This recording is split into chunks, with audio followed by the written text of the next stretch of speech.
I'm kissing all of you guys over the internet. Okay, here you go. All of you just got kissed. I'm such a thought, dude. I'm such a fucking thought. Here you go. There's some kisses for you guys, okay? Be gay, do crimes. I'm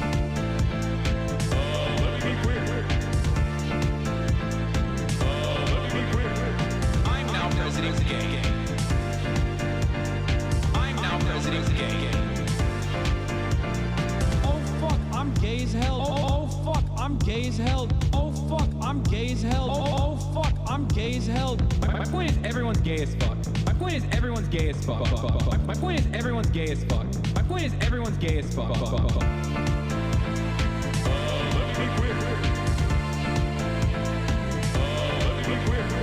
I'm now president gay. I'm now president gay. I'm sorry, lesbians. I'll try. I'm sorry, lesbians. I'm sorry, lesbians. I'll try. I'm sorry, lesbians. I deep-throated your fucking dad. I deep-throated your fucking dad. I deep-throated your fucking dad.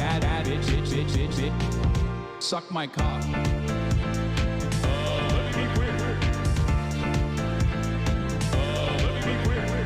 I'm now president gay. I'm now president gay.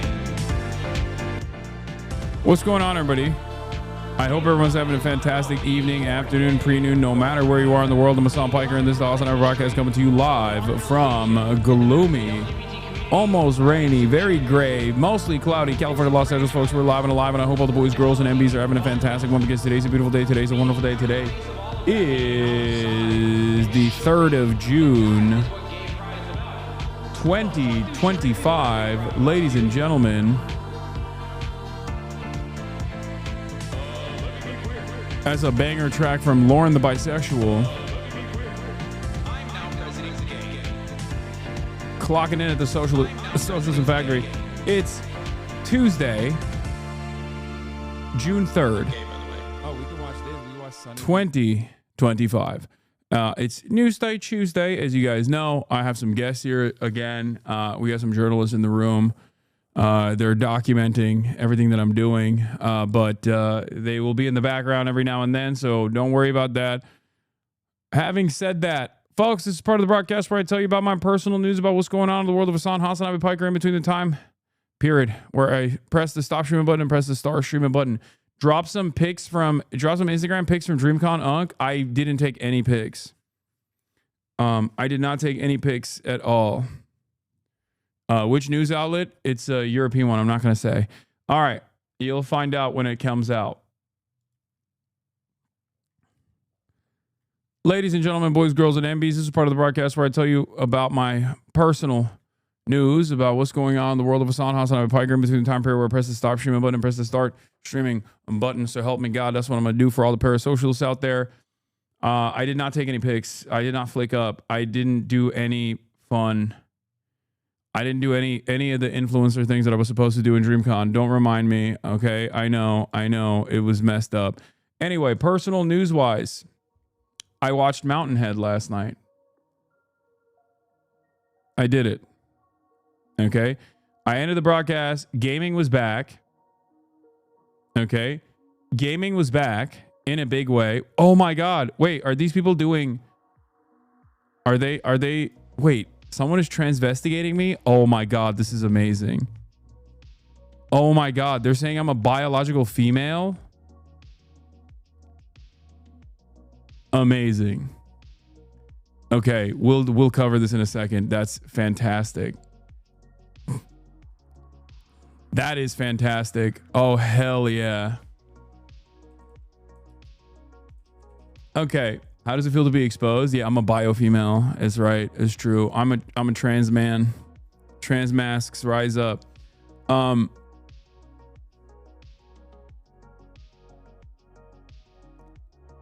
Where was I? What was I saying? Oh yeah. So I what did I do? What did I do last night? Yeah, I watched Mountainhead. It was funny. It was dark. It was annoying. It was scary at times. It pissed me off. I didn't like the ending, and I will tell you all about it in a brief moment. But aside from that, woke up early, Played some ball. Had the randomly the dude from the sexy dude from White Lotus pull up alongside some of my friends, and we balled up. We balled our freaking faces off. It'll be when the media hit comes out. You'll see some of those clips. Which one? The light skinned dude, the sexy. Oh, damn it, I forgot his name now. Jennifer Coolidge, yeah.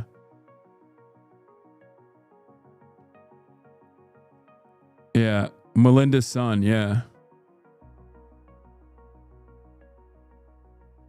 Clipped it in 4K today. Really changes how I see you from an Adonis to a queen. Biofeminine. Yeah, okay, we'll do the bio-female allegations in a second. Calm down. Yeah, Belinda's son.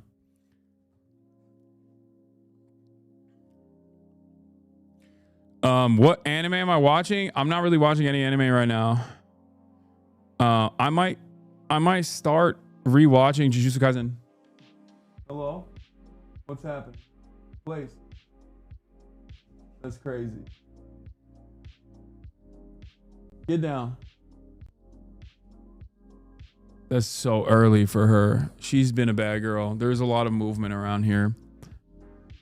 No gods, no masters. Cash Nasty want to 1v1 you? I will play Cash Nasty. I will play Cash Nasty. Anyway, yeah, I play basketball. I'm here. I'm ready to go. I'm ready to let it rip. I'm gonna blast off. Because I'm gonna talk about Mountain Head in a second as well. Okay. I've been transvestigated.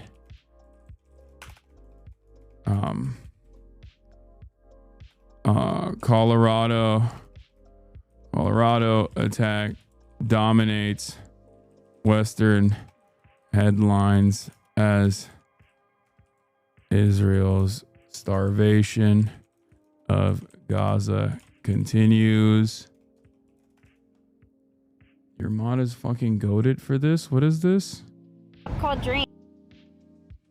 My mod? Oh, Peach. You're talking about Peach? Or it is this one journalist that you got to see. Hold on. We'll look at that in a second. Let me blast off. I've been transvestigated. Colorado attack dominates Western headlines. Israel starvation of Gaza continues. No pathway for peace in Ukraine. Who was that? I told you guys that there are journalists in the room with me, and you freak out when you see one immediately afterwards. Big, beautiful Bill drama.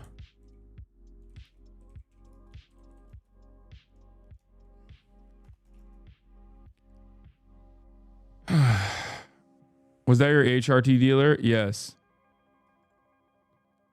Yes.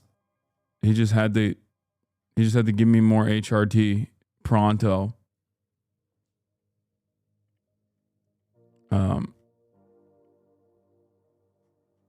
Oh, what was I? What else was I gonna say? There's some more. Oh, I gotta sneeze. Oh, fuck. Ow, ow, ow. Oh, I'm cramping. Oh, fuck. Oh, stomach cramp. Oh, fuck. Oh, what a start. What a start to the day. Oh, unk moment. Unk moment. Unk moment. Oh. Out in front of the journalists. Fuck. Oh.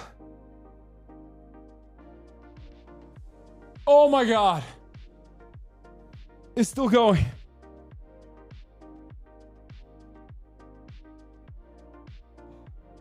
Oh, fuck. Oh, fuck. Oh, fuck. I'm literally dying. Oh. Oh. Is this a hernia? What the fuck is this?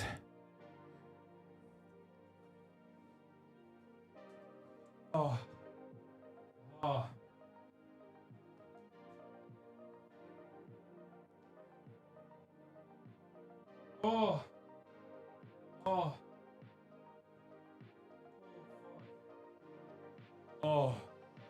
They're taking photos. Oh my god. Holy fuck. Ooh.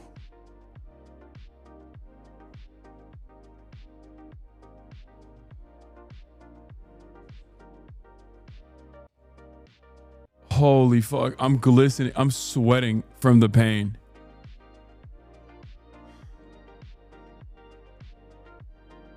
Oh my lord, that was crazy. Oh, it's still flexing. Like my one ab, the two abs on the right side are still fucking flexing. That was crazy. Look how much I'm sweating, chat. I wasn't faking it.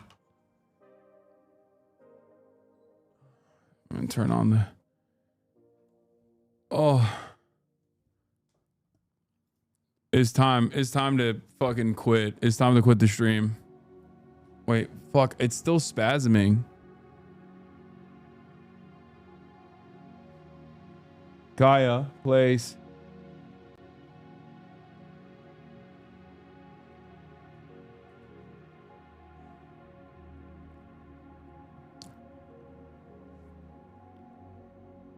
Why do you get those when you sneeze so much? It doesn't happen all the time. It happens like every now and then.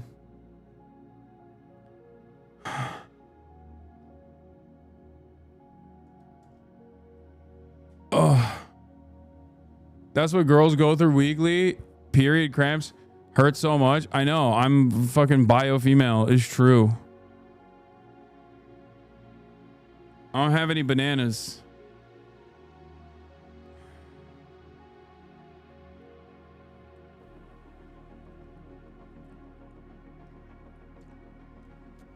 Fuck, that was terrible. Okay, god damn. All right, let's just blast off and then we'll continue the news coverage. What the hell is going on in my life, dude? What an incredible way to start the day. Holy fuck. Holy moly. We need to put you in a home. Okay, everybody calm down. I played basketball for like 2 hours earlier, okay? Jesus Christ.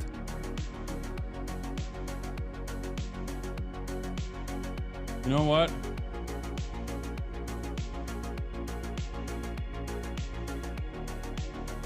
A little bit of salt.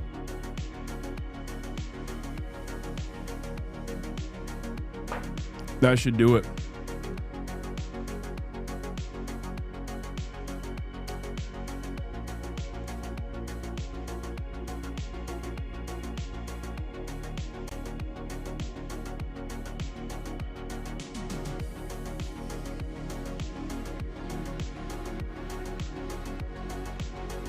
Oh, fuck. Okay, we fixed it. A little bit of table salt. That should do it. That should do it. All right. I've been investigating Colorado attack dominates Western headlines. The Israel starvation of Gaza continues on path for peace in Ukraine. Big, beautiful bill drama. And more.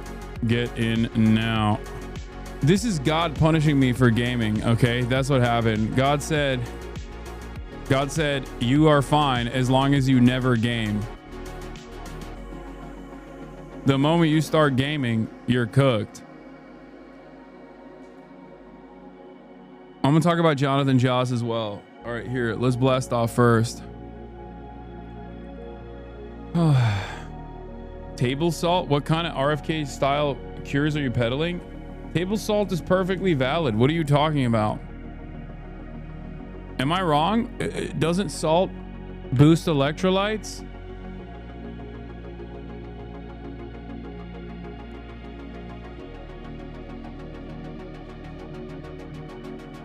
It does, right?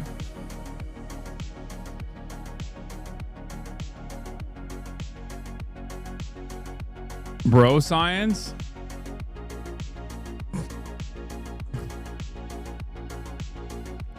Yeah. Like I'm cramping because I don't have, I'm cramping because I clearly, I clearly didn't drink enough water while I was playing basketball, I think. Drink pickle juice. It'll cure it real quick. I don't have Gatorade in the house. Anyway, whatever. It doesn't matter. Let's blast off. All right, come on. Enough.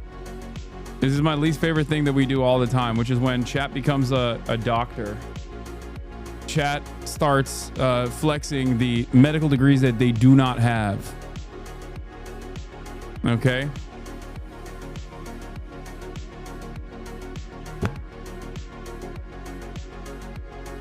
Chat MD.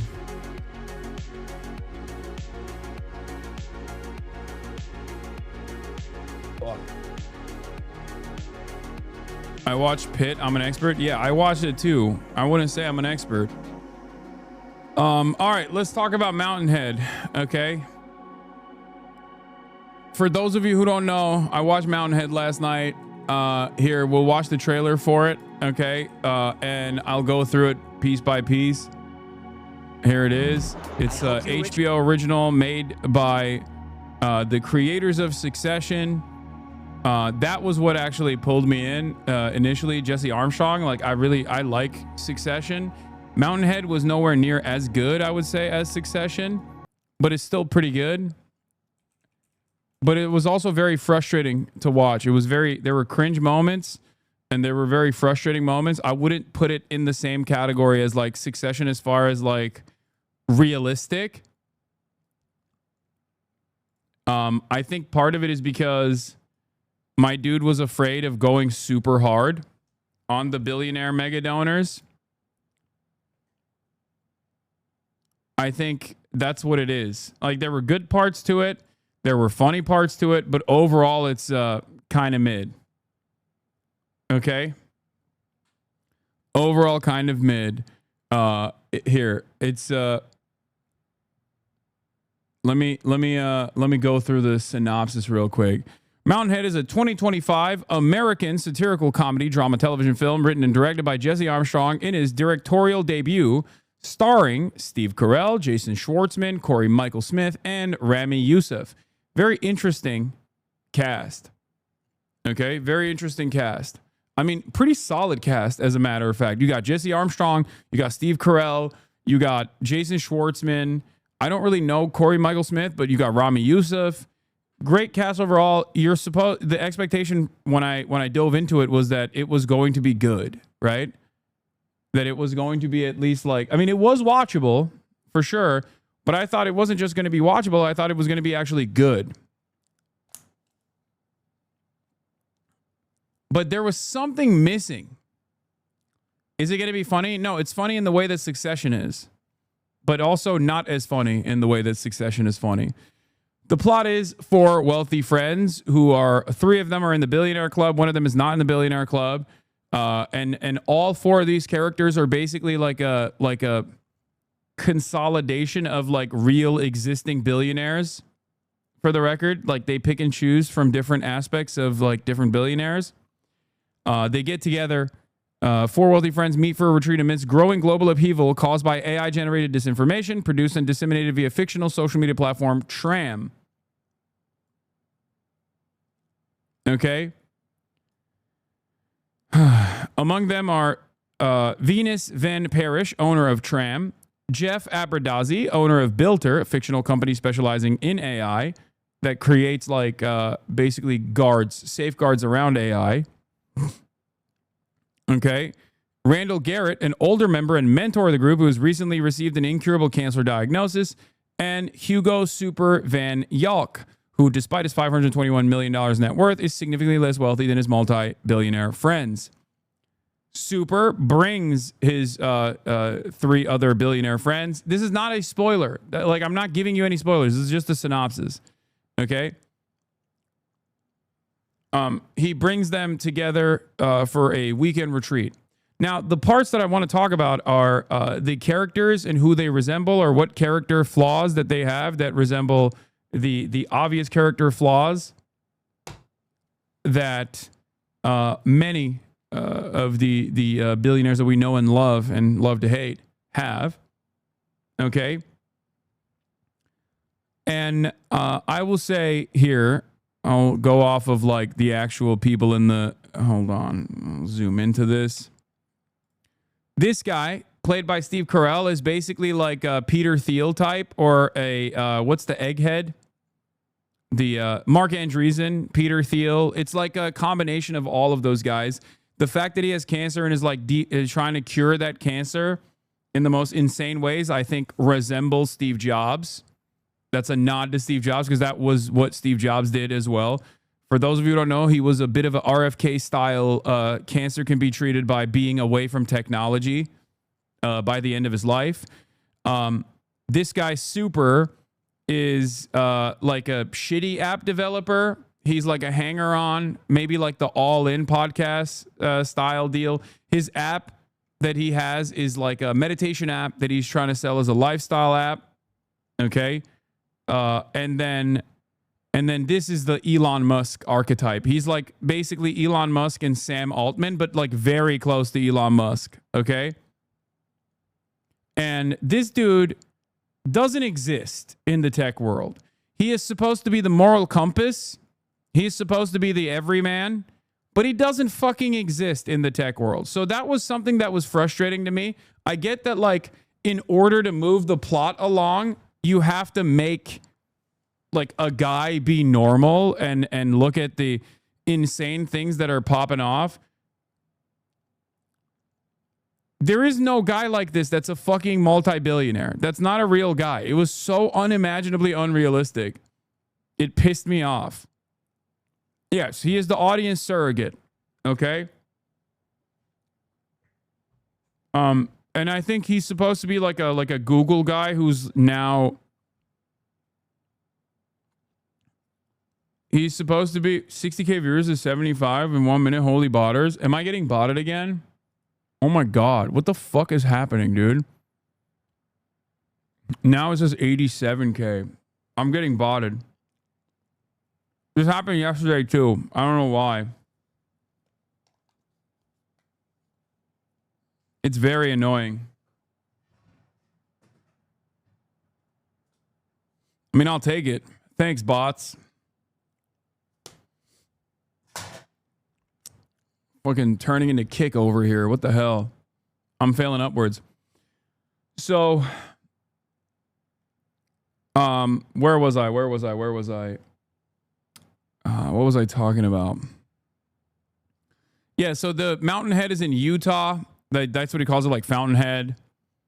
And can you make revenue by running ads on bots? No. Once you acknowledge them, they leave. Yeah, I know. I fell off big time. No, come back. I'm sorry. But hold on. Let me shut this off.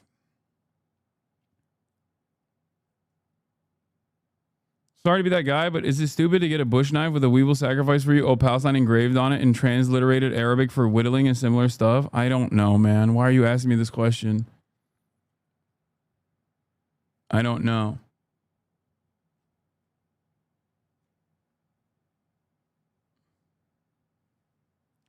All right.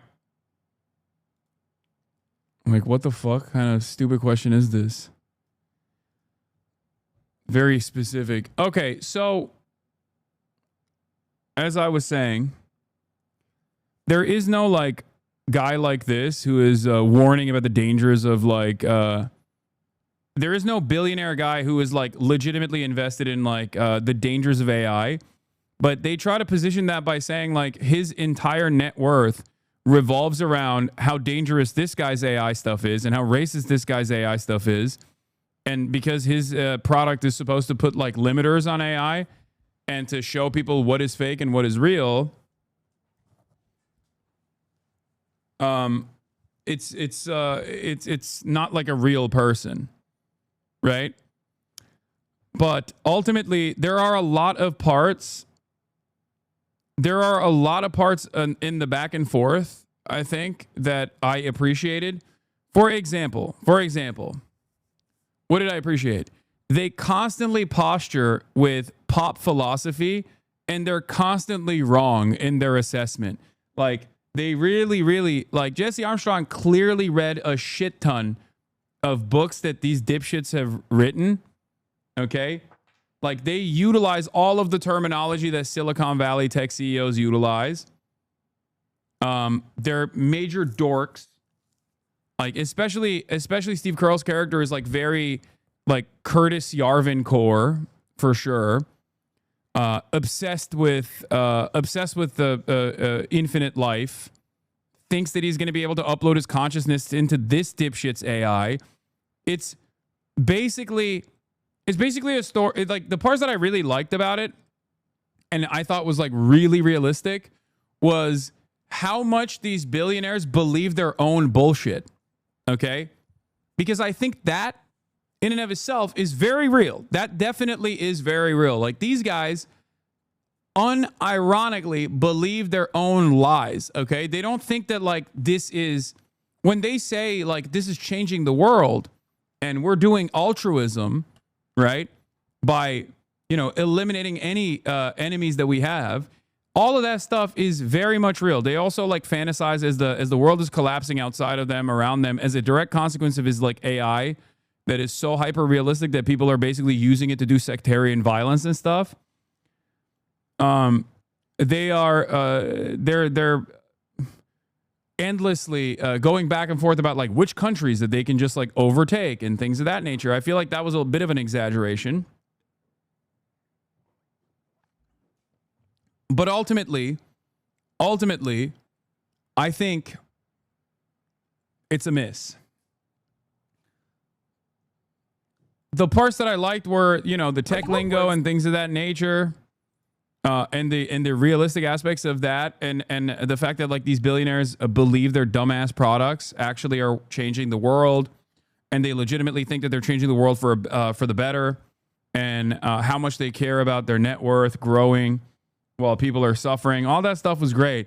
But the stuff that I thought was like really, I mean, the ending was dumb. The big hook was dumb.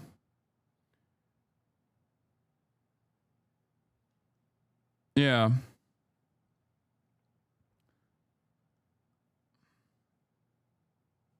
Hold on.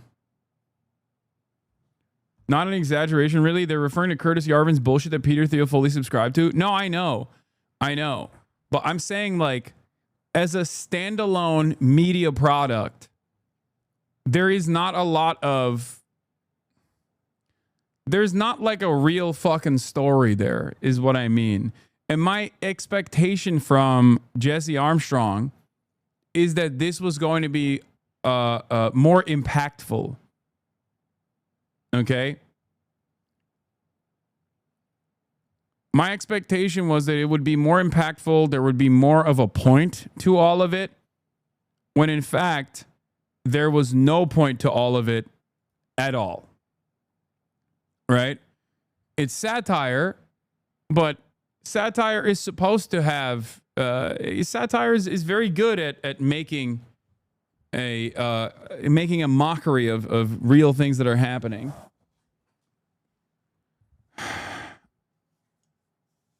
It was a little bit of a disappointment for sure.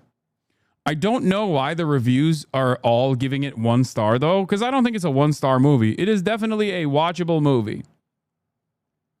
It is definitely a watchable movie. It's not like completely unwatchable. I wouldn't say it's unwatchable. There's like definitely parts. If you are familiar with like Curtis Yarvin, and if you're familiar with like the tech CEOs, like the Peter Thiels of the world and whatnot, like there will be some takeaways for you.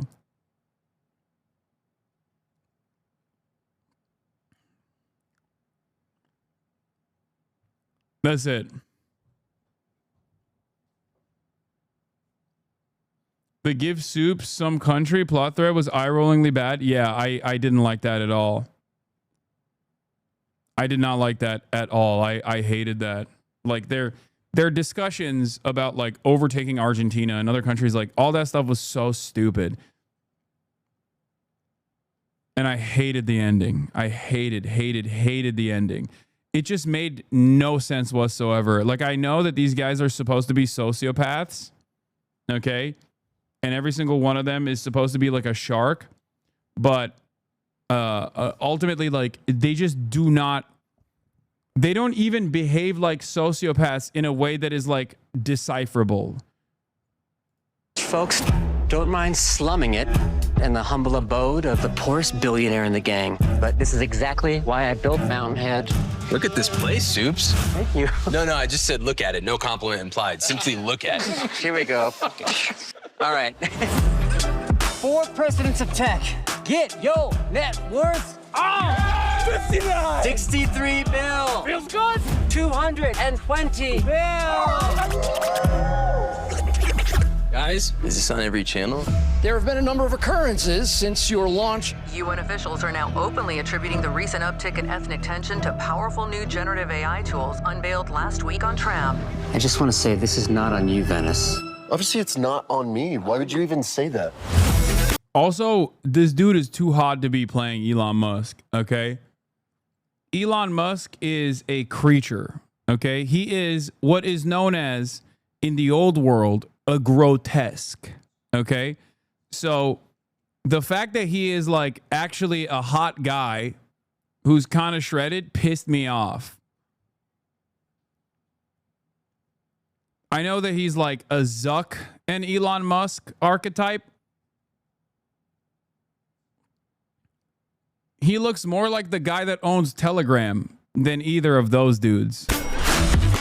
Your platform's inflamed a volatile situation, Weapon stockpiling, some bank runs. violence, chaos, and people are dying. Not real. Heads don't explode like that.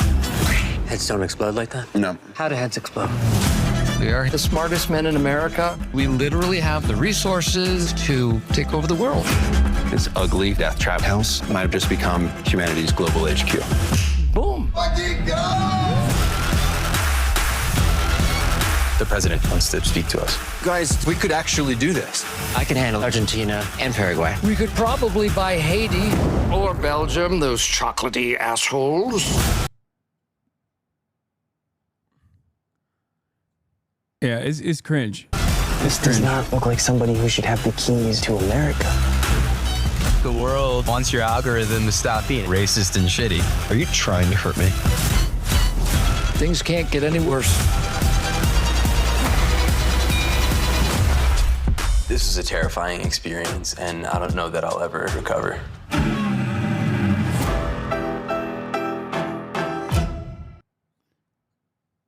Anyway, I mean, I can see the point of it not having a point, a whole bunch of performance for nothing. Dude, holy shit, I think I worked electrical in that house that they're in. It's a $20 million mansion in Park City. Working at that house literally radicalized me with realizing there's a ridiculous wealth inequality in the U.S. It's a fucking nice-ass house, bro. It is. This movie looks like shit, to be honest. I did like the U.S. coup angle, but then he dropped it. No, it wasn't that good. It wasn't good at all. There were so many things that were so like patently unrealistic and so spectacular that it just like made no sense. Okay. And before he said it's satire, it's like, yeah, but it's supposed to be realistic. It's supposed to be like realistically and accurately making fun, making satire out of like the way that billionaires operate. And it wasn't just like a cartoonish depiction of billionaires. I feel like it didn't go hard enough on their sociopathic nature. And they also simultaneously did not. There was just nothing going on. There was nothing going on beyond just like billionaires being fucking insane. Anyway, all right. Let's watch this. My most based mod. So this is an app called Dreams. Bro, I'm too drunk for this. What's going on? It's breaking down your milestones, and so you can hold a pufferfish. And they found 7 people that can help you. Oh, this is AI. This is AI, and there's 7 people that can help you. That's really dog shit. I hate AI. Okay. I'll see you later. My queen. God damn. Straight to her face. He said, nah, fuck AI. No AI at Pride.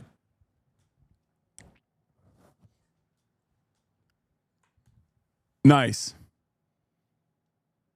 My most based mod. All right. Speaking of which, I've been outed. Folks, I've been transvestigated. Hassan Piker, I see you're an imposter. Just one more thing. You're Columboed. Repent of your sins. Okay? That's it. That's there it is. It's over. Okay? I'm sorry, guys. It's over. This entire time I was trying. This entire time I was trying to hide it. I guess I'm a bio female. Why am I a bio female? Because this is what a male skull looks like. And this is what a female skull looks like. Which clearly, as you can see, superimposed over my face does not resemble a male skull, but a female skull. Clearly. I don't know. This is exactly what my skull looks like under my fake jaw implants that make it actually look more like a male skull. Clearly it lines up when you just kind of squint at it. But it doesn't end there. Skull and gait checker. Female gait, shoulder to hip twist, arm swing, legs crossed, legs diamond, walking as broken leg, 1 foot in front of the other, tightrope walking, knees and feet, one facing 4 o'clock, the other at 8 o'clock. This right here showcases the female gait. Okay? That's right.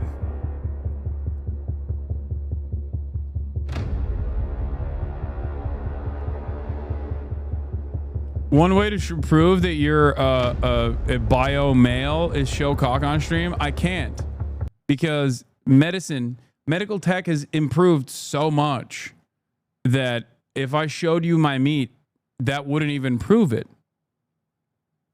As a matter of fact, there's no way to prove it, because like, what if I have a doctor?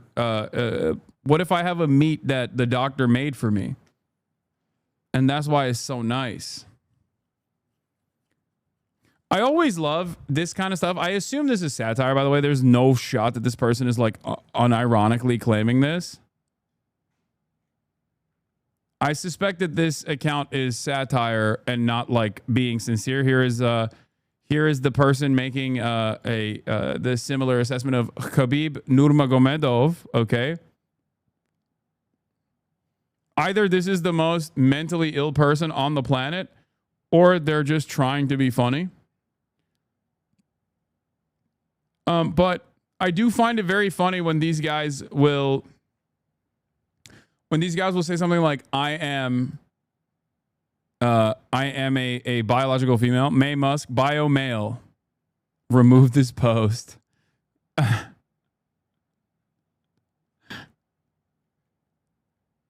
No, they're very fucked in the head. See, the thing I will never understand, I mean, I love transvestigators, as I've talked about quite a bit. Transvestigation is the final stage of the mental illness that is transphobia. The more you lean into the mental illness that is transphobia, the more unrestricted said mental illness is. This is basically when you're maximum transphobic, like completely mentally ill. And the reason why you get this way is because this is basically a recognition that gender is a performance. Okay? It's ironic that the more honest you become, the more you lean into the mental illness, the more you are cognizant of the reality that gender is a fucking performance. Because you think everyone and anyone can be trans, because yeah, that's the truth. Do you not understand? These guys think every fucking woman is actually secretly a man, and every man is actually secretly a woman.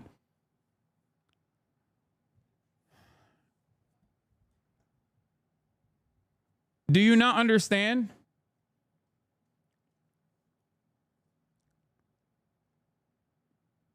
It basically proves the point that people who talk about gender as a social construct, as a social performance, a social phenomena, are making when they subscribe to that same notion, but from the opposite ends. It's basically a full circle moment. The more you lean into transphobia, the more you start panicking that anyone and everyone could be trans. If anyone and everyone could be trans, then gender has to be a performance. That's it. That's why the we can always tell crowd is oftentimes wrong. Which brings me back to my original point, which is just let people fucking be whatever they want to be. Who gives a shit?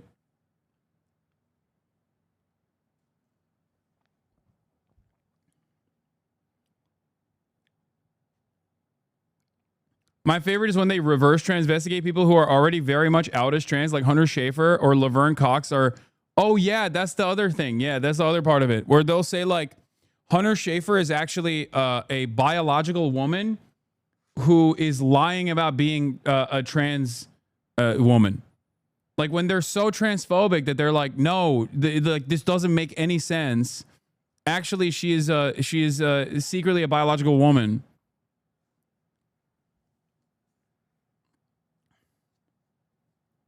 Like when they double transvestigate people.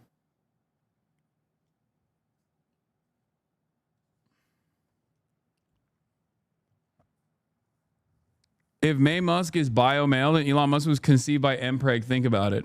Yeah. In any case, the you can always tell crowd demonstrably can't always tell. Okay? They can't. But of course, wanted to start off the conversation on Pride Month with a little bit of fun. A little bit of a transphobia panic narrative here. Just to get it started on the right foot. Obviously, there's not a lot of consumer flack that you will see this Pride Month because under the Trump regime, corporations have completely dropped the notion that they give a single fuck about gay people or trans people, even aesthetically. So there's not much the right-wingers can get mad about on their daily treat ride to Target. I also have not changed my profile pic to a gay one because I myself am a corporation. And the only reason why I would change my PFP to a gay one during the month of Pride was because I was getting my notes from corporations. And since corporations no longer do it, I'm not doing it either. Finally. Yeah, Hoscore. No longer lying about caring about the gays.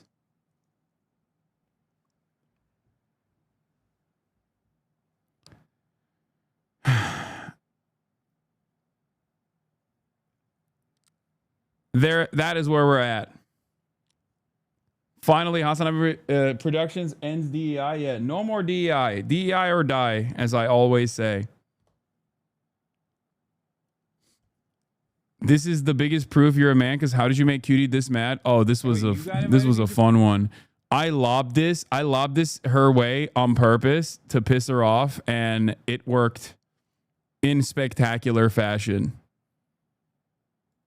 I'm such a piece of shit. Wait, you got invited to YouTube prom or Ludwig got invited to YouTube prom? Oh, the comment section is gonna look spicy this week. You know what? You don't have to listen to him or tolerate him. Who got invited to YouTube prom? I did, you mother. I did. Ludwig is my date. Ludwig wasn't invited to YouTube prom because him, just like you guys, turned down all these invitations. You always get to cool things, and so you don't get invited again. You only get a few chances in life, okay? It's not a Nintendo game. You can't just restart it, you... That's why you say yes to things and you appreciate your invites. Yes. See you behind the paywall. Cutie in the big bush hat makes it even funnier. Yeah. I wanted to lean into the men. Also, I really enjoyed Night Rain, for the record. That was a lot of fun.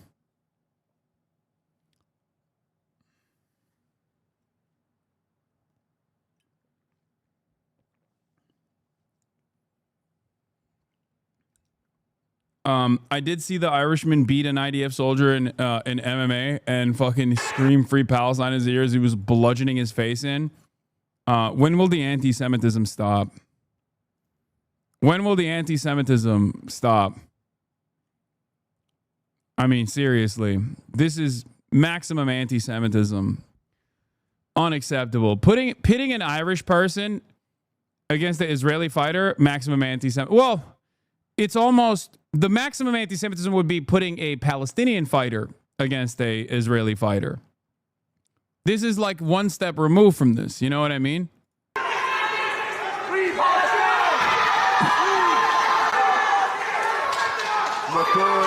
By the way, this dude straight up was, I think he was straight up in Gaza, if I'm not mistaken. Like like when he's beating the fuck out of this Israeli fighter, he's not like when he calls him a kid killer. That's not like an unwarranted take. Okay. He was a straight up IDF soldier who was in Gaza. Okay. Addressing his fans at K-side. You can almost see for a brief moment the Israeli fighter turn around and go, "No politic here. Oh, you don't like Israel? Why don't you like Israel? Oh, Israel no good. Do you love Israel?" But he can't because he's getting fucking choke slammed. Okay? In his mind, he's thinking, no politic here. No politic here. Israel, number one. But it's just only blood is coming out of his mouth. Okay? To be fair, you know, on even ground, on equal footing, perhaps he doesn't have air support. This is not the best style of fighting for the Israeli diaper force. You know what I mean?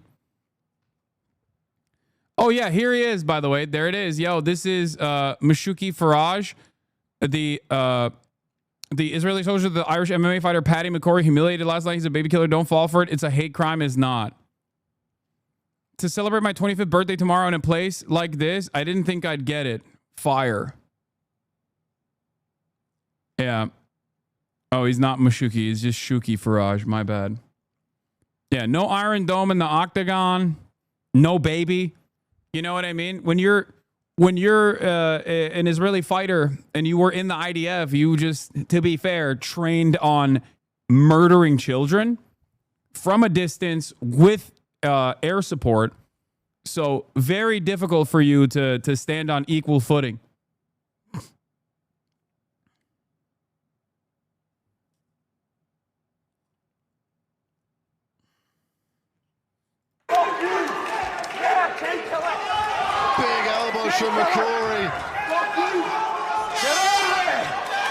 Hate to be woken today, but can you please stop saying bio female male though? Use AMAB and AFAB. Even biologically trans women are more female after HRT than they are male. Okay, we're not using those terms in sincerity, chatter. Like we were making fun of transvestigators. Have you ever heard me say bio female or bio male in a real setting and not a satirical one when I'm making fun of the stupidity of transphobic people? Like the mental illness of transphobia. What the fuck? Bio German though. Anyway. Imagine training your whole life to be the most moral and efficient baby killer and they force you to fight a grown man in a ring on live TV. Shaking my head. This is incredible anti-Semitism. And the fact that they allow this to happen is unacceptable. They should make him fight a child next.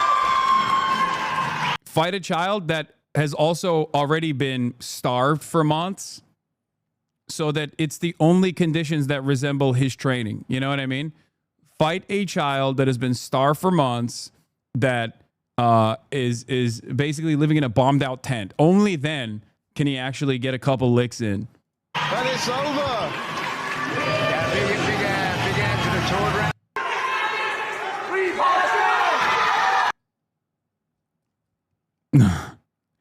I mean, very satisfying stuff. Very, very satisfying stuff. Here it is, Irish fighter. He also, I think he whipped out the Palestinian flag too, right? Yep, there it is. Irish fighter Paddy McCory defeated Israeli Shuki Faraj, raised the Palestinian flag, and repeatedly shouted "Free Palestine" inside the cage while beating Shuki, who was a soldier in the IDF. Another thing that I have to also point, is that he wasn't wearing his diaper. He wasn't wearing his diaper. Shuki was not wearing his diaper. And you're laughing, but without his diaper, he is nothing. You know what I mean?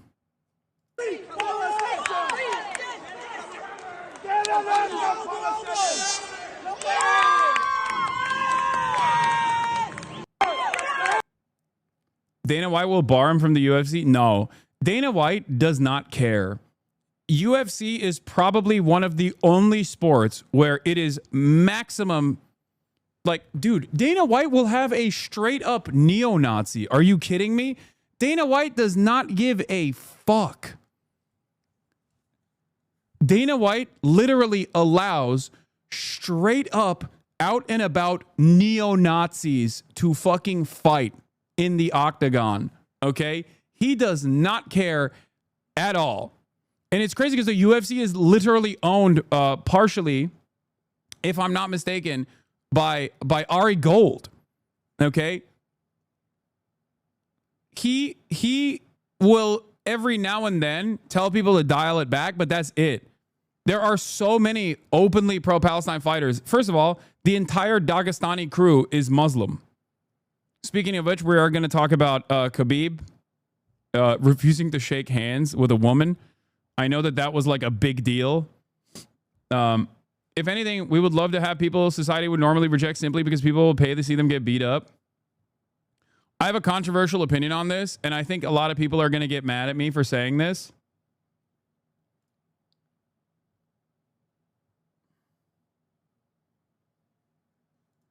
Abu Ubaidah. The Israeli army perhaps is the only army in the world that wears nappies, diapers, specifically Pampers. It's true. Bro's covering UCL interview, then UCL what?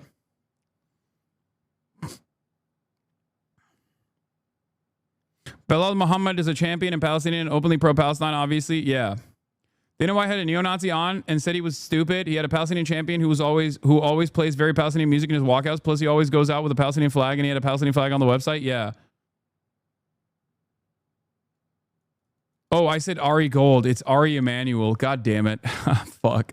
Ari Gold is the fictional version of a real person, Ari Emanuel, who also happens to be the owner of the agency that I'm represented by, WME. Ari Gold is Entourage, but it is a real person. Ari Emanuel is a real fucking person. Brother of Rahm Emanuel, for those of you who don't know.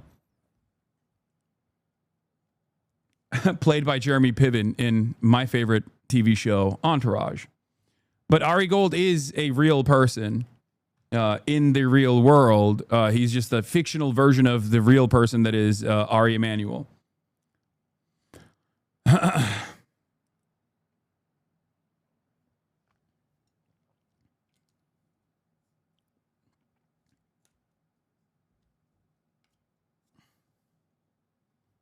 I'm having Feroz on Thursday, by the way, not today.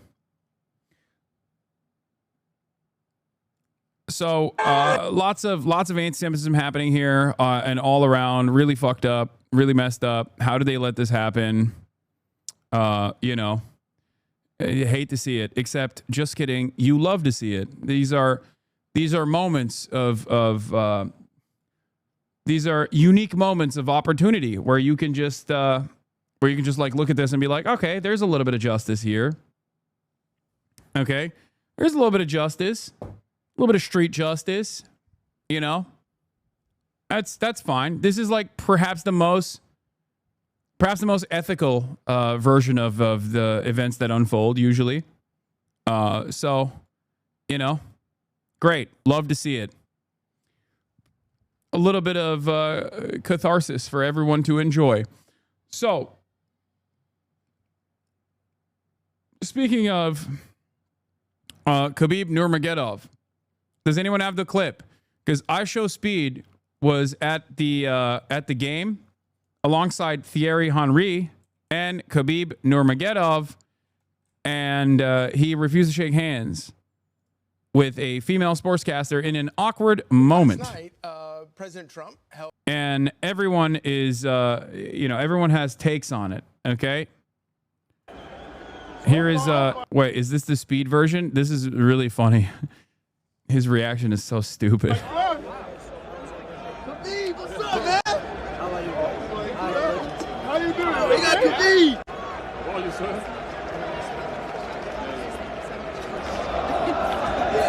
You beat me in a fight. Anyway, yeah, so he refuses to shake hands with the female sportscaster. And the reason why he does that is because he is a devout Muslim. Some of you might not have noticed this when I go to the pro-Palestinian rallies, right? Where sometimes some of the women at the pro-Palestinian rallies that are wearing a hijab will want to take photos with me, but when they take photos with me, they don't want to have physical contact. Okay? And while I personally don't have an issue with this at all, and I think it's, a little silly, okay? It's still something that you should respect. Okay? It's good to be considerate.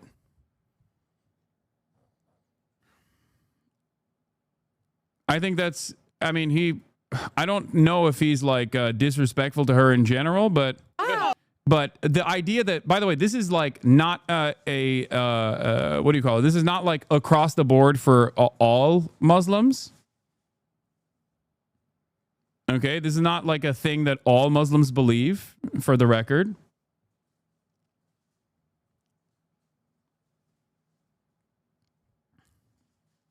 In that case, though, they were not trying to initiate contact with you here. She was just trying to do a greeting that everybody else was engaging in. No, I know. I understand that. This is not like a real thing, or this is not like a cultural practice or a religious practice across the board. Not to be a Reddit atheist, it comes across as extremely sexist. Like, how devout is this guy? Is he a virgin? Has he ever had alcohol before? No, yes. No, these motherfuckers are. No, they are. No, they are not. That's not. They are devout. They are like, this would be akin to like a Orthodox Jewish person who is practicing across the board, like, and doesn't touch electronics on Saturday type shit. He's Dagestani and therefore kind of bigoted meathead. Remember when they look for Jewish people in the airport? I mean, yeah, there's that aspect of it for sure, but like, they are very, very devout for sure.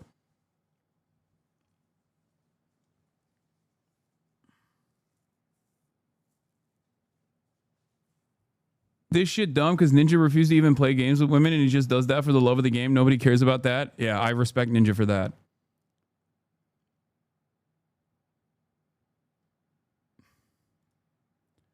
Yeah, Haredi Jews do the same.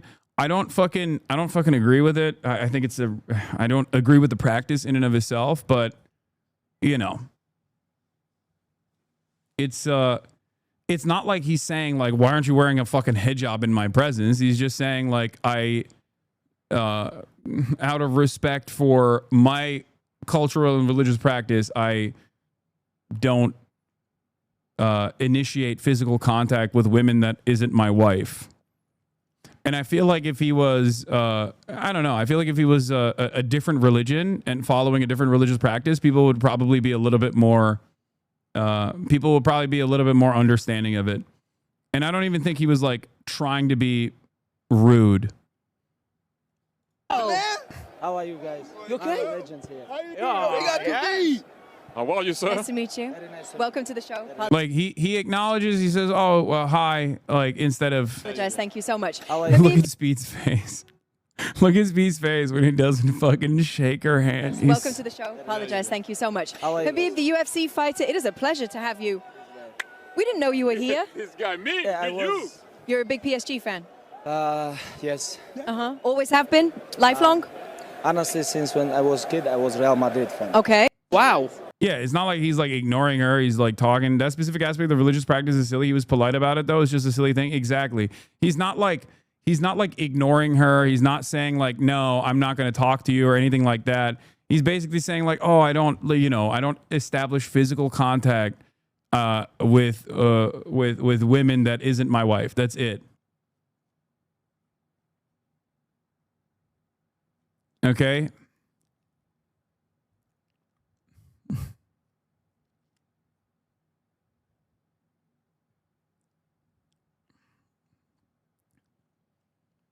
I think people are making Republicans and conservatives are making a bigger deal out of it because it's Khabib doing it and because it's a Muslim man doing it. That's the other thing.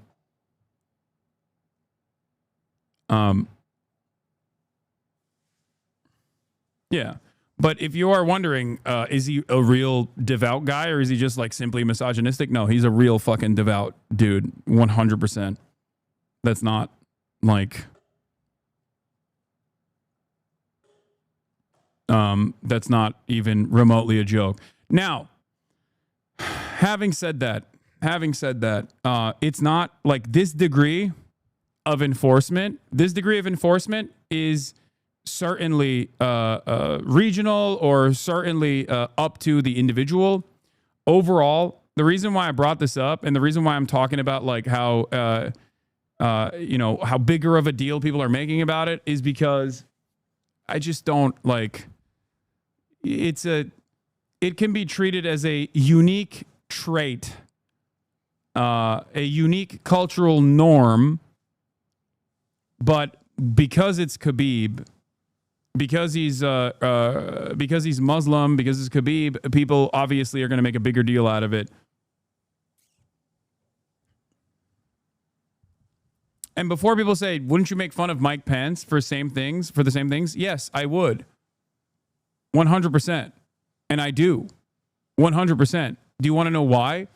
Because he didn't grow up in a fucking mountain, okay? Slapping rocks for the majority of his goddamn life. Michael Pence is a born-again Christian that grew up in fucking Idaho, okay? Don't you think that there's a little bit of a difference there in terms of like what kind of religious practice that he is choosing to apply? You're talking about a dude who's like wrestled bears in his most fucking formative years. And it's not like it's not like this is the only part of the religious practice that he keeps up with and everything else he just like goes crazy over. Like he's not like drinking alcohol or eating pork or fucking gambling. Like these are all of the other things that he also doesn't follow through on.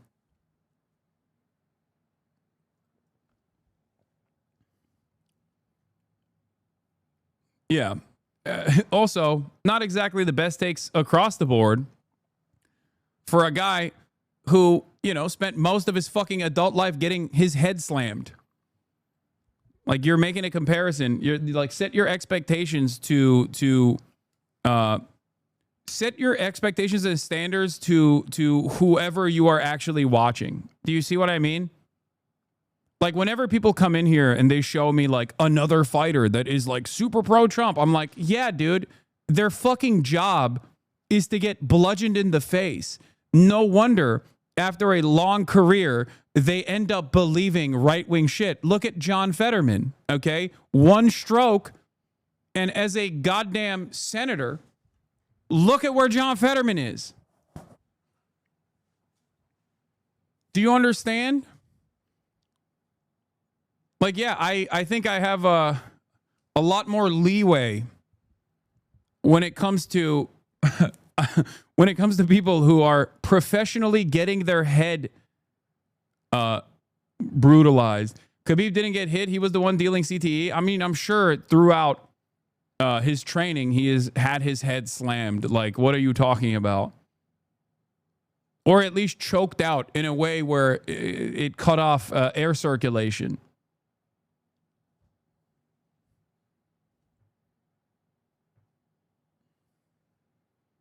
Do you see what I'm saying?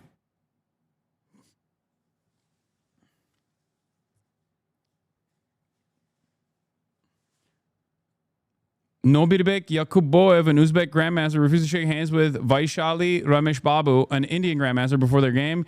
Yakuboev later explained that his decision was based on his religious beliefs, specifically that he does not touch women outside his family.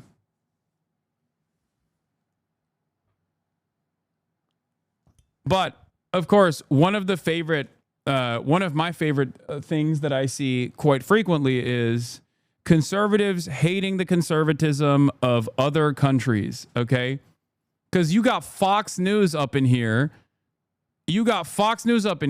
And there's a different reason for why they're doing this, of course. It's because Khabib is also super pro-Palestine, as many of these Muslim fighters are. Talking about how insanely disrespectful it is. Bro, you're Fox News. What do you mean? You celebrate when Mike Pence does it, but then when it's like some random fucking dude that grew up on a goddamn mountain, you're like, oh, how dare he?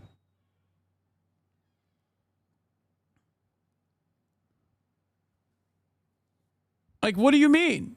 You hate the conservatism of other fucking countries, and you act like their conservatism is barbaric. Meanwhile, you're trying to do this in this country. I don't think they defend Mike Pence anymore. Okay, I'm just saying, like, well, they defend Michael Penis, okay, Mike Johnson, and his ridiculous, like, porn app shit that he uses. Baba, ihtiyacımız var mı bir şeye? Okay. 2. Eyvallah. Yok. There's also a star-studded award-winning movie about how Fox News is a cesspit of sexual harassment. Yeah, exactly. Remember, it's not just the guys. Some Muslim girls don't want to shake hands with straight guys. It's a normal thing. Yeah, no, that's why I started off the conversation by talking about, like, how you might have noticed that when I go to, like, some of the pro-Palestinian rallies, there are some organizers who are wearing hijabs.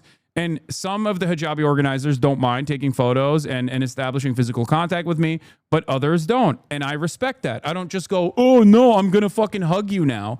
I'm going to dap you up. I will always go for a handshake. And sometimes they will say, oh, no, not for me. And I respect it because I respect people's fucking boundaries. I don't turn it into like I respect people's personal boundaries in the same exact way that I would respect someone who is saying like they have a sensory issue. You know what I mean? If they have some other reason as to why they don't want to do it, you know? That's it. That's just the way I operate. And I think that's the way that you guys should operate as well. It's just like, don't be weird.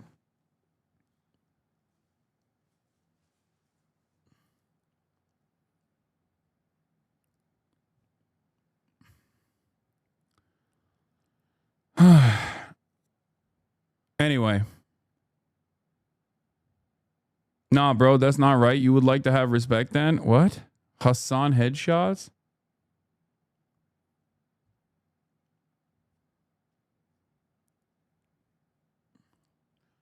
I think my attitude or my acceptance of like whatever religious practice that you want to abide by begins and ends at the moment of legislation. Okay? That is my red line. Like if someone wants to not establish physical contact with members of the opposite sex or whatever, fine. I think it's strange, but do you. But the moment that you're like, this is supposed to be the law, that's when I'm like, nope, fuck no. Okay? Abso-fucking-lutely not. That, I think, is unacceptable. Giving people the freedom to choose is the correct thing to do. Just started watching the streamers and somehow stumbled among Asmongold streams. And to be honest, the last 2 days has been nothing but underlying ignorance and hate towards Muslims. On top of that, there were 50K people watching and agreeing to him. As a Palestinian, it was very surprising and concerning how ignorant most people are. Welcome to the United States of America.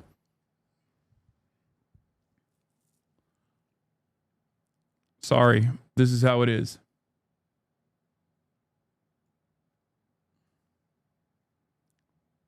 Forced handshakes for Muslims is a common Islamophobic practice in Europe. What? German citizenship denied for a refusal to shake woman's hand. The man aced the German naturalization test, but refused to shake hands with a female official, handing over his citizenship. Despite claims he will not shake hands with men either, his citizenship has been rejected. Nice.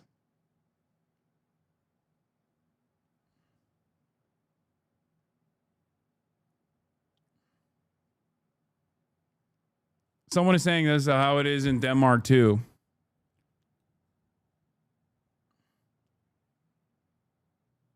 What? Where is the line? Some religions say homosexuality should be punished with death. Should we just respect their religious beliefs? At what point did I say? At what point did I say that? I said the exact opposite of this question that you're launching. I said the moment, not even death, the moment where you're like, oh, we should enforce this no contact rule by law, okay? Not even death for homosexuality, but enforce the no contact rule by fucking law is the moment where I'm like, fuck no.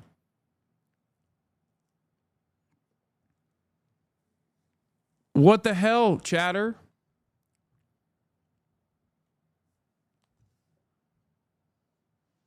If someone was like, oh, but well, in my family, we kill gay people, that would also still be unacceptable.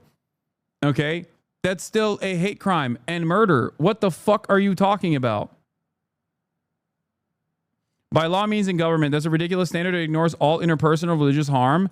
No, you do not understand what I'm stating here at all. And I think it is by design because you're being a Reddit atheist. Okay? Obviously, there are still harmful practices interpersonally that I still find to be unacceptable. What the fuck are you talking about? Someone not fucking shaking hands, like a woman. Okay, let's think about a Muslim woman who doesn't want to shake hands with any men that is not in their family. Okay, not in their family, not an immediate family member. Like what's the take? That you're like, no, I can fucking hug and kiss them if I want to. Like, what the fuck are you saying? How is that a comparison to anything else?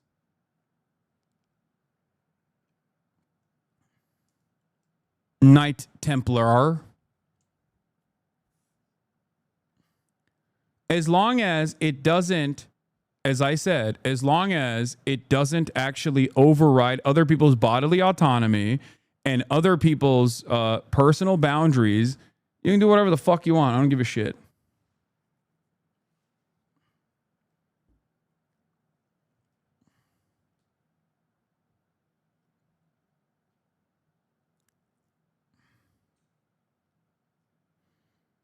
Also ironic that you're talking about Islam, right? Like you're making this criticism against Islam when your name is Knight Templar. What the fuck? Classic case of conservatives who hate the conservatism of other conservatives when they're fucking brown.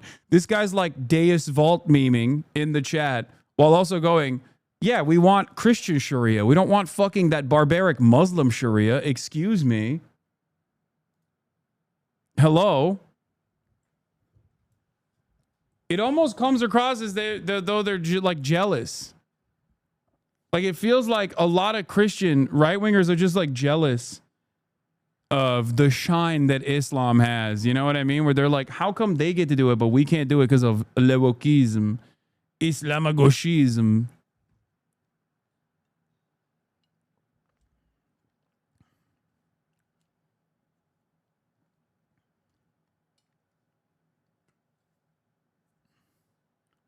Like another example of this is like if people don't want to fucking consume alcohol, yeah, great, don't do it. You know, I'm not gonna shove alcohol down your throat, right?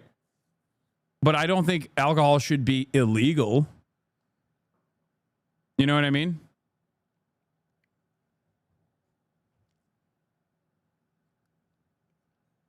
Islamagoshism. Is all fundamentalism be for real, right? But that doesn't mean the whole religion is harmful. Use nuance and be normal. Facts, literally. Yeah, I mean, I think fundamentalism is completely unacceptable. But even beyond the way that people choose to abide by their own religious practices, the moment that it actually touches on another person's personal liberty is the moment where I'm out. That's my point. I hope people understand what I mean by this. Okay?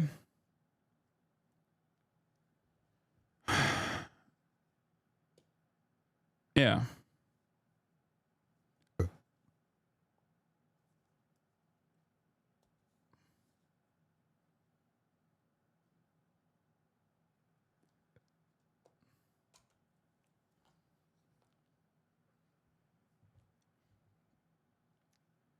Don't you think denying yourself of something based on religion breeds resentment? What do you mean?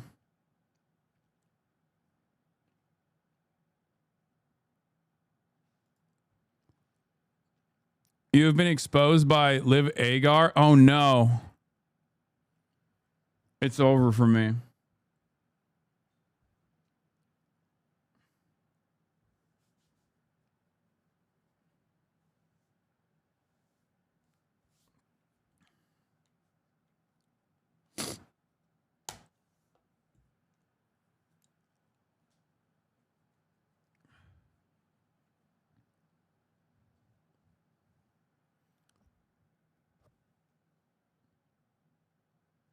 It's over. Please, Charlie Kirk has more in common with the cartoonish version of Islam he's invented in his mind than with contemporary Western philosophy and rights theory, which he hates. Exactly. When Charlie, by the way, everyone is hitting the fucking Islamophobia takes. Islam is not compatible with Western civilization. Like, one of the greatest examples of our modern understanding, or the cartoonish and racist understanding of Islam in the Western world, one of the greatest examples of how silly that is, and how much of that is actually motivated by the material conditions in which, like, at least the Muslim countries that we think of as the entirety of the Islamic world, specifically regions that have been dominated by Western imperialism, the greatest antidote to that kind of thought is looking at Muslims living in the fucking Western world, with some notable exceptions, of course, of like some of the weirdos in England. But ultimately, American Muslims, and I've shown this before many times, and it breaks people's brains. Like, there are plenty of Pew Center studies that actually look at different demographics, different religious demographics, and their attitude on progressive issues. And one of my favorite brain-breaking studies that immediately destroys this argument is the attitudes that American Muslims have towards gay people. Did you know that American Muslims, by and large, have a much more tolerant approach to homosexuality than the white evangelical Protestant base does?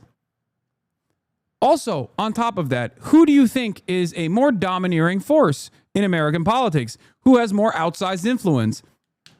American Muslims or the white evangelical Protestant base? Much to consider.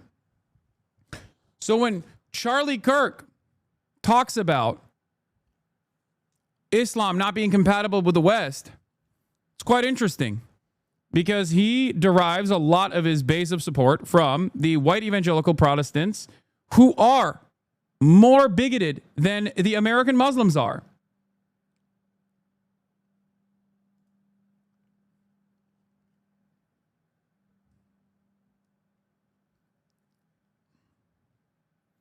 Yeah, there's also this part of it as well. Western civilization being built on top of a mountain of skulls.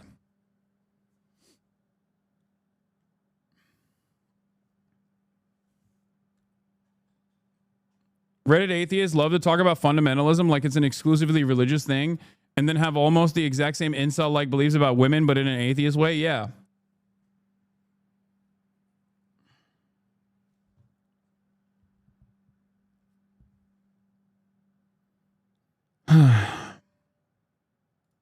Yeah, this is it. How Muslim Americans compare with other religious Americans, the intensity of religious identity, not unlike evangelicals. This is from 2007. There are, what do you call it? There have been numerous studies conducted since then, so I don't know what this study looks like. U.S. Muslims more accepting of homosexuality than white evangelicals. A recent survey by the Pew Research Center found a notable shift in the views of American Muslims when it comes to homosexuality. Like, think about it this way. Think about it this way, okay?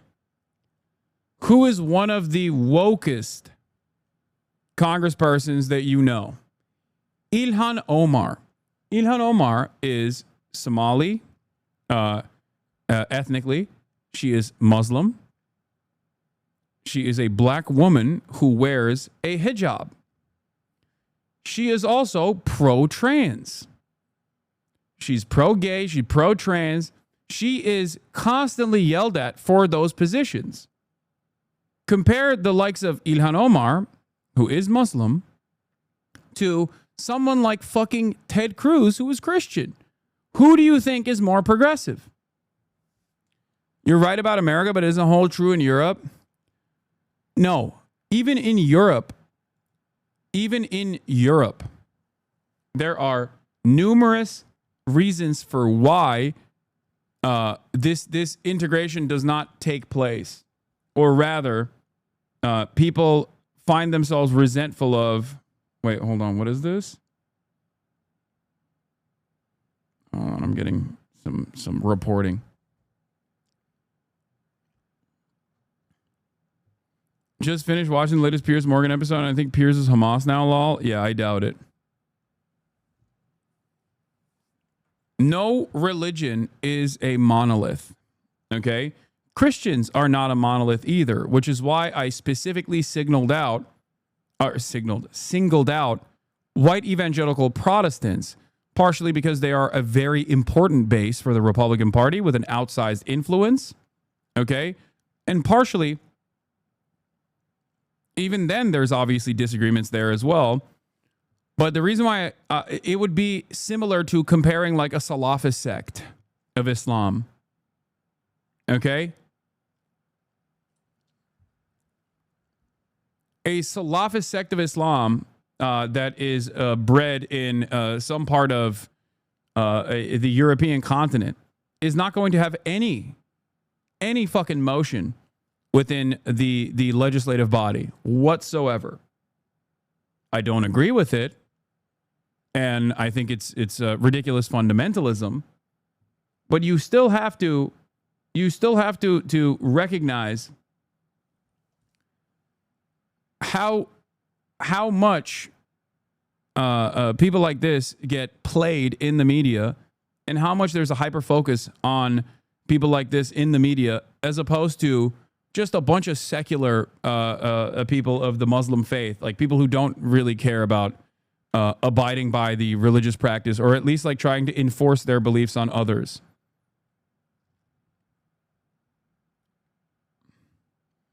A lot of Muslims in Europe vote for the left, not necessarily because of cultural progressivism, but because the left is only the only people who defend them. Take Mélenchon in France. LFI gets crazy margins from French Muslims. Yes. Yes, absolutely. And for the record,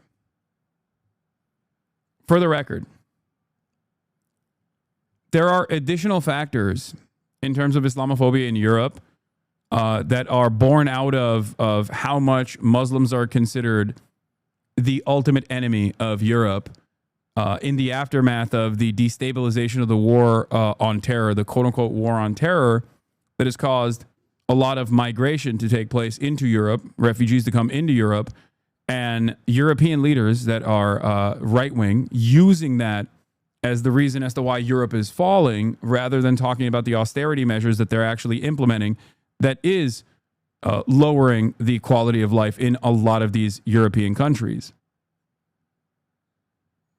Okay?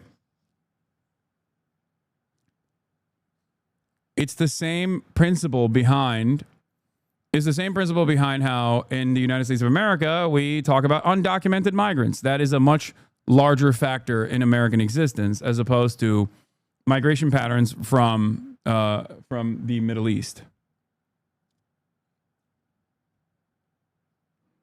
Wait, they talking about Muslims while they make up less than 5% of most European countries is insane? Exactly. Did you see Alice's new video on Mélenchon? You got a shout out. Mélenchon's war against the French establishment. Ooh, that's cool. I could watch that potentially.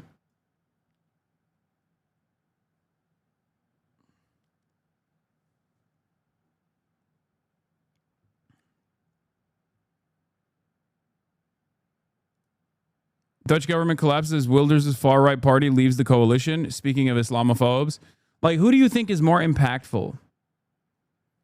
Who do you think is more impactful in your lives if you're like in the Netherlands, okay? This fucking Islamophobic douchebag or a bunch of Muslim immigrants that live as your neighbors? All of this is a simple distraction. In France, Muslims join with defenders of minorities because they are one. Are they in a Muslim country? What?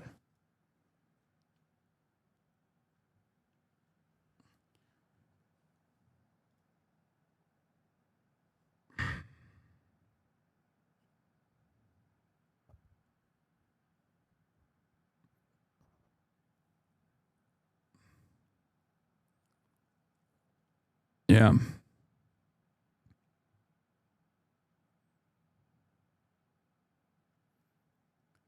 Once again, something that I always point to is to identify conservatism within Muslim countries and talk about it as conservatism rather than applying a broad brush of Islam being the primary factor.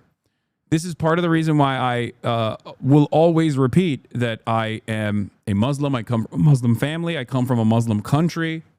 Okay?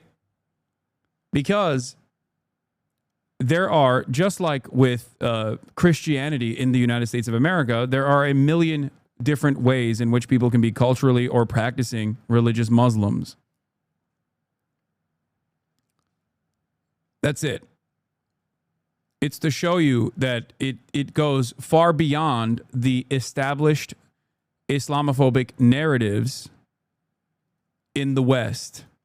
Narratives that are oftentimes weaponized by those who personally, unironically believe the cartoonish depiction of Islam, but in a Christian version of that.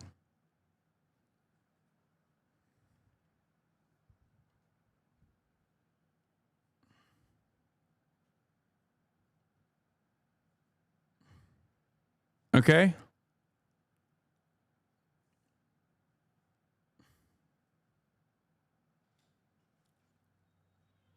Anyway.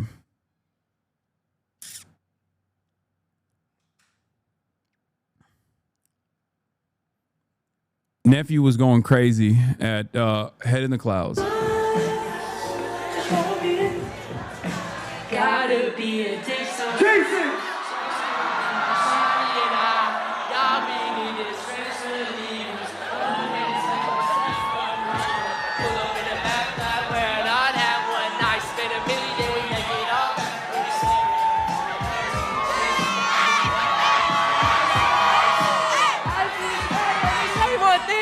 I just did a song with Jackson and Wayne. Put your hands up. Wayne. Jump. I ain't gonna lie. Let's go.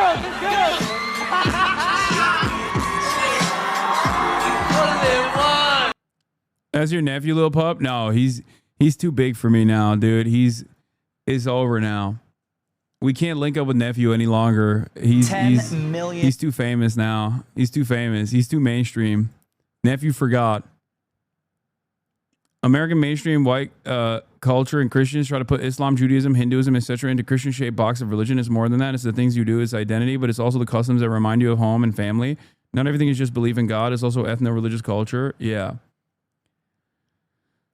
All right.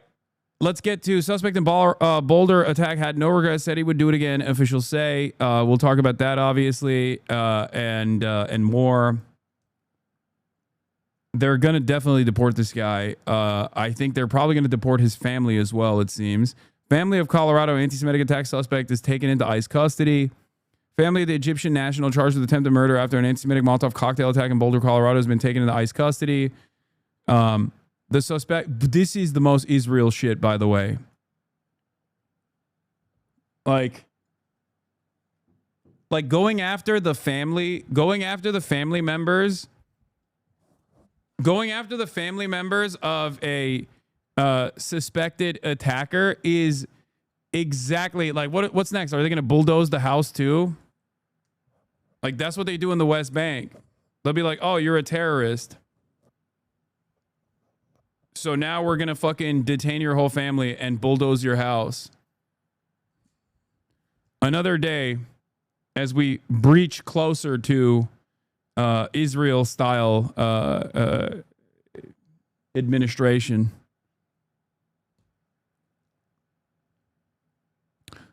Suspected attacker Mohammed Solomon has a wife and 5 children, according to court filings. The U.S. immigration status of those 6 family members who are currently being held in Florence, Colorado is unclear. FBI identified Solomon as a lone suspect in the attack in which he is accused of using a makeshift flamethrower and Molotov cocktail to set people on fire in an event in Boulder held in support of hostages in Gaza.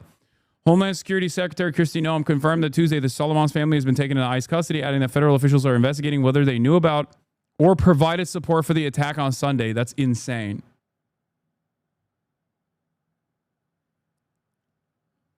Today, the Department of Homeland Security and ICE are taking the family of suspected Boulder, Colorado terrorist and illegal alien Mohammed Solomon into ICE custody. She added, we're also investigating to what extent his family knew about this horrific attack and if they had any knowledge of it or if they provided support for it. These guys literally used to talk about how in North Korea, they jail your entire family. Okay? They jail your entire family. They jail your whole lineage. And now we're doing it. Insane. Solomon, who now faces federal hate crime and multiple state felony charges, appeared in state court Monday and is expected to appear in federal court on Friday. CNN has reached out to his attorney for comment. Imagine if we did this with school shooters. Yeah, that would be fucking heinous. Unless it's their parents and they did literally buy them the gun. Okay?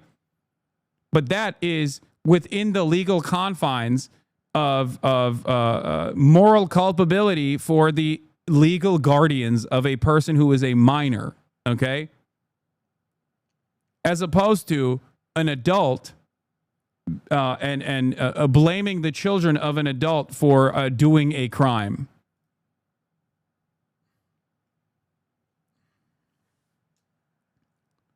$1 million. That's the bond amount for the man accused of carrying out a hate crime attack on peaceful marchers in Boulder, Colorado. He remains behind bars this morning. Our Naomi Ruckham joins us here in Studio 57 with more on this case. Good morning, Naomi. Errol, good morning. Mohammed Solomon had been planning this attack for quite some time, but it wasn't until he carried it out this weekend he had been driving for Uber. He'd passed recent background checks, too, despite living in the U.S. illegally after overstaying his visa. But he was also spending his time researching how to make Molotov cocktails on YouTube. A memorial of flowers and flags is growing at the scene of Sunday's horrific fire attack in Boulder. I feel like it's important to make it beautiful with flowers and show that life will continue even though violence has happened here.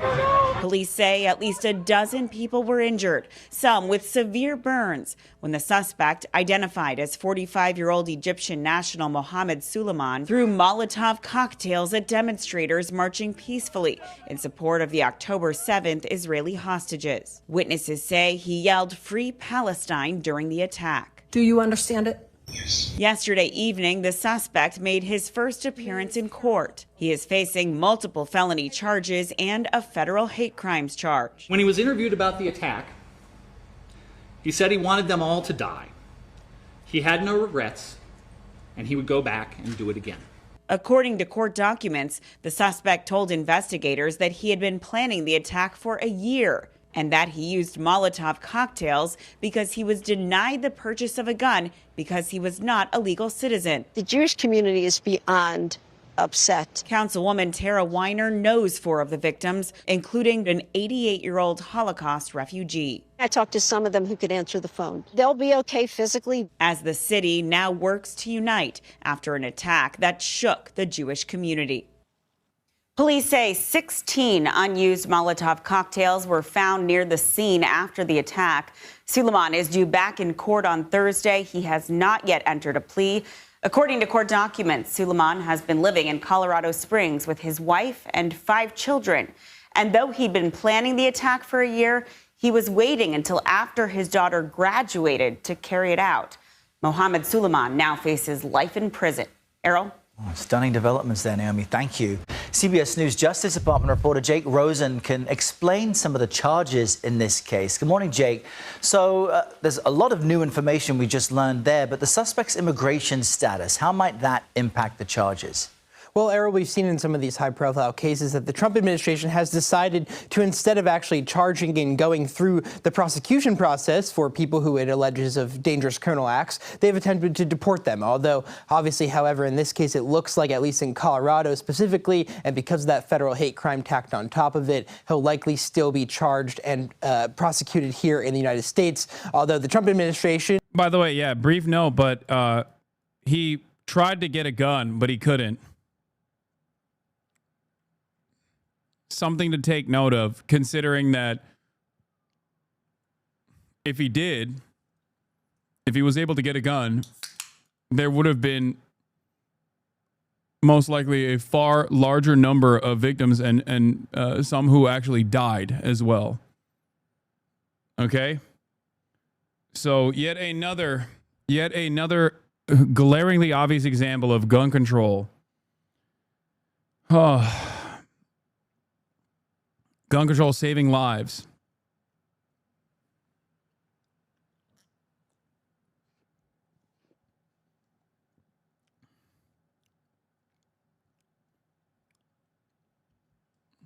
And people in the White House like Stephen Miller, Caroline Leavitt, and President Trump have all made clear that they take issue with the fact that this man had allegedly overstayed his visa, and that at least that's not an uncommon process, right? There are about 1% to 2% of people who are on the type of visa that this man was on do overstay, but obviously it proves their point that there were dangerous criminals all across the country who are not technically supposed to be here. There was allegedly some real premeditation ahead of this, many unused Molotov cocktails allegedly, and you have the suspect's apparent lack of remorse. How might... Drone over the Madeleine right now. There's a drone over the Gaza flotilla. The flotilla headed over to Gaza.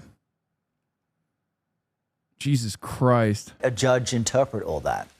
Well, certainly more to come, and we haven't even seen the official charges filed in Colorado because they added 4 additional victims during that press conference and as investigation kind of wrapped up at the specific scene of the crime. Although if you do the math, Errol, it's been about 8 charges per victim, including assault, premeditated first-degree murder, and a couple of others. So we're likely to see, in addition to those 42 charges, upwards of 2 or 3 dozen more. Certainly that would put him in the 70-plus charge category. And then in addition to that, the federal investigation is still ongoing, Errol, so we'll see what happens in that court appearance on Thursday, and certainly more to come, as the Department of Justice has said they're going to prosecute this fully. That might mean adding terrorist charges or potentially more violent charges at the federal level. Yeah, so much more to see in this case. Jake Rosen with the latest. Thanks, Jake. Breaking news to tell you about. The wife and children of the Boulder, Colorado suspect, Mohammed Solomon, have been taken into ICE custody. The story breaking this hour. Alex Stone has it for us. Alex, what more do we know? Yeah, since we were talking a moment ago, Kira, we just got confirmation. Our Luke Barr confirming through sources of the wife and children of the suspect of Mohammed Solomon have been taken into custody now by ICE and HSI, Homeland Security Investigations in Colorado. The family is being, we understand, processed right now for expedited removal out of the U.S. Remember, Solomon, we know, was in the country illegally, overstayed a work visa. It would seem his family probably was in the country illegally as well, that they are now in custody and getting ready for removal from the U.S. All right, things are happening fast. Alex, appreciate you. Thank you so much. We'll stay on it. You got it.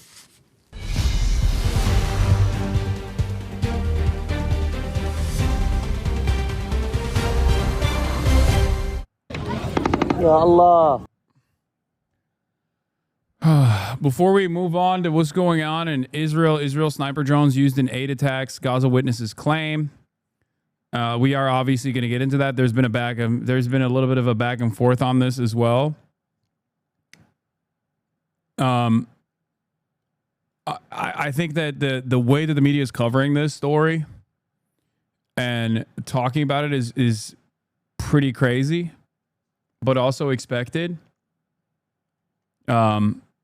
They are just gearing up for the post 9/11 style Islamophobia. They're greatly amplifying the post 9/11 style Islamophobia.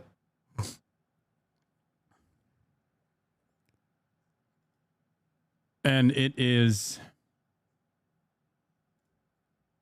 legitimately terrifying.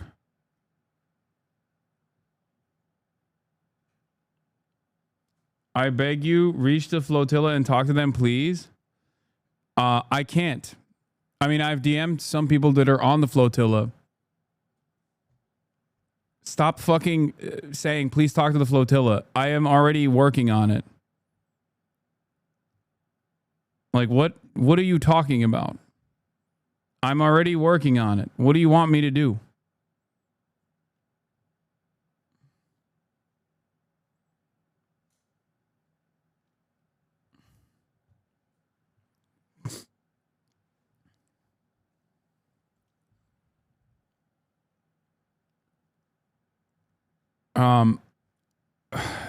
So there is a Freedom Flotilla coalition. Okay. For those of you who do not know, I don't have Telegram, by the way, so I don't know how I can watch this. There's no way for me to watch this because I don't have Telegram. You're sending me a Telegram link, but I don't have Telegram.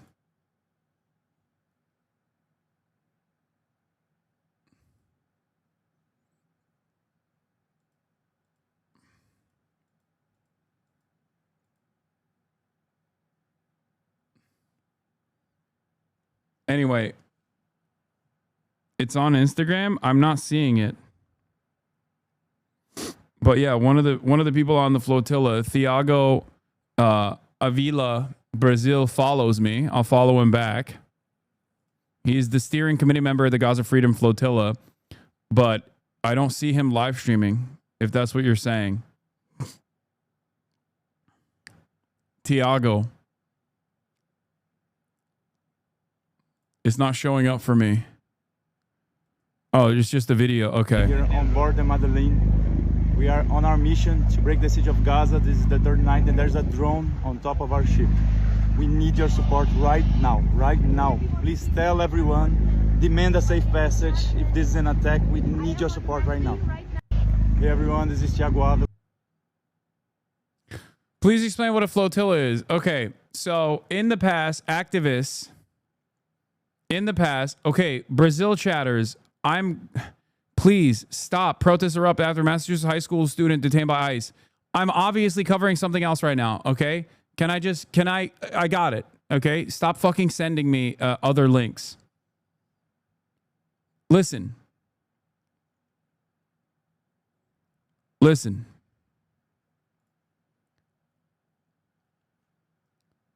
In the past,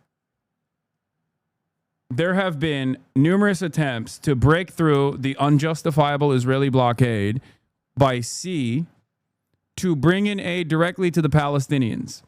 One of the most famous examples of this was Mavi Marmara. Okay, I've covered this extensively. This was also a radicalizing moment for myself. Okay, Mavi Marmara was a passenger ship that tried to, as a part of the Gaza Freedom Flotilla, tried to break through the unjustifiable Israeli blockade to deliver humanitarian aid to the Palestinian population living in Gaza. Okay?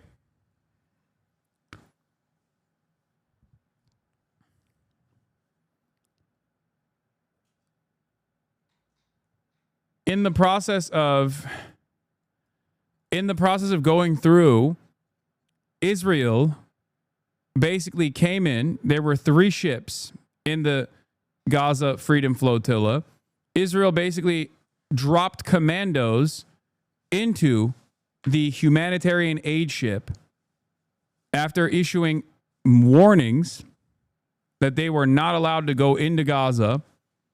And they dropped commandos into the ships and slaughtered 9 of the passengers.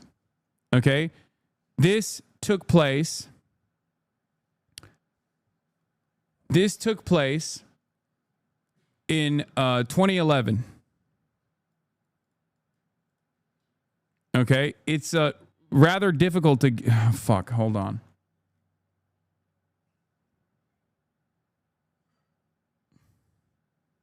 In 2010, I apologize, not 2011.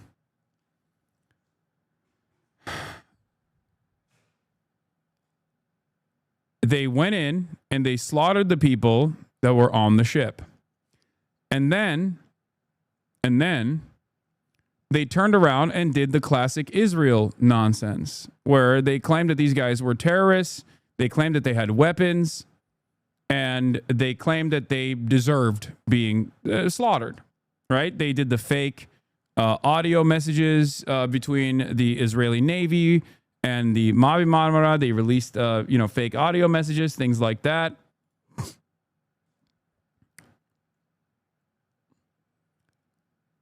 Recently, there were numerous attempts to implement a similar flotilla to bring humanitarian aid directly into Gaza. Once again, initially it was launched by friend of the show, Dylan Saba, alongside many other Gaza Flotilla Humanitarian Foundation members, the Freedom Flotilla Coalition. Turkey did not allow them to actually leave the Turkish ports. So they went back and they tried to do it again. And Israel, a couple months ago, shot one of the Freedom Flotilla ships off the coast of Malta, thousands of miles off the Israeli coastline. Airstrike unconscious confirmed. Crew evacuated. FFC still denied investigation. This happened in the month of May.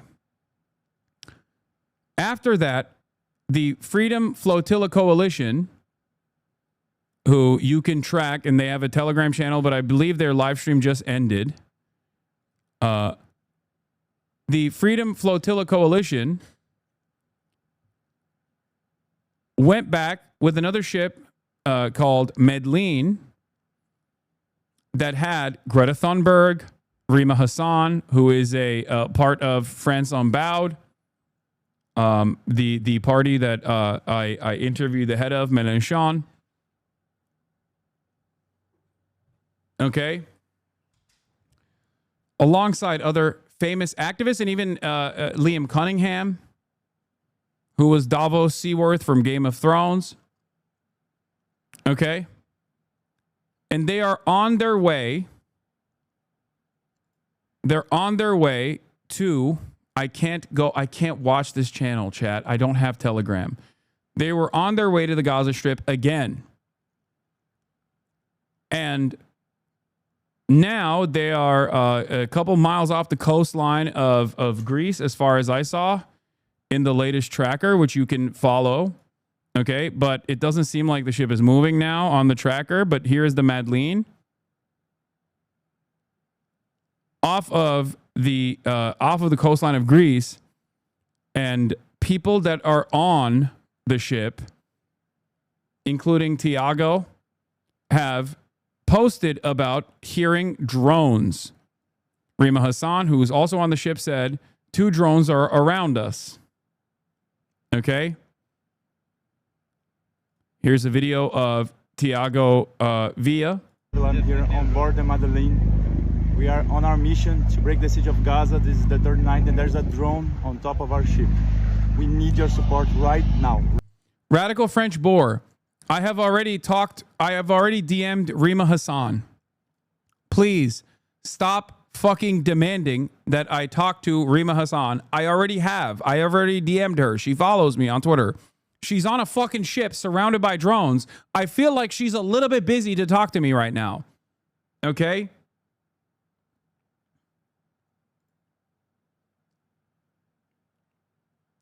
Jesus Christ.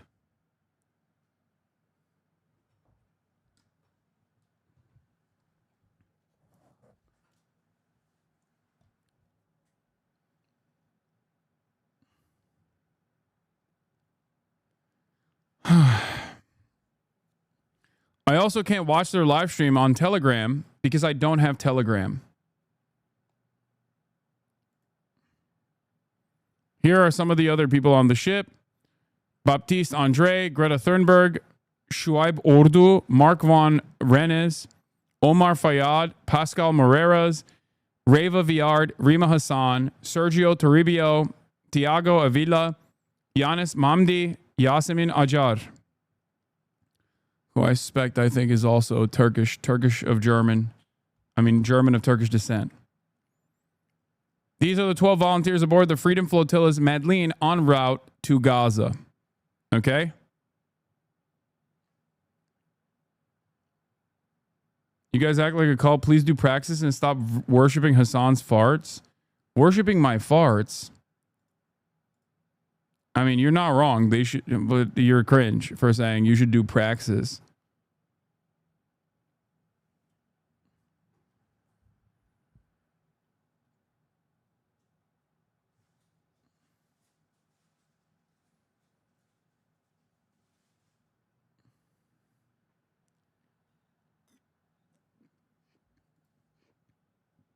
This is a live stream. Oh, this is Al Jazeera Arabic. Why did you send me the Al Jazeera Arabic repost? Just send me, please, chatters. Please send me a fucking better link than the tiniest Al Jazeera Arabic link you could find.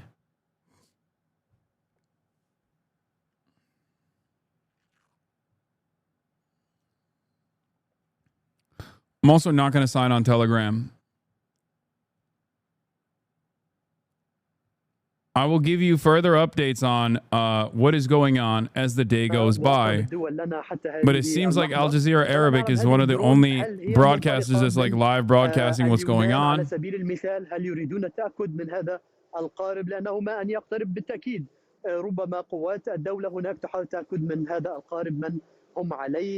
I guess they sent a drone off the coast of Greece. This is the drone. A head-on an Israeli Air Force Heron UAV flying directly above the ship.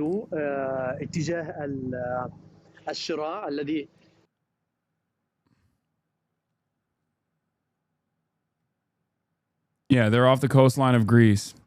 Anyway, they shot the previous they shot at the previous ship. It says Greek Coast Guard, not IDF. What, the this says Greek Coast Guard? Aircraft category military. Am I seeing this wrong or something? What's happening? Oh, it says Greece Coast Guard. Okay, my bad. Yeah. Okay.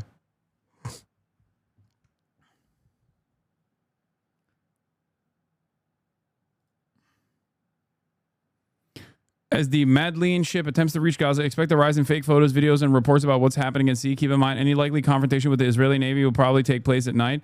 The only real-time visuals will come from the crew's cameras and IDF drone footage. Everything else will rely on delayed witness accounts. Be cautious of what you see online. Verify before sharing. And remember how limited our ability is to confirm events in real time.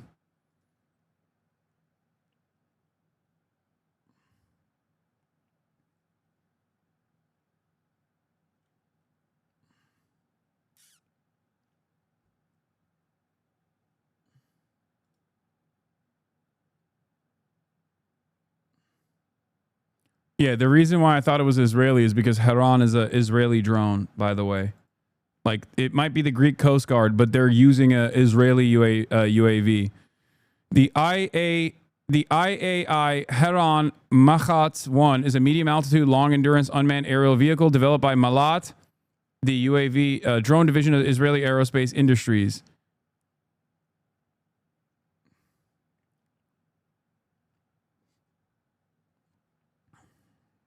Many countries, of course, use and utilize Israeli weapons, Greece being one of them.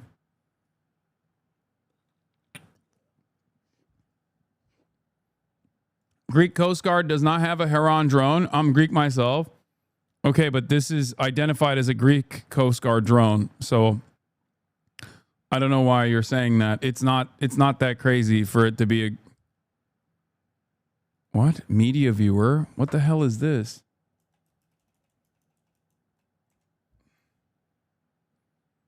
They issued What is this?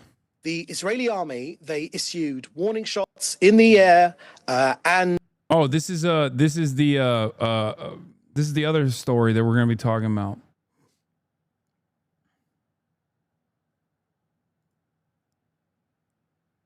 It's a Greek drone. Yeah.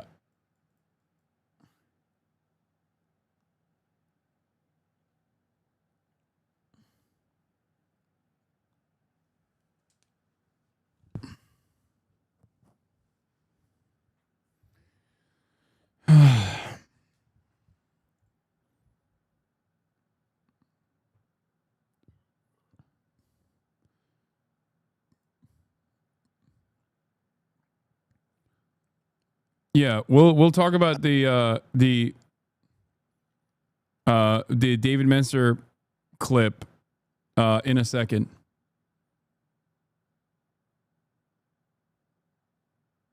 Okay. But as of now, these are the only updates. So there is seemingly a Greek Coast Guard drone that is an Israeli drone in its origin flying over the ship. Okay. هم من المناورة على سبيل المثال بتنفيذ خطط السلامة.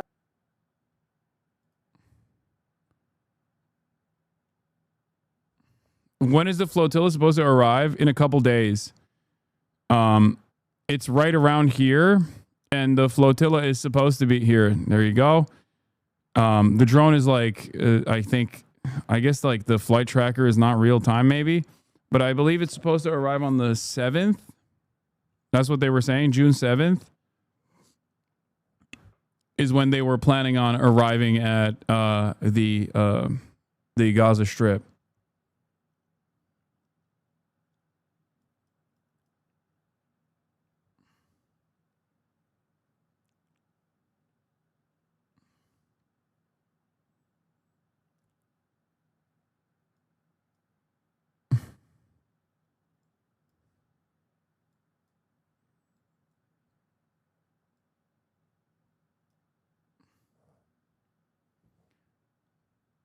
Do you think they'll sink it again? I think there is a likelihood that they will shoot at it again in an attempt to sink it, in an attempt to stop it.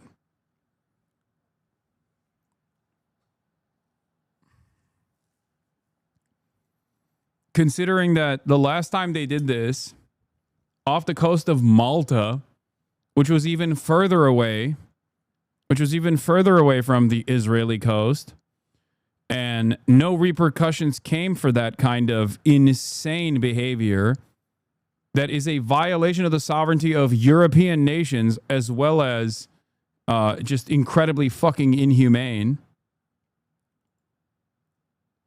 Okay?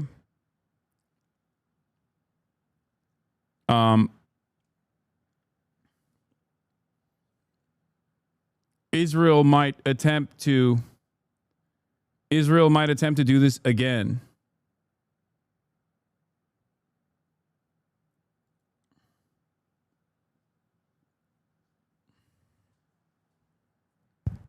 Now, as I was covering yesterday, the Washington Post and many other outlets reported that at least 31 people were killed Sunday morning in southern Gaza, according to Strip's health ministry, when Israeli troops opened fire on crowds making their way to collect aid.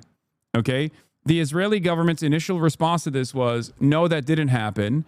And then their response was, because there was too many eyewitnesses and too much footage of the event, they said, yeah, we did open fire, but it was actually 1 kilometer away, like half a mile away from the actual aid area, despite the fact that these were people trekking for 7 miles to get to the aid area. So yes, it was near the aid area.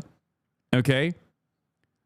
And And they got the Washington Post to basically issue a correction, a ridiculous correction, claiming that this was blood libel once again. And of course, the cowards over at the Washington Post corrected their and deleted their post below because it and early versions of the article didn't meet the Post's fairness standards. The background: early versions of this article on Sunday stated that Israeli troops had killed more than 30 people near a U.S. aid site in Gaza, with the headline attributing the action to health officials. The article failed to make clear if attributing the deaths to Israel was the position of the Gaza Health Ministry or a fact verified by the Post.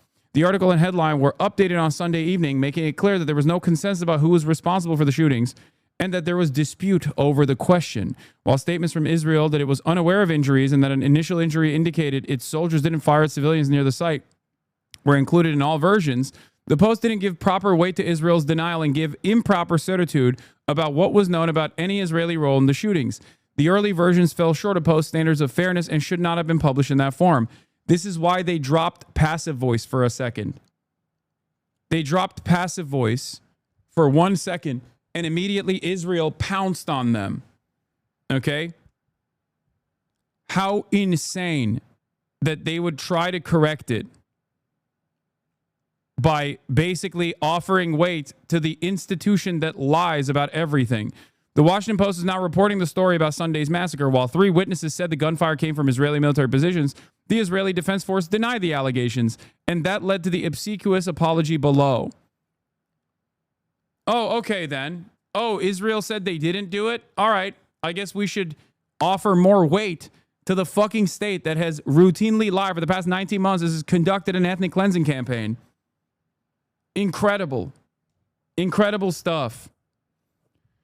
An Israeli military official later said the troops had acted to prevent several suspects from approaching them overnight and fired warning shots at the group, but there was no connection between this incident and the false claims made against the IDF.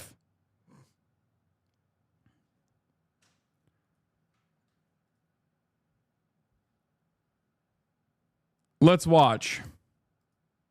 Eyewitness after eyewitness, same story.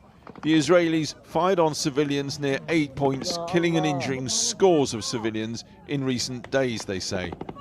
Moreover, repeated testimony that they used drones to do it. We were there lying on the floor since 4 a.m. and the drones were firing at us. The Israelis were firing at us. People were crouching on the floor, women and children, and in the end, all we left with is a can of fava beans. Israel has not directly commented yet on its use of drones in these recent incidents. But it is a world leader in developing military drone technology. For these drones, sometimes called quadcopters, firing bullets is certainly possible. We know of a lot of companies that advertise drones with small caliber weapons mounted on them. We know that the IDF has worked with some of these companies. And a UK doctor who'd worked in Gaza gave this evidence to Parliament just a few months ago. What I think I found particularly disturbing was that a bomb would drop maybe on a crowded, tainted area, and then the drones would come down. You reported on these drones a long time ago. Only now mainstream media is reporting on it. Yeah. Drone copters that have snipers attached to them that snipe children is something that we have covered months ago. Drone copters that actually provide surveillance and also directly speak to the Palestinians also covered that months ago. Only now is mainstream media starting to cover this. Even this is months after the fact that surgeons that went to Gaza came back and reported on the victims that were children. Drone copters that play the sounds of crying children in an effort to draw out Palestinians that are trying to help people in need, only to fucking shoot and kill them. Again, they are basically at least 5 to 6 months late to the game. Even after there was direct testimony, even after there has been verifiable evidence that we have seen from people's phone camera footage. I saw, I believe, an ABC or NBC, one of those like foreign, one of those reporters, conflict reporters, talking about his interview with a doctor in Gaza. A doctor in Gaza that in the midst of the interview was interrupted by a drone that flew directly to her window and started yelling commands at the doctor, asking about like who she was talking to and things like that. Demanding that none of this is actually filmed.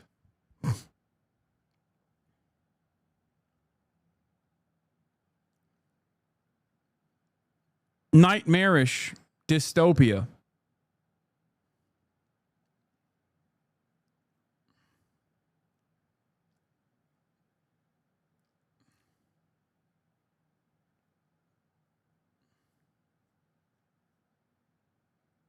Down and pick off civilians, children. And we had... Yeah, Al Jazeera's investigations unit covered quadcopters on December 2nd, 2024.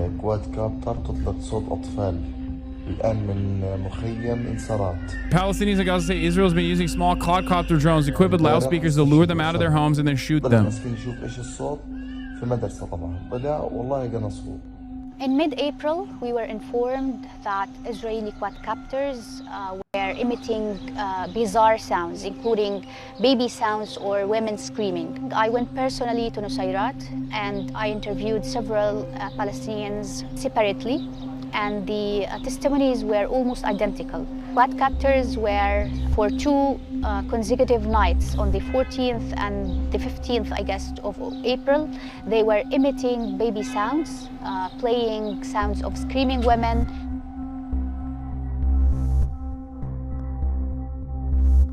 The quadcopters apparently played these sounds only to lure citizens out of their homes and to find someone to shoot. And this was confirmed by actually the reports that we followed up on at hospitals. There were cases of people getting injured by these quadcopters after going out to figure out what was the sound, to try to help. Suddenly we heard a woman shouting in the street, "Help," with a baby also asking for help. The voice was coming from outside the door. It was a quadcopter with 4 propellers. Then it headed towards the tents. We called my cousin. Don't fall for it. It's just the sound system. Abu Anas al-Shurur from this area was shot in the head.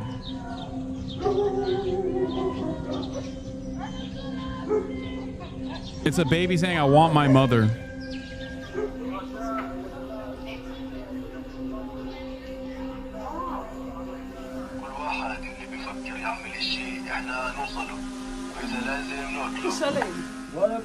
This is the other thing. Like they will use these drones to basically broadcast to, yeah, there it is, with weapons. This is from Elbit Systems itself, by the way. They can be equipped with weapons. They can be equipped with sniper rifles. This has been known for months. Okay, remember, the initial reporting on this came in the month of April in 2024. Only a couple months into Israel's genocide. Verification from Al Jazeera came in December.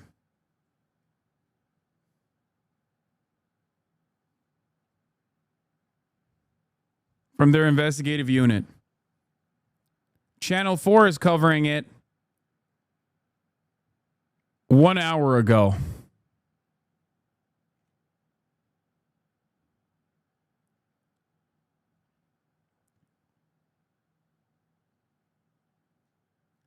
Israeli sniper drones used in aid attacks. Gaza witnesses claim. Description after description. This is not, an occasional thing. This was day after day after day. Israel said that's a lie. We don't target civilians. And then there's a psychological dimension too. Listen to this sound. An Israeli drone by night over Gaza. The blaring sound of a screaming baby. The man filming says this is coming from the drone. He says if you go out to investigate the sound, you'll be shot. It's happened, he says. Israel claims it would never do anything so unethical as this. That's so funny. Yeah, no, definitely, dude. Israel would never do this thing that Israel definitely is doing, that we have video footage of. But it's fucking blood libel, and you're engaging in anti-Semitism for saying that. As Felix said yesterday, Felix Biederman said yesterday, when referring to the Lindsey Graham post, a couple months ago, they were like, this is fucking blood libel. This is blood libel. Remember? Whenever we were talking about like the flotillas being shot at by the Israeli state, it was treated as though it was blood libel. It's always shit that Israel is doing in broad daylight, being treated as blood libel. But then a couple months after the fact, it just turns into something that they are advocating for. How incredible.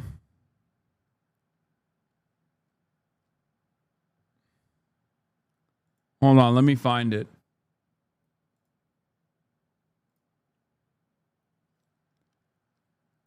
Yeah.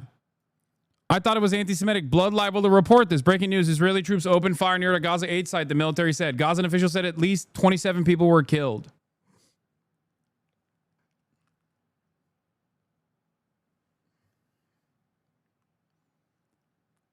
Israel claims that Palestinians are using human shields. The Israeli occupying force literally uses Palestinian human shields.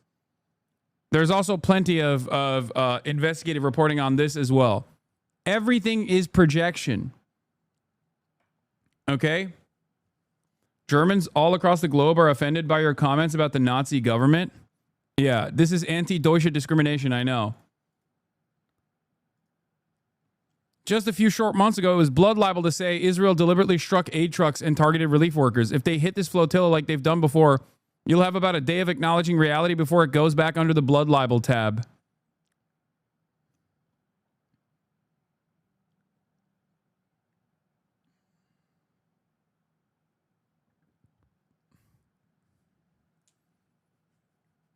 Incredible.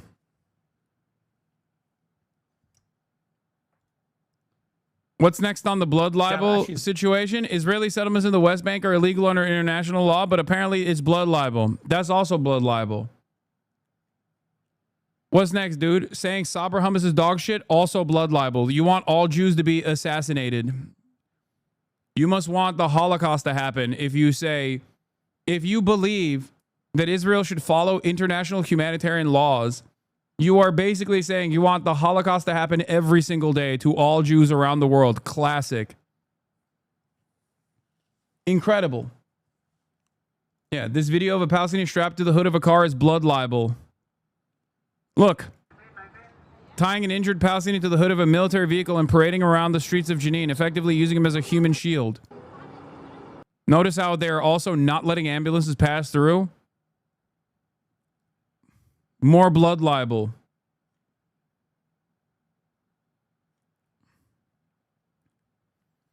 Every single thing that I've said about Israel and Israeli military doctrine, Israeli military practice, to the onlookers, to people who are not knowledgeable about the ways in which Israel conducts itself in its ethnic cleansing campaign, at first comes across like insane shit. Because everyone ultimately is so conditioned into believing that like Israel is the Jewish nation state. So obviously there's going to be a lot of haters of Israel that are coming at this approach from an anti-Semitic angle and greatly exaggerating the untold amounts of violence and the most psychotic ways in which Israel actually dishes out said violence. Okay? It's probably anti-Semitic.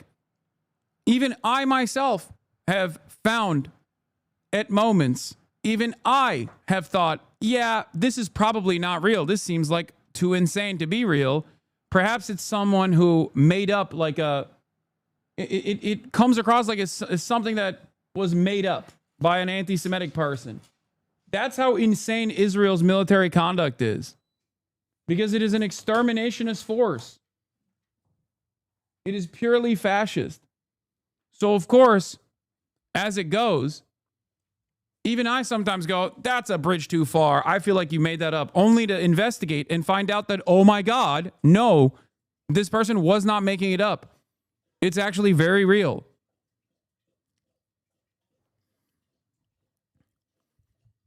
And there's funny ones like the semen commandos, like the goon squad that extracts semen from fallen Israeli occupying force soldiers.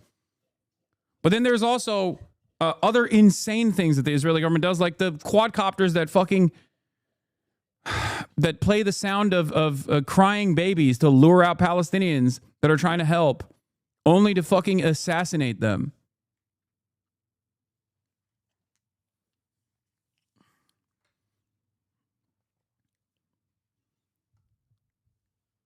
It is crazy.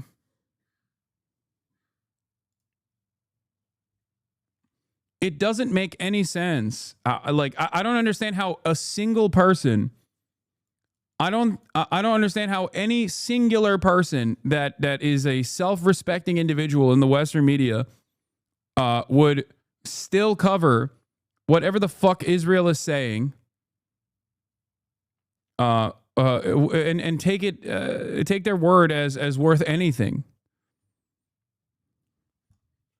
They have so consistently lied about every single thing that they're doing and so consistently projected all of the awful shit that they do to the Hamas organization, to the Palestinians in general, that no one who is a adult with a functioning brain should ever take what the Israeli officials are saying seriously.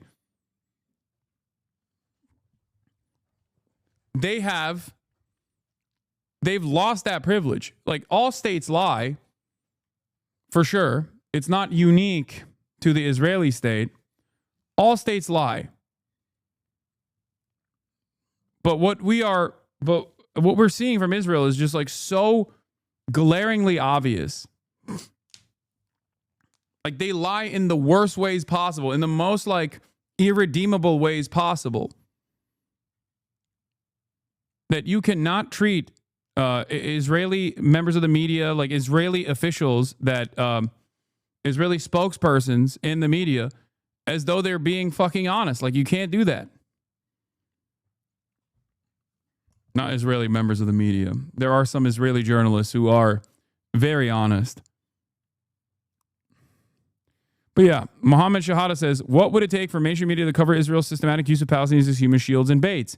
Does the IDF need to put out a cartoonishly giant sign that reads human shield on top of this man's head? 36 hours later, zero mention of this incident in U.S. media or EU media. This is a Palestinian that was dressed up in IDF combat fatigues and being lured around by rope as bait. God, you're such a fucking simp pussy. Okay, good one.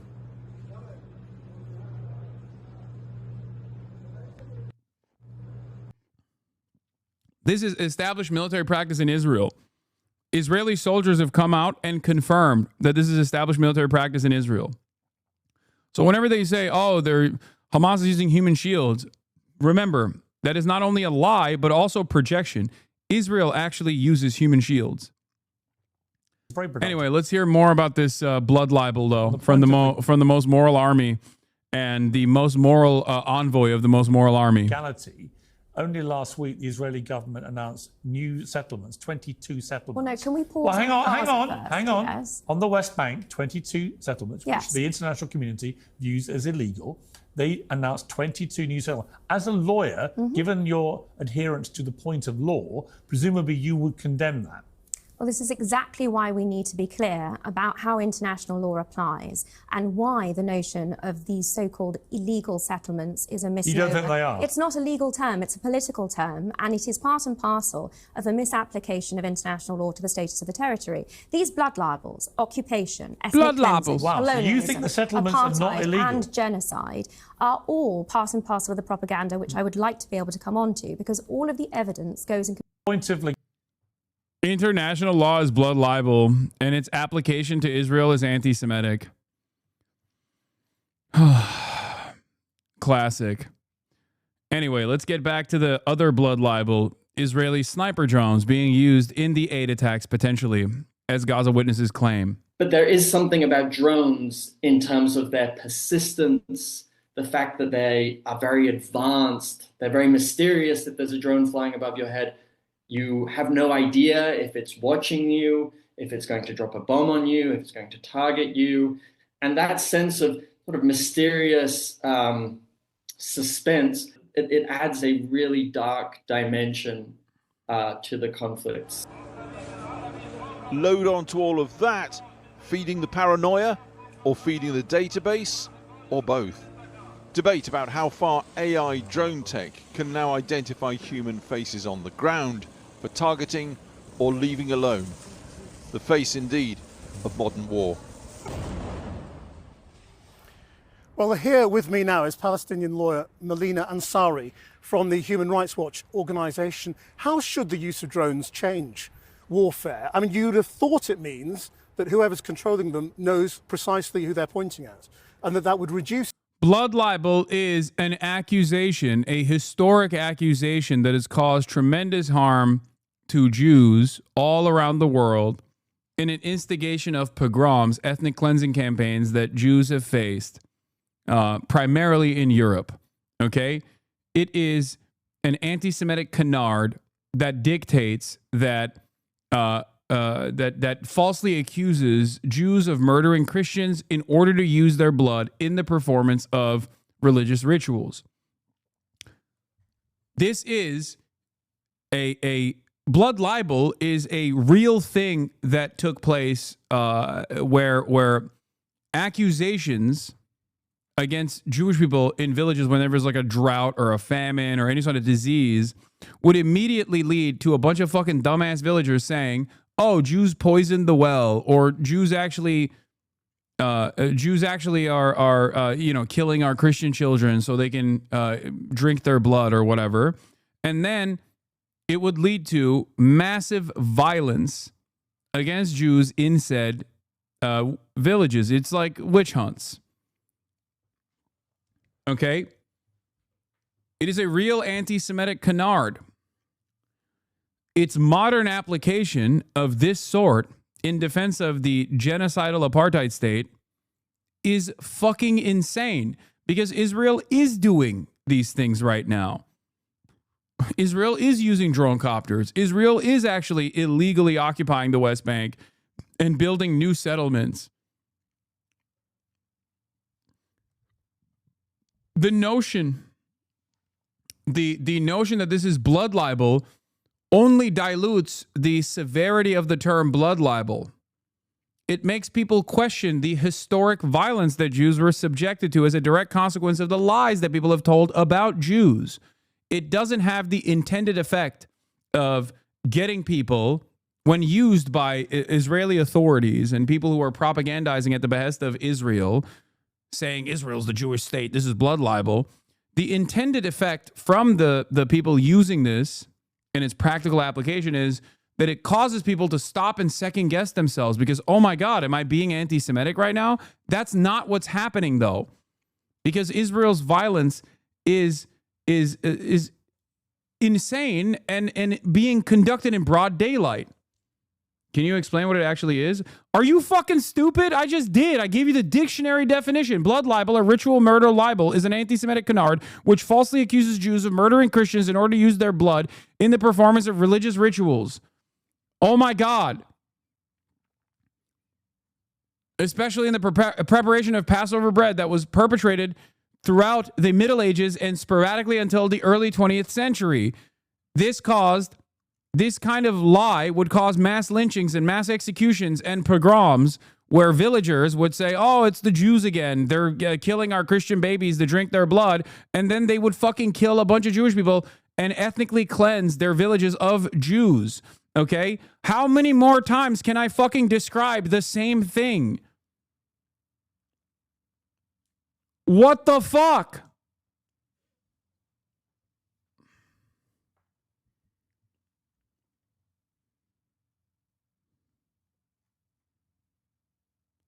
In its modern application in defense of Its modern application, most commonly used, is in defense of the genocidal apartheid state of Israel, where Israeli envoys will say, oh, this is the Jewish nation state, and you are engaging in blood libel. You are lying about Jews doing such heinous, violent acts. Meanwhile, it's not Jews doing heinous, violent acts. It's actually Israel doing heinous and violent acts. And these people are cynically applying real, a real term to describe lies that were told about Jewish people in an effort to do pogroms against Jewish people. The most common blood libel, obviously, is all the lies told about Jewish people that led to the fucking Holocaust. Okay, but the irony, of course, the dangerous irony, of course, in this process is that this does not actually turn around and cause people to second guess themselves, to stop them dead in their tracks from engaging with the truth.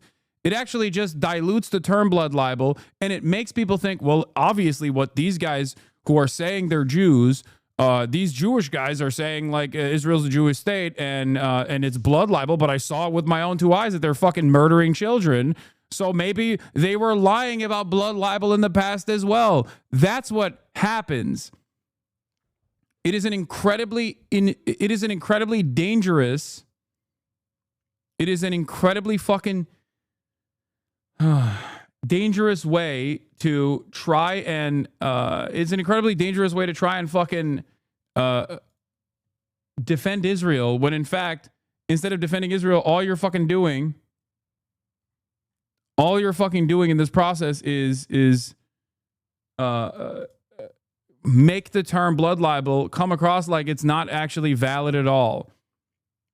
You're undermining the historic significance of the term blood libel by doing so. You are defanging anti-Semitism. Exactly.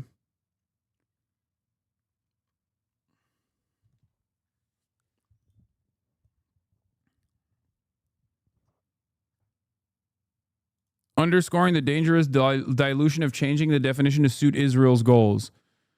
1940, anti-Semitism, an irrational fear or hatred of Jews solely or primarily on the account of their Jewish identity, regularly weaponized to enable persecution, pogroms, and ultimately genocide. Blood libel, false and fraudulent accusation that Jews murder Christians, particularly children, to use their blood for ritual purposes, often weaponized to enable violence and massacres of Jews.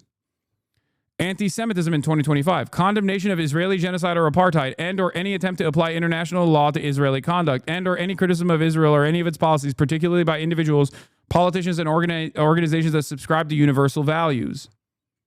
Blood libel, the documentation and or condemnation of the slaughter of Palestinians by Israel, particularly where it concerns the many thousands of Palestinian children massacred by Israel in the Gaza Strip since October 2023.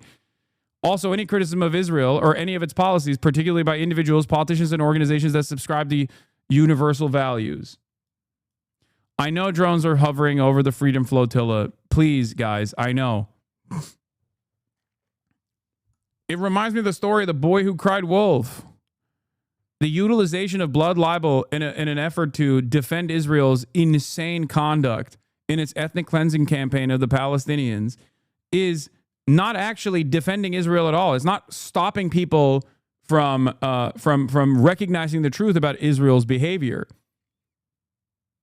The only thing it ends up doing is basically fucking make people go, all right, well, obviously these people are like, these are Jews, right? They're Jews. And they're saying that Israel's violent actions that I've seen with my own two fucking eyes are actually perfectly appropriate and being done for Jews, right, all around the world. And also simultaneously, if you ever fucking criticize this, if you believe your lying eyes, then you're anti-Semitic. Okay, well, I guess I'm anti-Semitic then. That is the somewhat intended secondary impact of this kind of idiotic and dangerous posturing.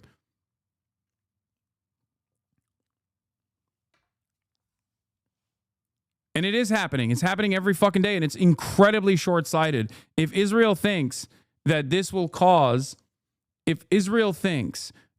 be beneficial for Israel in the long term, if Jews are threatened by real anti-Semitism, real danger, because many people in the Western world now associate Israel's actions with random Jews that live in this fucking country, that live in Europe, they'll be too fearful and they will have to move to Israel. If they think that this is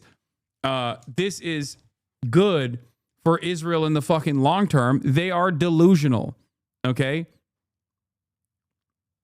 It's not good for Jews in the short term, and it's not going to be good for Israel in the long term. The Israeli project is over. It's done. The Zionist project is done. The below the final the culmination of all of this violence will inevitably end. Will it end with actual fucking pogroms against Jewish people and a complete separation from Israel as a mechanism of American foreign policy? Or will it actually happen in an anti-Zionist fashion with a singular, solitary, secular state for all the Palestinians? That is up to a lot of these institutions. Evet. And so far, you're taking this too fucking far. Let them have a country at the very fucking least. What are you saying? You're taking this too fucking far. Let them have a country at the very fucking least. What? So if we view Israel as equal to Jews, then Israel isn't a democracy but a theocracy, and we should cut them off for other reasons. Also, fun fact: the original Lego movie is far more political than you think.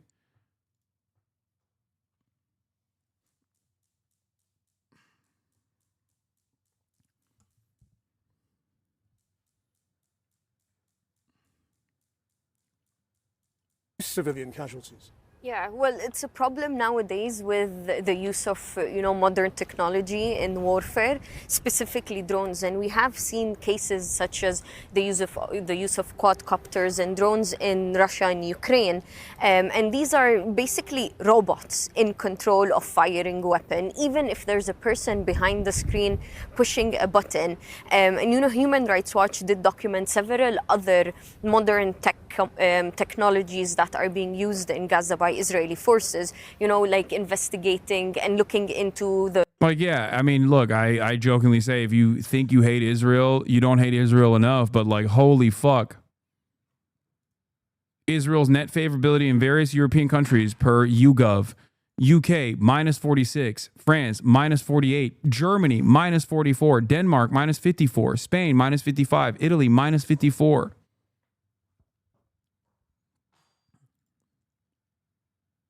Israel's approval has fucking plummeted, even in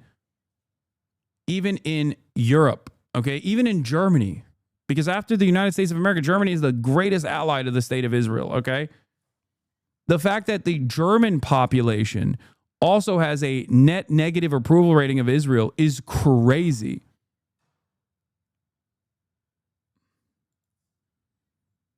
Yeah, this is the other one. Exactly. It's fucking over.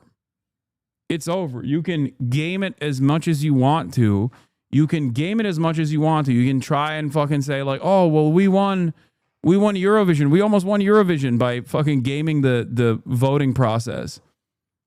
Nobody is believing that bullshit. And as a matter of fact, people are getting more resentful and more angry.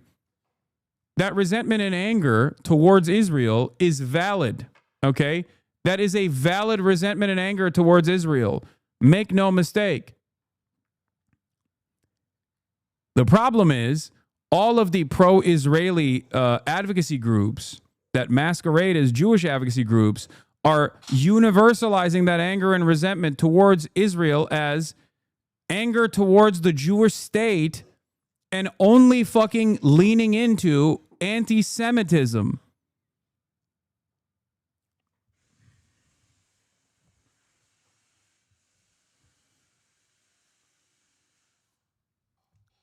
They think this is a defense of the state of Israel and its activities, but all it's doing is causing people to be resentful towards Jews, okay?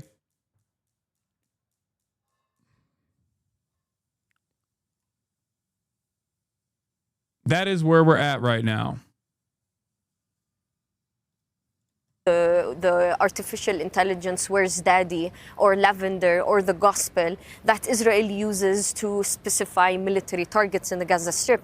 And the thing is, it's dangerous. While international law and the international community is exactly collaborating and looking into how to systemize and institutionalize the use of drones, we are still seeing them being used in warfare in violation of international law. Okay, let's come to the main news today, which is the shooting of people trying to get to these food distribution points. I mean, what's your understanding of the international law here in terms of what's happened in these incidents? Yeah, to begin with, international law started when this whole shenanigans of an ex-military personnel company leading aid distribution. You know, the most important thing under international humanitarian law when it comes to Where's Daddy is an AI targeting program, a part of the Lavender AI targeting program that was unveiled by investigative reporters in Israel, 972 Magazine, and Local Call. I also covered this a long time ago, almost a year and a half ago.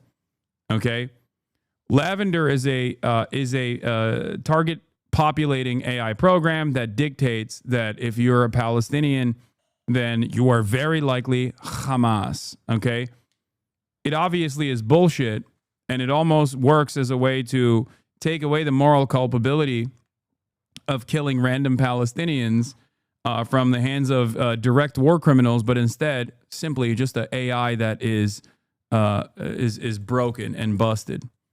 Okay, that also has an incredibly insane secondary targeting protocol called Where's Daddy. Lavender basically populates targets off of ridiculous reasons. Oh, you're a Palestinian man who is between the ages of 14 and you know, I guess like what, 65, and you got a new SIM card, Hamas. And when you as a Palestinian man come home, Where's Daddy kicks in, and it automatically informs the nearest airstrike team that the target has actually come home. That's why it's called Where's Daddy. Okay, 14 to 70, military-aged male. When the target that is 14 to 70, between the ages of 14 to 70, actually arrives home, Where's Daddy triggers an alarm, and the nearest Israeli strike team will blow up the entire fucking house, eliminating the entire family and its neighbors as well. That is a real part of the Israeli... What? What is this?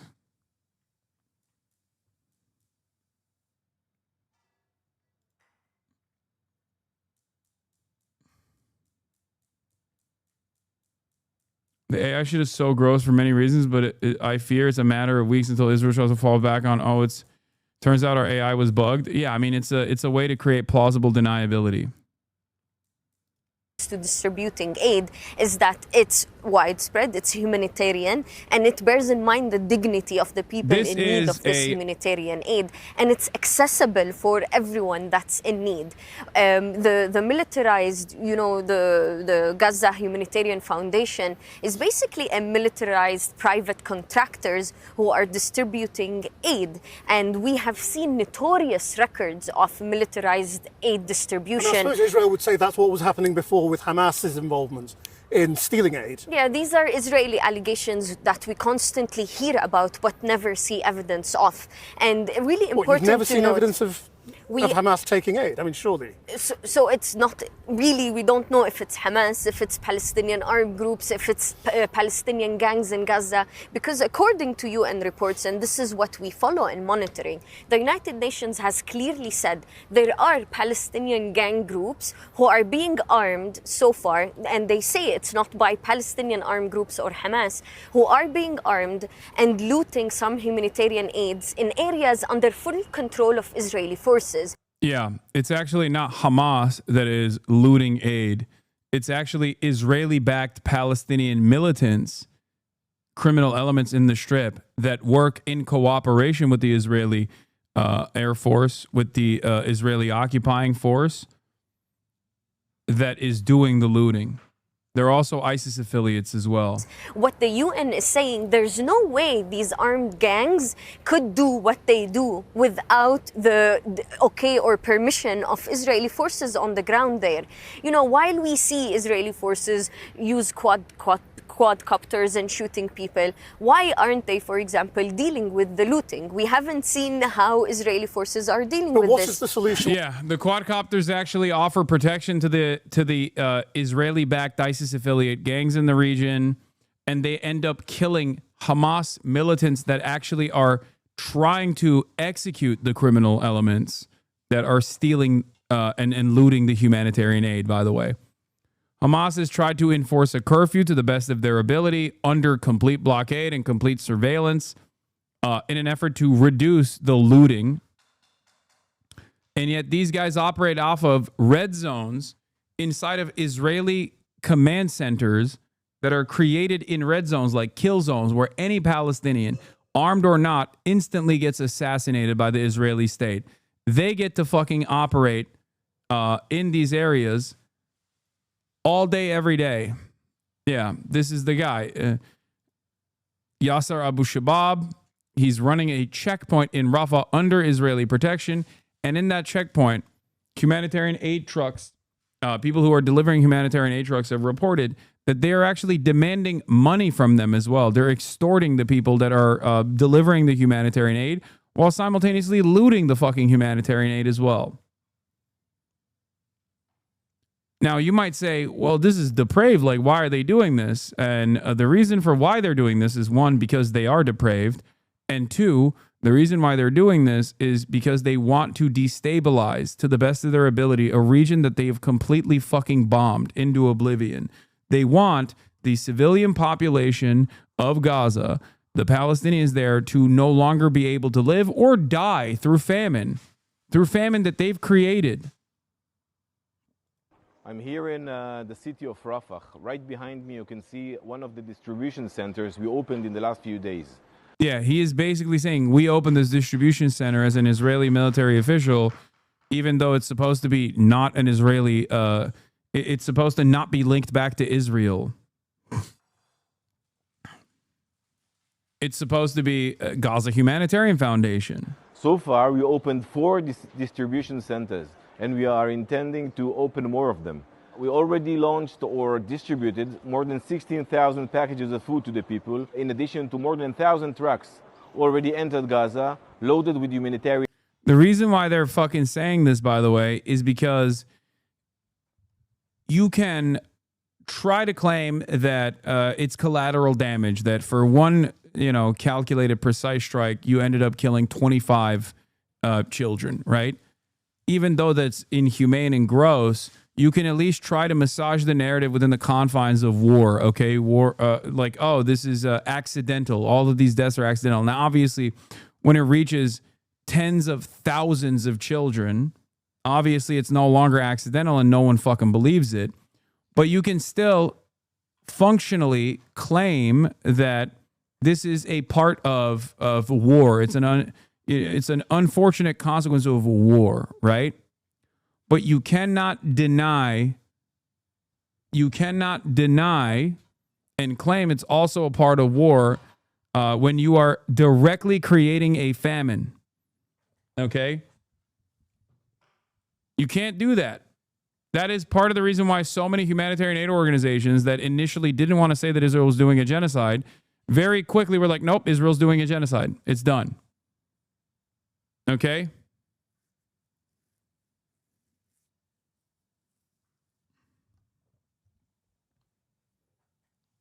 Why is he saying it in English and not in Hebrew? We all know it's bullshit. This is for external use only. Exactly. If you see an Israeli military official or an Israeli envoy speak in English, know that that is for you. It'll be a little different than what they say about the same exact situation in Hebrew. This is for Western eyes and Western consumption. Aid. Hamas is doing his best, his utmost, to stop us from doing so. He is spreading rumors, fake news. He's trying bluntly and violently to stop the people of Gaza from reaching those distribution centers. I urge you not to believe every rumor spread by Hamas. We will investigate each and one of those incidents and each and one of those allegations.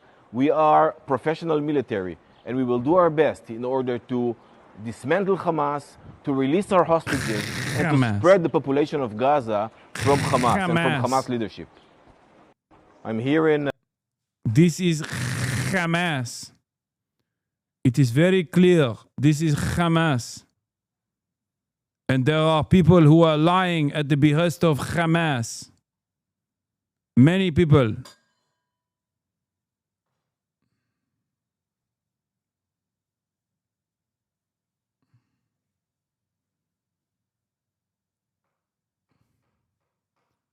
Terror babies. Babies of terror. Hamas babies.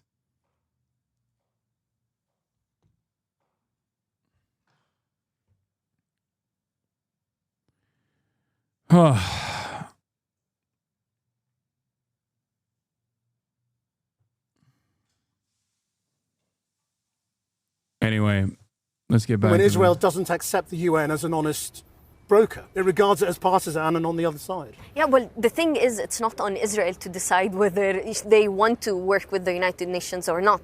This is under the United Nations Charter. Israel is obligated to cooperate with the United Nations institutions. And for example, UNRWA, Israel has a unilateral treaty with UNRWA that it alone, on its own, decided to stop. Let me remind you also that the International Court of Justice is looking into an advisory opinion into Israel's obligations towards UN entities in the occupied Palestinian territory. We're talking about Gaza, which falls under occupation of Israeli authorities. So Israel has an obligation to facilitate and collaborate with the UN. Melina Ansari, thank you very much indeed. Thank you. Now, first, the head of the Gaza Humanitarian Foundation resigned, saying the operation could not adhere to humanitarian principles. Now, the Boston Consulting Group, which helped establish the US and Israeli-backed aid distribution mechanism, is also jumping ship. Let's get more from our Washington correspondent, Siobhan Kennedy. Siobhan. I don't get it. It's totally above board. It's perfectly legal, perfectly valid. Why are these guys all, why are all of these guys just escaping any association with the Gaza Humanitarian Foundation? I thought it was in the name, the Gaza Humanitarian Foundation. What? So weird. Why are they jumping ship? Well, that's right, Krishnan. And adding to the chaos on the ground, it's emerged now that the Boston Consulting Group, which is the US contractor that was hired to set up and run the new aid organization in Gaza, actually quit the job last week and terminated its contract with the Gaza Humanitarian Foundation. Now, in a statement... Yeah, BCG, Boston Consulting Group, jumping ship now while everyone else jumped out before, should tell y'all how evil consulting groups are. Yeah, I mean, we are talking about some of the most evil figures, okay? Some of the most evil entities in modern society. American Marine snipers that have now turned into mercenaries and consulting groups. Okay? Think about how fucking evil this process looks like, and this process actually is, that you got mercs that previously were American Marine snipers going, it's a bridge too far for me. I don't know if I want to be associated with this, okay? Like, that's insane. To Channel 4 News, the Boston Consulting Group said that it was doing the work for free to help set up the new aid organization. And it added that unapproved follow-on work relating to Gaza lacked buy-in, it said, from multilateral stakeholders and was stopped on May the 30th. The Boston Consulting Group has begun a formal review of the work. And while that review continues, the partner who led this work has been placed on administrative leave. Now, it's not clear what that unapproved follow-on work was or why the partner in charge... They should say why. I think it's gross that they're trying to do reputation laundering, but not actually following through on what the reasons why they pulled out were. BCG helped design the Gaza Humanitarian Foundation model, set contractor pay rates, and manage its ops from Tel Aviv. They now say they've ended the contract and placed a senior partner on leave. Insiders say Gaza Humanitarian Foundation might not survive without them. 2 executive resignations took place. As you know, the mercenaries that I told you that resigned, including the head of the Gaza Humanitarian Foundation, Jake Wood, claim that 7 million meals were distributed. IDF opened fire near Rafah site. 27 civilians killed, dozens wounded. Mass refusal by UN agencies and aid orgs to join. New GA Fed, the Gaza Humanitarian Foundation director, Trump ally Johnny Moore, evangelical PR operative. Israel controls the entire aid flow. Armed U.S. contractors secure distribution. 3 to 4 hubs operate only briefly each morning, but not inside aid zones. Despite GHF's claim of safe ops, even Israeli defense officials warned of stampedes in internal memos. Boston Consulting Group says his work was pro bono, but internal sources say they invoiced $1 million per month. The UN and the WFP, World Food Program, have called the situation a tragedy and demand full access. Instead, Israel enforced a tight blockade, has displaced most of Gaza's population south, and is ramping up a new northern offensive. Gaza Humanitarian Foundation was marketed as an innovative solution, but it's become a failed militarized workaround to global humanitarian norms. This is privatized aid by design collapsing in real time. I think that it's not privatized aid by design collapsing in real time, even though it is privatized aid. It's actually a mechanism of aid distribution that was supposed to create chaos. It was supposed to be a trap. And yes, a friendship dating to 1976 resonates in 2012. Benjamin Netanyahu worked for Boston Consulting Group. Of course.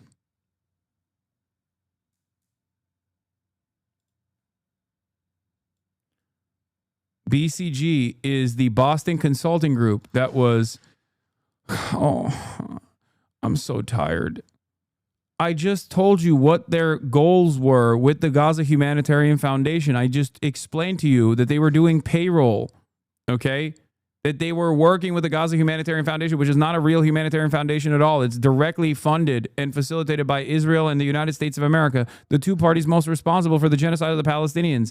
It is illegal under international human rights, under rules of conduct, to actually distribute aid by the belligerent occupier and using the aid as a mechanism to trap Palestinians or to displace Palestinians. All of these things were basically, all of these things immediately came to light. I've been covering this for fucking months and months and months. I just repeated that point just now. And people just like don't understand, what I said 9 seconds ago and go, I don't get it. I keep repeating myself so much. Has been placed on leave. Should be noted, though, that the Washington Post did cite sources that said that the Boston Consulting Group actually charged $1 million a month for its work in Gaza. Has there been any response from the White House? Well, there has been a press conference in the last hour or so, and the White House press secretary was asked about the latest shootings, and she said that the administration was looking into the veracity, she said, of the reports and wouldn't take the word of Hamas as the truth. She was also asked about the change of leadership in the Gaza Humanitarian Foundation, and just listen to what she said. Well, look, this was a creative idea that the president called for to get aid into the region. These people were desperate and starving, and the president didn't like seeing imagery of that, and he wanted to ensure that aid was brought in with the approval of Israel for understandable reasons. We will never forget the brutal attack on October 7th. And again, this is something that the previous administration was unwilling to put the time and effort into doing. Well, she seems to imply that the whole idea of this Gaza aid group was all President Trump's. Important to say in this respect, though, that the Boston Consulting Group as a private entity presumably would have been operating at arm's length from the White House. But today, the Gaza Humanitarian Foundation has announced that it has appointed, in fact, a pro-Trump evangelical pastor by the name of Johnny Moore to take over running the organization. Siobhan Kennedy in Washington. The children of Reem Zidane are mourning their mother today. "Come back, answer me," says her son Zain. Behind him, his 15-year-old brother Ahmed explains to a reporter why they'd risked trying to get to the aid site. Everything's been under siege, he says. Of course we were going to go. My mother was telling my brother, lean over, lower your head, do what I'm doing. My brother turned his head, and then a bullet went into her head. We are supposed to be able to eat with dignity. We're supposed to receive aid without humiliation, without being disgraced. It was Reem's 5th attempt to get aid from the new US-Israeli-backed Gaza Humanitarian Foundation in Gaza's far south. She'd returned with nothing each previous time, losing out to those faster, stronger, in the chaotic competition the new aid system has created. This was the 3rd consecutive morning of Israeli shooting in the vicinity of one of the GHF sites. On this occasion, the military confirming it had fired toward what it called suspects who'd left the main route.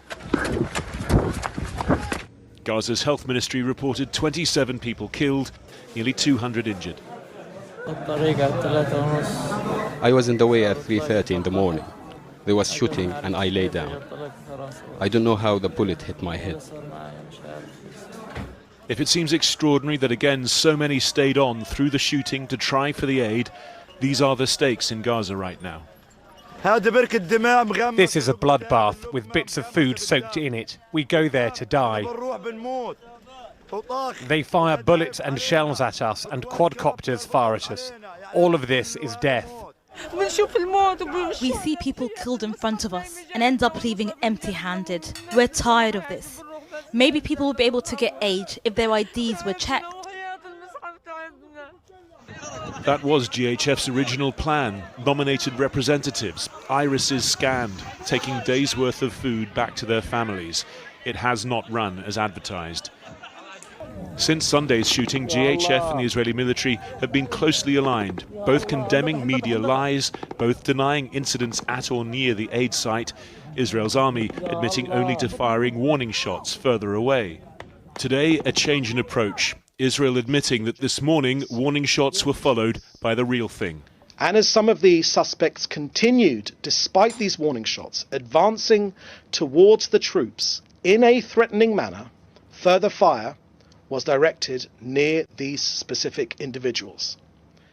But doubling down on the accusation that media were reporting Hamas propaganda without verification.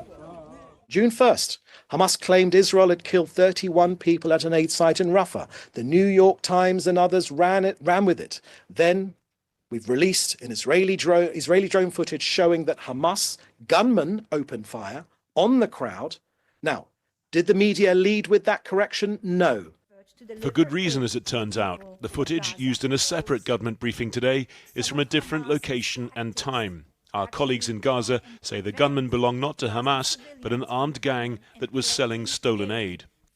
This evening, Israel's military released new footage of its troops in Gaza's... Nope, take it one step further. Armed gangs selling stolen aid that are under the protection of Israel. Because remember, there's a drone that was able to take that footage. Okay? Now, how is it that this drone that took that footage didn't immediately assassinate the person?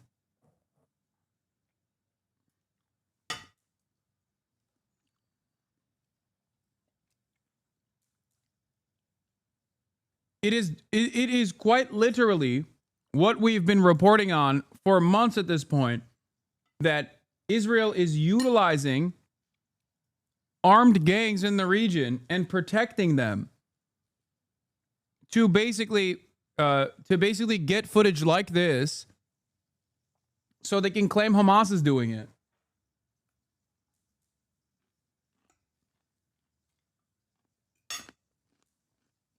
Far north, it follows news overnight that 3 Israeli soldiers had been killed in the fighting there.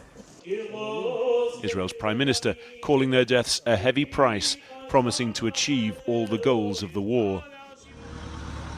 In southern Khan Yunis, more evacuation orders as Israeli troops expand operations there. For Gaza's civilians, the achievements of this war counted in increments of misery. Well, joining me now from Al Mawasi near Rafah is Hamish Young, who's the Senior Emergency Coordinator for UNICEF in Gaza. Now, Israel says this aid operation is working and millions of people are getting food. What's your assessment? Good evening, Christian. Our assessment is that it's not working for all the reasons you've just seen. There are large crowds gathering. They're moving in. The whole situation is chaotic and uncontrolled, and people are being shot. I think we can quibble over the numbers, but the fact is, and I don't think anyone's disputing it now, the tens and tens of people have been shot over the last 3 days. And that is just absolutely unacceptable. The Secretary General's called for an independent investigation yesterday. That was even before today's killings, which have only added to the need for this to stop immediately. Do you think it can be made to work, or does it need to be abandoned? The current structure can't be made to work. It's inherently flawed in its basic design.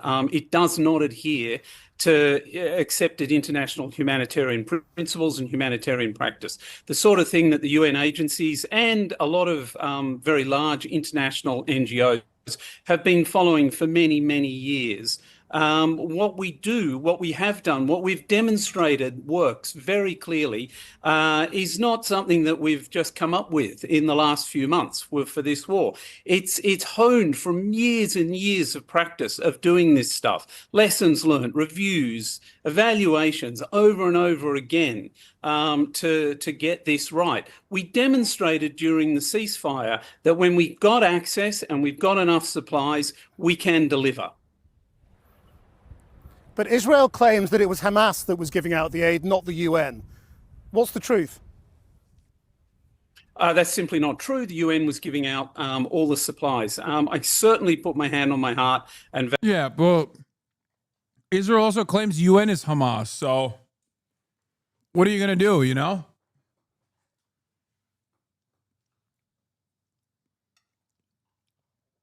I'm telling you, bro, if Israel said, it's sunny outside, I bring a fucking umbrella. Get the fuck out of here, dude, Israel says. Vouch for UNICEF.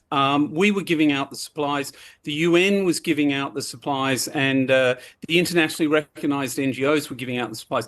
I think, Christian, it's important to note that during the ceasefire, when there were many, many thousands of trucks coming, I think you'll recall that was 600 a day was part of the ceasefire agreement.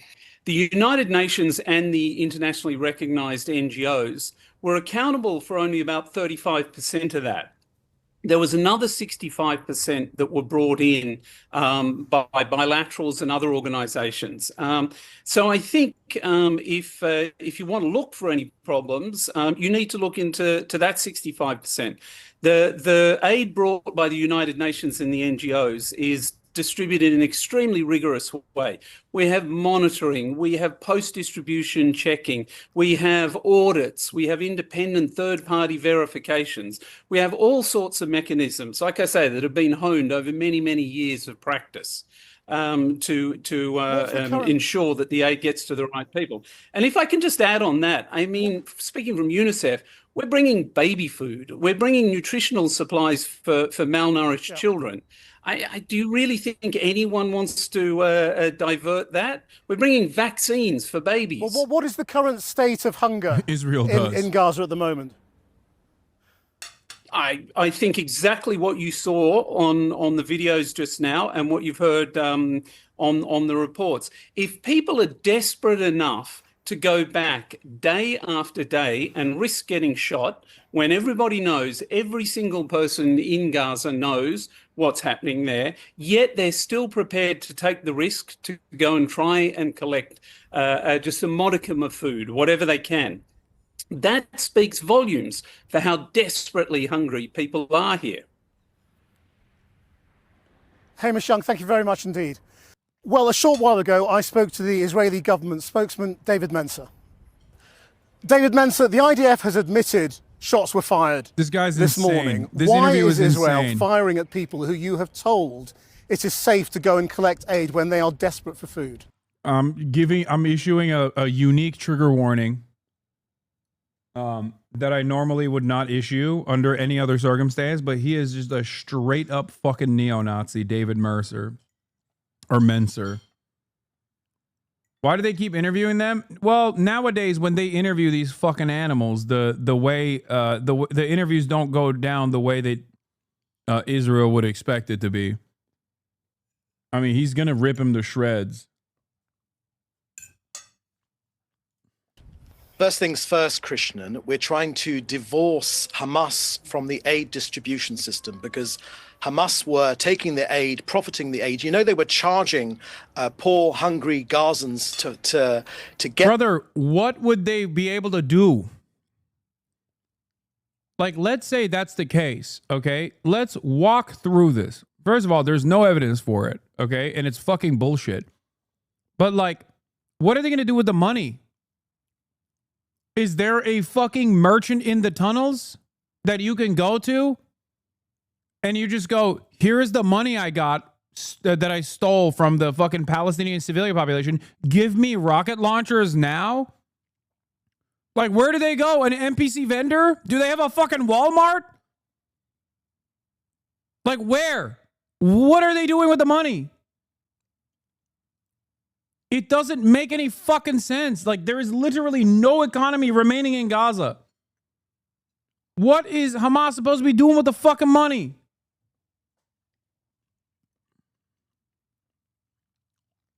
Yeah, the fucking Resident Evil 4 merchant is in the tunnel system. Going, oh, hello, Hamas. Time to give you browse my wares, Hamas militant.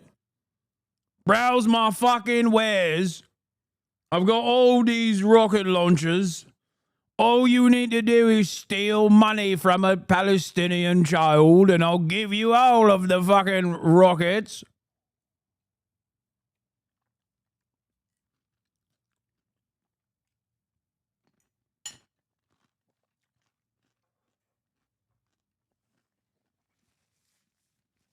What are you buying, Hamas? Get this food. We're divorcing the two subjects of Hamas and aid distribution to allow hungry Gazans to get the food directly, to be able to feed their families in an orderly way. Now, to the event this morning, Tuesday, the IDF have said that as crowds move along the designated routes towards a humanitarian aid distribution point in northern Gaza, Israeli soldiers identified several of those people. They left the approved access route. The incident occurred approximately 500 meters, half a kilometer from the distribution site. And after issuing warnings, audio, verbal warnings, warning shots were fired in the air. And I like that they went from it's fake, it's a lie, it's the most anti-Semitic lie, to actually Hamas was doing it, to, okay, maybe we did it, but it was just a warning shot, to, okay, it wasn't just the warning shot, they were being suspiciously Palestinian in the vicinity of a fucking Israeli occupying force soldier, so therefore they had to be assassinated. Every single time, man. Why do we play this fucking song and dance every single goddamn time? Yeah, I mean, it's a classic. It did not happen. Okay, it happened, but it wasn't us. Okay, it happened and it was us, but we didn't kill anyone. Okay, it happened and it was us, but we only killed someone the third time in a row it happened.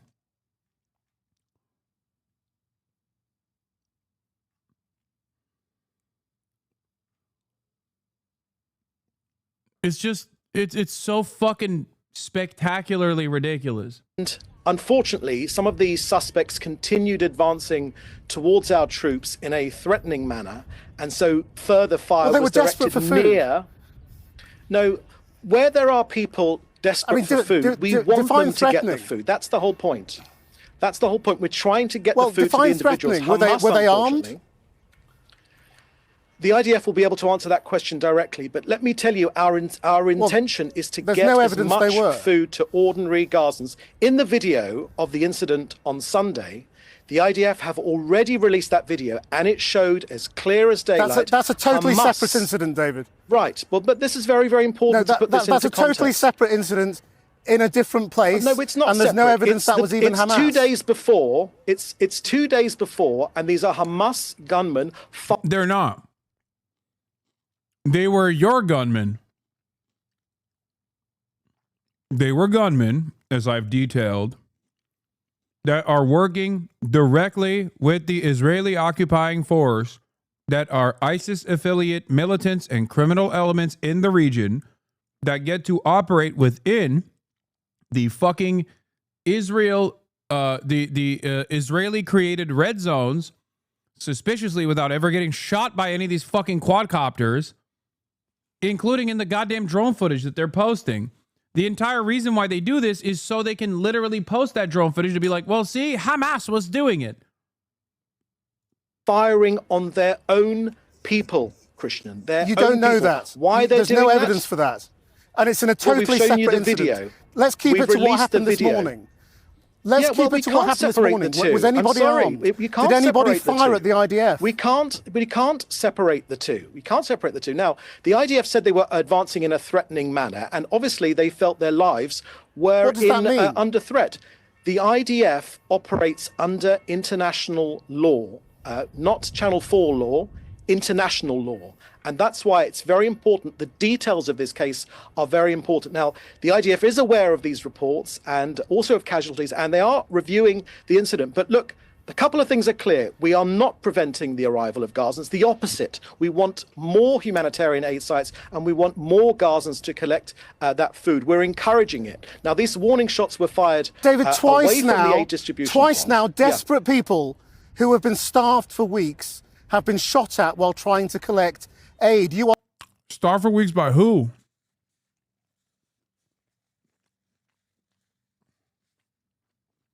Also, it's pretty funny that the Channel 4 reporter is in Jerusalem and he's talking to the Israeli Hasbara guy who's in Tel Aviv. Like, they could be doing this in person.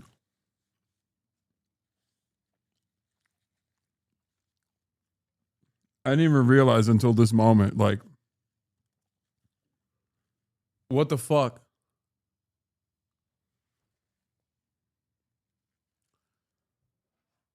I will say, these guys are, like, Western media has started to do real coverage. Finally. And they're talking... Western media is covering this shit like Israel won't actually deport them or even fucking assassinate them, which is surprising to me. Like, it's odd. Like, you're talking a big game when you're literally inside of the apartheid state, shockingly enough.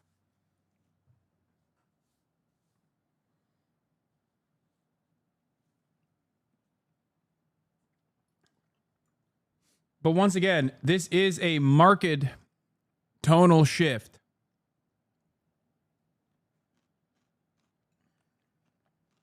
From mainstream reporters.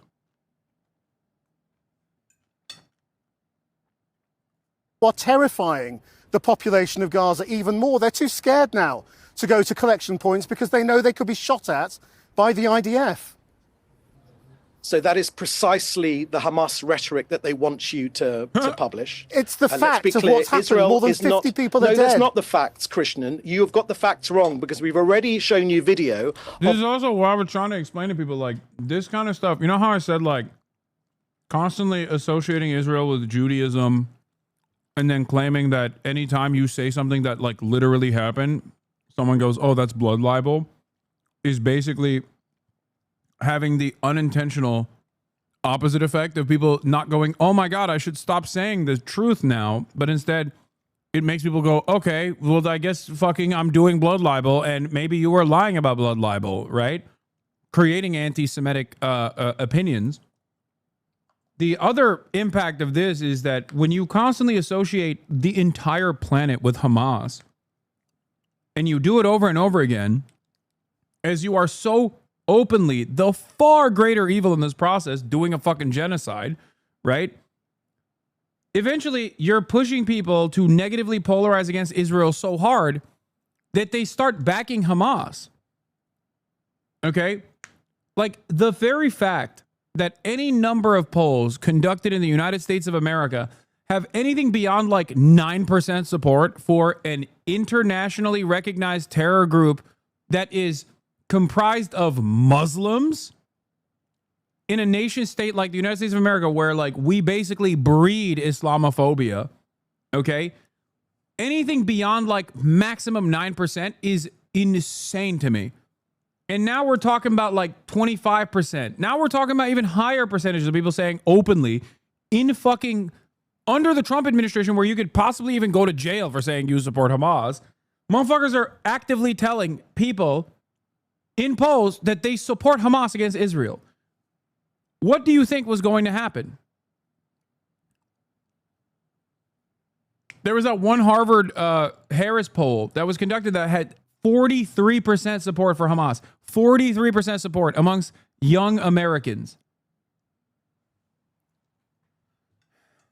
That is insane to me.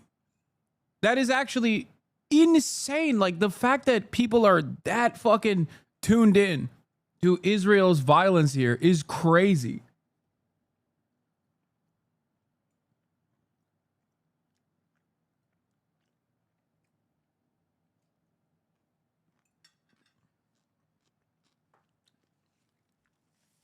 Yeah, ironically enough, this is the exact same process as how Hamas came to power in Gaza. Exactly. And as we know from all the polls that I've shown you, in historic Palestine, those who do not live under the rulership of Hamas oftentimes have a much higher favorability for Hamas. So much like the Palestinians in the West Bank, as opposed to the Palestinians living under Hamas rulership in Gaza, Americans are now also showing high degrees of favorability, at least amongst the youth, towards Hamas.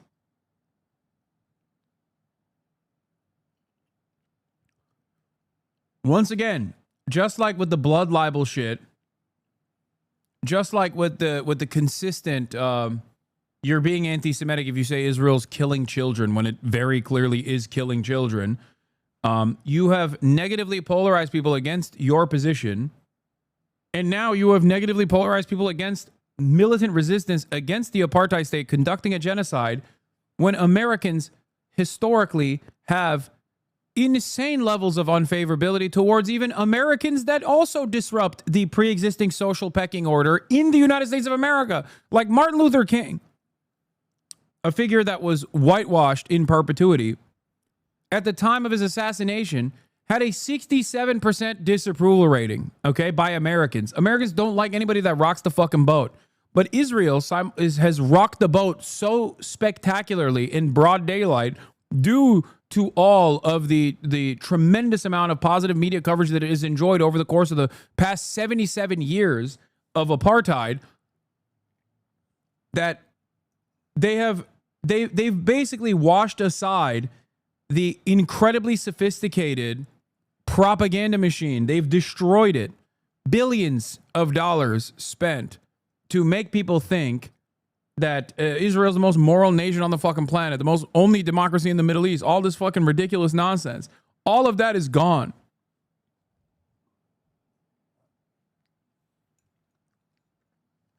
It's over.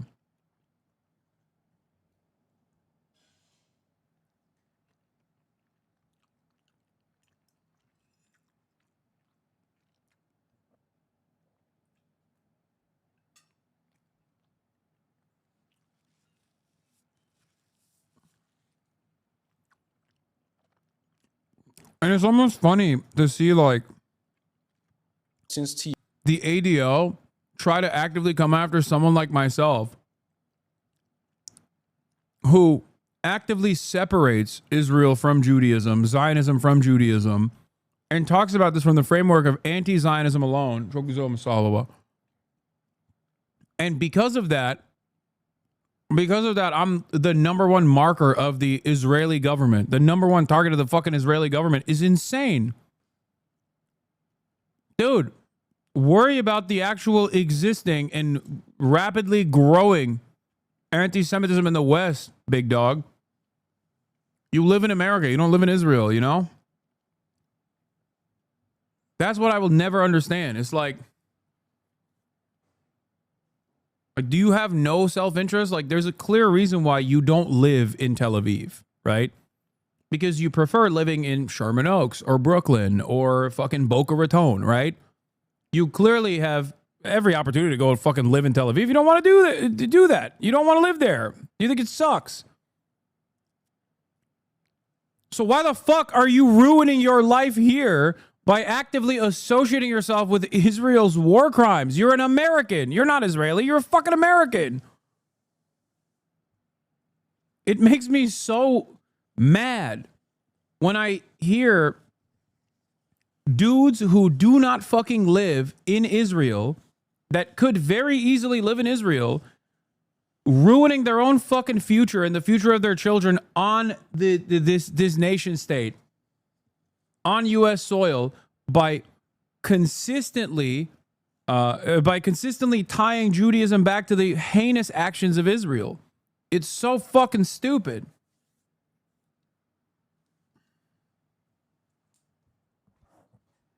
It does not pay handsomely. You're wrong. It unironically does not pay handsomely because, like, if you think that the violent actions of this fucking Colorado guy is, or the Israeli embassy staff shooting, which I would package as something different than this other dude, but regardless, like, if you think that there won't be violent retaliation towards people who don't fucking deserve anything, like anything of the sort, if you think that this doesn't unironically make the United States a less safe space for Jews, I don't know what to tell you.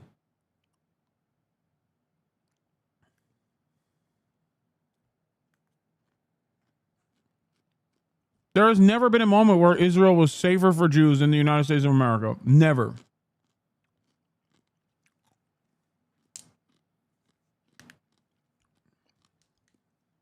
My point is, all of this violence being packaged as being done at the behest of Jews all around the world is creating tremendous enmity towards Jews, okay? Regardless of what their worldview or their position might be. That is my point. Israel is making the rest of the planet a less safe space for Jews by not only its conduct, but its constant association with Judaism, its constant false conflation of with Judaism. They attack you because you separate Judaism from Israel. As you said, they can more easily discount the Candace Owenses because she is anti-Semitic. Ironically, though, that isn't even true anymore because anti-Semitism does not carry the same stigma due to them exactly trying to tie Israel to Judaism. That is my point. That is the point I'm making, is that these guys don't mind the likes of Candace Owens or Dan Bilzerian or any number of different people who are openly anti-Semitic, who are also anti-Israel. Okay? The ADL and all these advocacy organizations don't care about those guys because they can always point to those guys to say, of course they hate Israel, they hate Jews. But when it comes down to someone like myself, I jokingly have said this before. I don't know if this is like 100% the truth or not, but I've jokingly said this before. I'm the motherfucker that's actually causing Jonathan Greenblatt's nieces and nephews to be anti-Zionist. So he fucking probably does not like that. Okay? Because Jonathan Greenblatt's nieces and nephews are never going to listen to Candace Owens and go, oh, wow, I guess Jews are actually believing the fucking Talmud and trying to do historic baby murder rituals or some shit. Like, no Jewish person is going to fucking understandably believe the insane anti-Semitic conspiracies.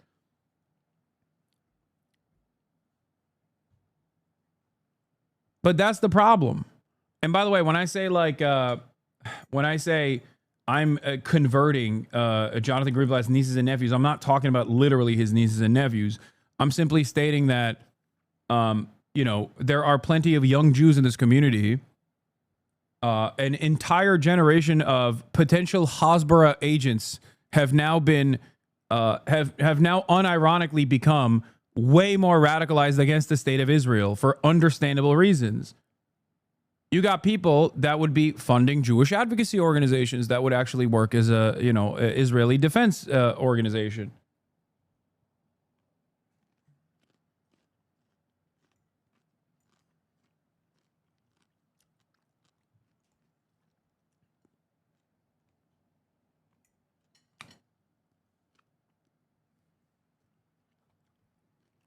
Anyway, let's see what this fucking dipshit has to say on Sky News.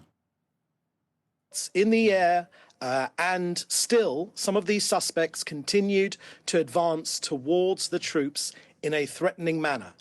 Still, further fire was directed close to them, but not to them, but they continued their advance. So we know very well about this report, but I must tell you again that we have released verifiable footage of Hamas gunmen themselves firing at Gaza. David, yes, but the footage that you just alluded to from the incident.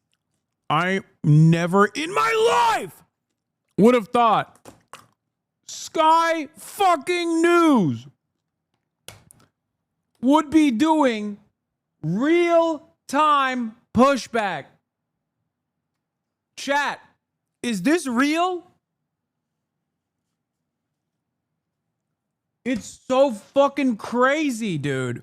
That is unfucking believable.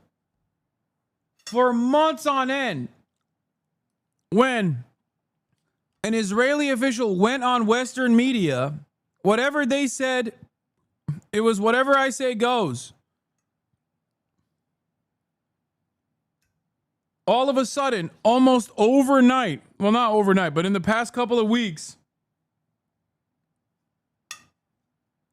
people are actively going, yeah, no, the footage that you sent in is actually not from that incident. And it seems that forensic analysts have figured out that those weren't Hamas militants at all. They were actually criminal elements.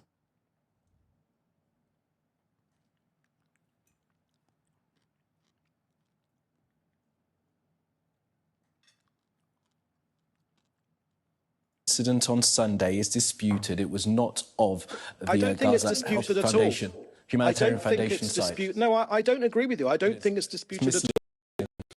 It's probably disputed by people that want to maintain control of aid distribution. Yeah, which is, of course, the United Nations. But we're not going to have that anymore because So that let's is talk their about last this incident. vestiges Let's talk about of this control. incident on Tuesday. Okay, David, let's talk about this incident on Tuesday. 27 people killed. You say there was a threat. Did they have weapons? Well, you'll have to ask the IDF for the specifics. Points I'm asking about you. that. You're here to speak. Right, and for the Israeli I'll government. tell you that the IDF is not preventing the arrival of Gazans at humanitarian That was sites. not my question, David, It's as you well know. precisely the Did opposite. they have weapons, It's David? precisely the opposite. We are encouraging it. Now, the warning shots were fired away from the aid distribution point in response to the threat perceived by IDF troops. Now, we are facilitating, using this independent operation of this NGO, the Gaza Humanitarian Foundation, specifically precisely to ensure that aid reaches civilians and not Hamas. Yeah. David? I don't get it. Is it because, like, chat, I don't understand how at this point they don't have, like, better propaganda. Like, I don't get it. Is it because, like, is it arrogance? Is it pure arrogance where it's like, oh, we've gotten away with this for so long, we don't need to do anything? Or is it simply, like, the overwhelming number of war crimes that they commit on a daily clip that it's virtually impossible for them to find better propaganda?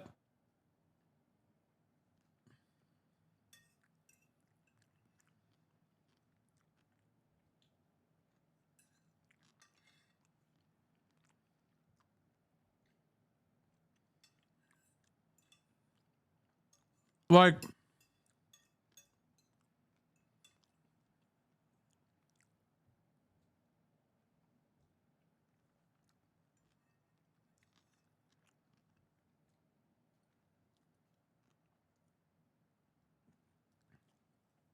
I've been covering this for years, and I feel like possibly due to the overwhelming number of people who were even remotely invested in this being like super pro-Israel in the past. Whenever I would talk about like Israel striking a journalist or Israel striking the Associated Press building or, you know, Israel doing another siege, right? Like whenever I used to talk about stuff like this, I felt like there was so much more sophisticated propaganda that from the Israeli side, or maybe it was because the overwhelming majority of information coming out immediately was discarded. Like the information coming out of the Palestinian side was like completely fucking discarded. And a lot of the counter narratives were pushed by the only people that were invested in Israel, which was, of course, people who were pro-Israel and right-wing think tanks and shit.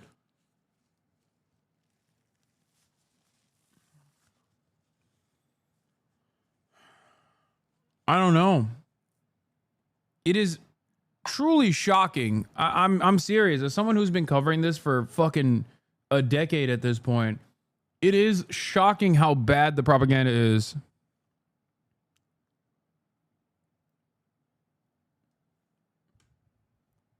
I guess they relied too much on people not recognizing the humanity of Palestinians or even recognizing Israel's violence at all. Been many, many occasions of Hamas lying to international media, and unfortunately, international media repeating those lies, and that very often leads to we're not repeating any lies, David. I'm putting the questions to you, and as you well know, in recent weeks we have spoken to Hamas about this. This 27 that were killed, 3 children were killed, 2 women. Were they a threat as well? Again, every bit of news which comes out of Hamas, of Gaza, is controlled by... Of Hamas. I mean Gaza. I mean Hamas. The terrorist organization. There have been many. I can read so you we can't be trusted is what you're saying. No, I'm not. I'm saying that you need to verify. Do your jobs, We'd media. love to, David. We We are would not love, preventing David, Gazans we from would, accessing as you know, David, humanitarian and aid. as you and I have spoken about before, we would love to verify this, but international journalists are not allowed into Gaza, are they? Why not? Well, I'll tell you very, very clearly what the reason is for that. Our priority is getting our hostages out. Oh my God, he's getting increasingly more red. Oh my God. Bro, if Israel keeps this up, England is going to elect Jeremy Corbyn. By the way, every single one of these fucking monstrous pieces of shit were directly in opposition to Jeremy Corbyn, including this fucking dipshit.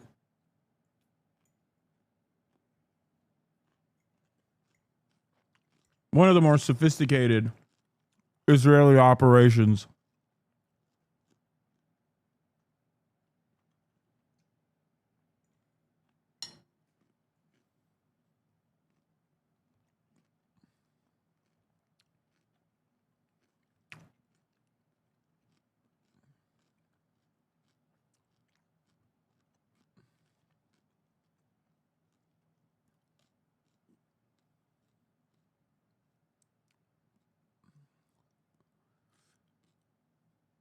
The IDF is now saying they'll shoot anyone trying to get aid tomorrow. Oh, nice. I like that we're at the final stage, which is humanitarian aid distribution sites in Gaza Strip will not open tomorrow. The Gaza Humanitarian Foundation, the U.S. and Israel-backed body in charge of the aid distribution announces. According to GHF, the aid sites will be closed for a day to carry out logistics works to accommodate for larger crowds that have been arriving in recent days. GHF says it'll resume activities on Thursday. IDF's Arabic language spokesperson, Colonel Avichai Adrae, republishes the announcement warning Palestinians that travel on roads leading to the aid sites is prohibited as they are considered combat zones.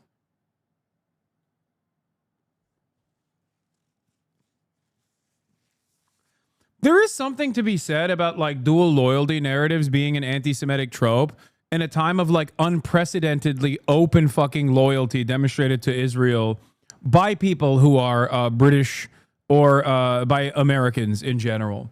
It is kind of fucking wild that that's yet another thing that was like, oh, this is anti-Semitic. And it is, right? The idea that like you see an American Jew and you automatically assume that they are loyal to Israel is an anti-Semitic trope. Meanwhile, I'm sorry, but if you're a fucking American and you're watching television and virtually every single guy that sounds like you is either over there killing children or your fucking neighbor is on television talking about how Israel is the most important fucking country on the planet, Of course people are going to go, oh, what do you mean dual loyalty? It feels like it's single loyalty. Like Chuck Schumer yesterday, okay? Chuck Schumer yesterday, he's Jewish. He's the highest ranking Jewish official in American Congress. There is unprecedented harm taking place against the American population right now by the Trump administration. You have people that are getting rounded up with the Gestapo. You have the same Gestapo police coming after Democratic congresspersons and trying to weaponize the Department of Justice against Democratic congresspersons for participating in a protest against ICE in their own fucking building. You have the big, beautiful bill that is a ginormous wealth transfer. A ginormous wealth transfer to the wealthiest individuals in society, knocking out potentially tens of millions of people off of their Medicare coverage, like the elderly who need long-term care that get it from Medicaid and not Medicare, right? Because Medicare doesn't cover their fucking long-term elderly care needs. You have the working poor and their children that are potentially going to be knocked out of fucking SNAP benefits to the tens of billions of dollars, right? To the tune of tens of billions of dollars. What the fuck is Chuck Schumer doing in the process? What has Chuck Schumer done in the process? He released a video complaining about how Trump might actually follow through on fucking Barack Obama's Iran denuclearization deal. I'm not even kidding. It feels like a joke. It feels insane. But you got the least popular congressperson in the fucking nation unironically running around going, oh, Taco Trump, he's going to be too nice to Iran. He's doing a backdoor deal with Iran. What is the backdoor deal with Iran? Mind you, Obama's denuclearization agreement that allows Iran to fucking enrich uranium for civilian levels. It's the same fucking deal that Donald Trump actually ripped apart. And of course, Chuck Schumer is saying that because Chuck Schumer was against Obama's Iran denuclearization deal when he was in Congress at that point in time. That's right. Did he get punished for it? Fuck no. He did not get fucking punished for it because he is Israel's most loyal fucking soldier. What are we doing? He has stated time and time again that his role and his responsibility is to make the left love Israel, okay? He stated it. He's talked at AIPAC seminars. AIPAC is a fucking far-right psychopathic institution that Chuck Schumer has stood at the podium of, alongside every prominent Democrat, of course, which is, again, another reason why so many people go, oh, America is bought and sold by Israel. Our politicians are bought and sold by Israel. The entire Congress is like occupied by Zionists or whatever the fuck. The reason why they say that is because of this. Because you have Chuck Schumer running around at AIPAC conferences talking about how, well, these guys don't believe that Judea and Samaria belong to the fucking Jews. Of course they don't believe that. Why would anybody fucking believe that? Do you believe that? What a psychopathic thing to say.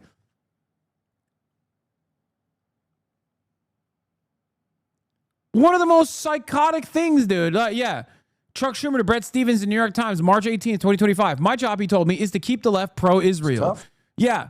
This is why he's fucking running around criticizing Donald Trump for literally trying to do the Obama denuclearization agreement. Remember, the same agreement that Donald Trump ripped apart when he actually came into office, now he's trying to bring back. Donald Trump is, I've joked about this before. I'm like, the ultimate goal for Trump is unironically the Obama denuclearization agreement because it was a pivotal achievement for American-Iranian relations at the time. It was a pivotal fucking achievement, okay? Probably Obama's most significant contribution to foreign policy. And Donald Trump came in and was like, nope, Obama did it. I hate it. Also, I love Israel. Am Israel high. And he fucked it up. You know who hated it at the time? Chuck Schumer. You know who hated it at the time? Benjamin Netanyahu. When Obama put it together. Now Trump is trying to put it together. Okay? Yeah, look at his fucking glasses, by the way. Halfway down his fucking face again. You can't see shit out of those glasses, Chuck. God, I hate him. I hate him so much. He is such a weak, feckless little fucking coward who also simultaneously is maximalist on the principles of genocide. Oh my God. I hate the way that you walk. I hate the way that you talk. I hate everything about Chuck Schumer. Oh my fucking God, I hate him so much. When it comes to negotiating with the terrorist government of Iran, Trump's all over the lot. One day he sounds tough, the next day he's backing off. And now, all of a sudden, we find out that Witkoff and Rubio are negotiating a secret side deal. The Democratic Party is the party of war and stabilized global empire. At least Trump lies and says he wants to stop the wars. I know. With Iran. What kind of bull is this? They're going to. Oh, what kind of bull is this? Why won't Trump nuke Tehran? Why won't Trump nuke Tehran? Wham, wham, wham. I thought he loved Israel. I thought he loved the Jewish state. Why does he not love the Jewish state? This motherfucker is one step removed from being like, do you love Israel? What are we doing? You're American. You're the fucking... You are the leader of the Democratic Party in the Senate, dog. What the fuck? There are a million things that the Trump administration has done. Not a single fucking peep from this goddamn demon until he's like, oh, do you love Israel? Why are you not bombing Iran? No politic here. How the fuck do you look at the situation? How would you ever look at the situation and go, okay, well, what am I supposed to think here? Like, this motherfucker clearly doesn't care about my situation. He doesn't care about healthcare. He doesn't care about making my life easier. And the only thing he is willing to position himself on is literally Israeli foreign policy, okay? Israeli foreign policy. Israel wants to bring America into the fold. Israel wants America to be more hands-on as it goes and tries to fight a war against Iran. And Chuck Schumer here is agitating at the behest of the Israeli fucking state. There are so many things happening right now in the United States of America. There are so many awful things that are taking place. His constituents are getting fucked over by the Trump administration. The only time he fucking chirps is to position himself as more in favor of bombing Iran than Donald fucking Trump. Resign in disgrace, you fucking donkey. To sound tough in public and then have a side deal that lets Iran get away with everything? That's outrageous. Oh, no, we can't do that. No, I can't believe Donald Trump doesn't want to nuke Tehran. What the fuck? Obama did an Iran deal. Why are Dems pissed? Why are Dems taking the old Trump position? Because Chuck Schumer and many other Democrats are just pro-Israel. They literally fucking represent the interests of Israel more than they give a fuck about their own constituents. The number one constituency is Israel, okay? Here's Chuck Schumer back when Obama did the Iran denuclearization agreement. Here. This morning, a leading Democrat in Congress says he will vote no on the nuclear deal with Iran. New York Senator Chuck Schumer's decision is a blow to President Obama, who's trying to build support for the agreement. Nancy Cordes is here with the senator's reasoning and its potential impact. Nancy, good morning. Good morning. You know, Schumer's not the first Democrat to part ways with the White House on this issue, but he is the highest ranking, and he's next in line to be Senate Democratic leader. And so all of Congress was watching to see. Yeah, thank God the Democratic Party ousted Chucky boy over here after he fucking used his congressional muscle to attack Barack Obama's pivotal signature foreign policy accomplishment, the Iran denuclearization agreement, which, by the way, predates Barack Obama and was conducted only through unilateral cooperation or cooperation by European leaders as well. Like, it wasn't just between America and Iran, okay? A tremendous Herculean effort. And this fucking dickhead is like, oh, well, Israel doesn't like it. Israel doesn't like it. Good thing. No, that's multilateral, not unilateral. Sorry. You're right.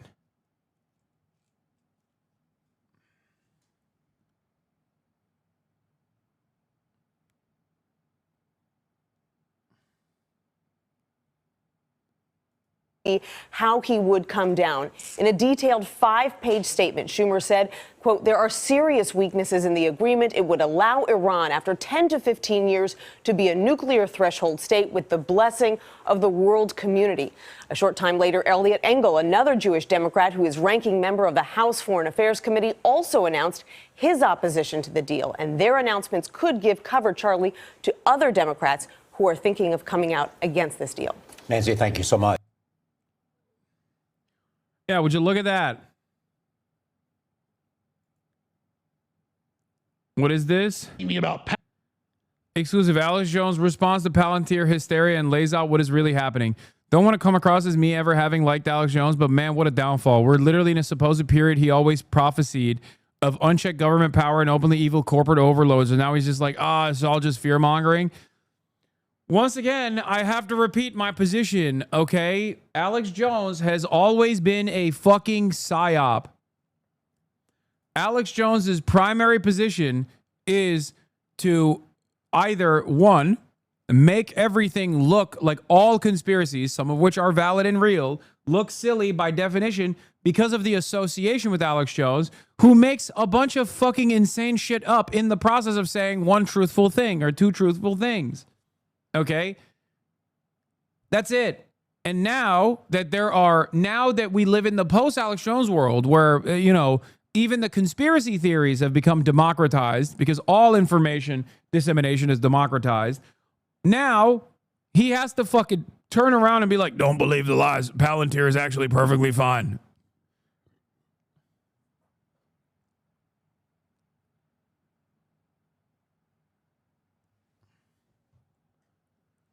Palantir is turning the frog straight.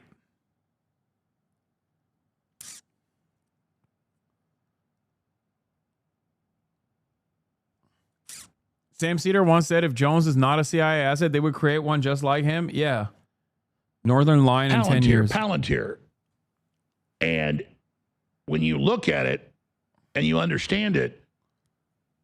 By the way, this guy straight up on the morning of 9/11 was like, Israel did this. Okay? I need you to understand.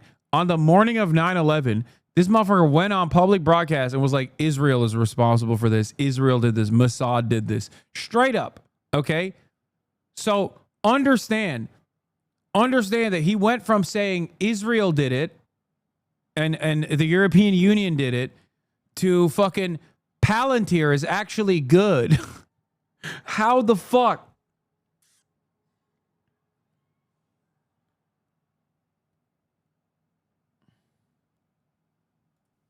Palantir and the surveillance systems and the AI and all of it has been an outlier from the bigger companies. And it's been wanting to get big contracts, and Trump wants to use it to track illegal aliens and stuff, and the real ID that... Yeah. That's what Trump wants to use it for.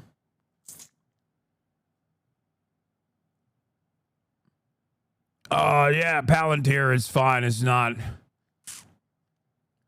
Like, that's crazy, man. You're talking about a fucking insane company that is named after a movie, like a villain's surveillance technique in the fucking movie that is led by a literal blood-sucking demon who isn't even originally American. Like, that right there that's Alex Jones's reality. Like, that's what he was saying. How the fuck did this happen? Peter Thiel unironically has fucking blood boys, dude. He sucks on the blood of the young. He actually does blood transfusions with young boys.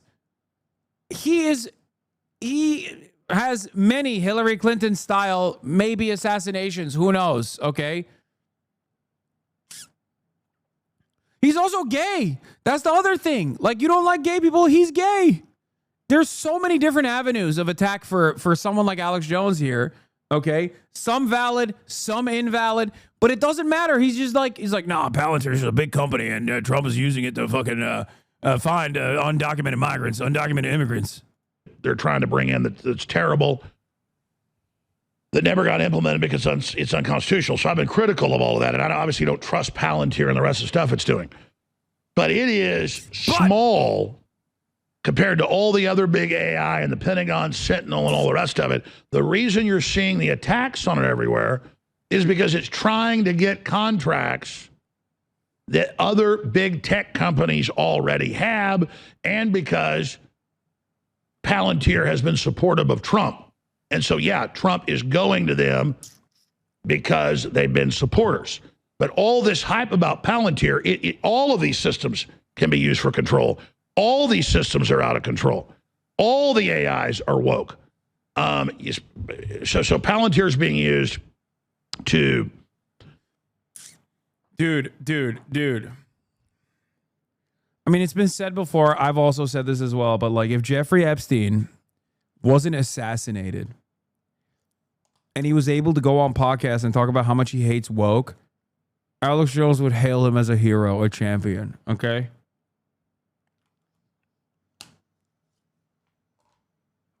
Straight up. Palantir is actually not woke. Run AI drones killing people in Gaza. All of it's very concerning. But why do people know about Palantir and nothing else? Well, that's because it comes from the left, only focusing on Palantir. Oh, the wokes hate Palantir. That's why you're supposed to like Palantir. That's what it is. Yeah. Here, IDF veteran pitches White House on AI program that scans open web for radicalization following the Israeli model of counterterrorism. Here's what Aaron Cohen, an IDF special operations veteran, said on live on Fox News. Let's hear it. Let's hear what he had to say. The Trump administration is listening. Partner with me and let's scale this and get local law enforcement the tools they need. My technology will prevent these threats from popping off. You have to get in front of these. The technology's here. The Israeli model meets Palantir quality engineering, and I've got it, and the White House needs to give me a buzz, and let's get this thing scaled nationally, and it's called Gideon. Yeah, let's scour the internet with Israeli technology that monitors whatever people are saying online so we can fucking arrest them. You know your cause is just when your approach is total suppression and disappearance of anyone who expresses any dissent about your ethnic cleansing project. Yeah. No, it seems like a great idea. Seems like you guys are on the right side, man. He's like, we must engage in mass surveillance of law-abiding American citizens to figure out if they love Israel. Do you love Israel? Israel number one. No politic here. Why you no love Israel?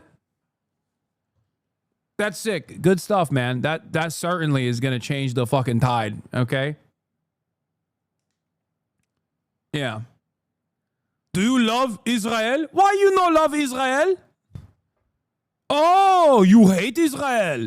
Oh, Israel, small nation. Why you hate Israel? Oh, anti-Semitism.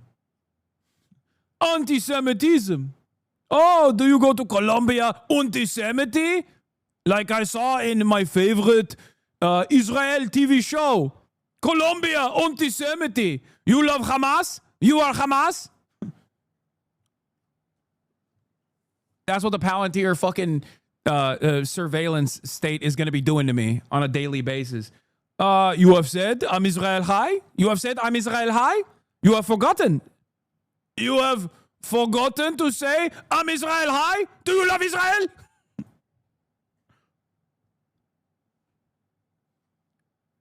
If you don't say I'm Israel high, you must love Hamas.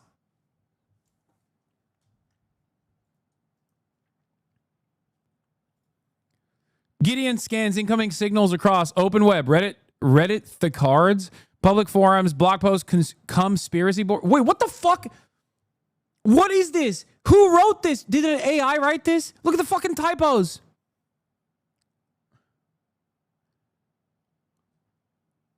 Oh my God, we are run by the dumbest monsters, dude.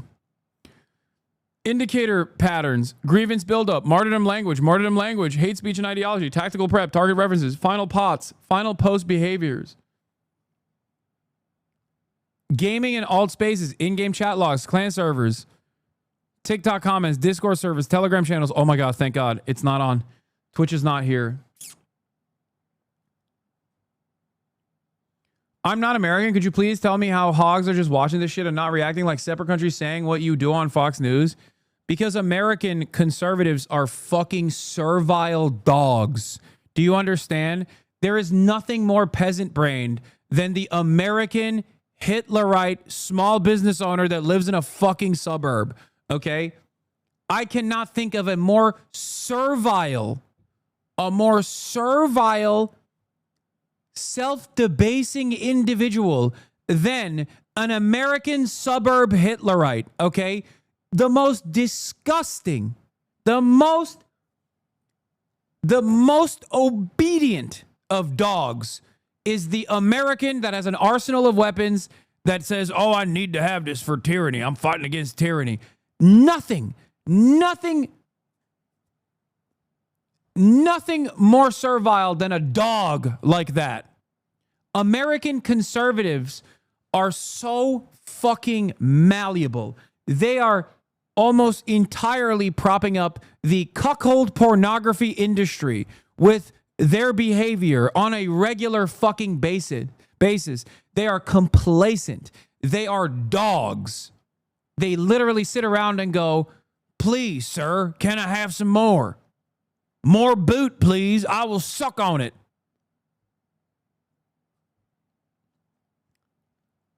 They are unprincipled charlatans that angrily lash out at whatever they fucking perceive is wokeness or whatever targets that have been previously designated by the state and the media apparatus. They are literally, they're lower than their cognitive functioning is lower than a fucking sea cucumber, okay?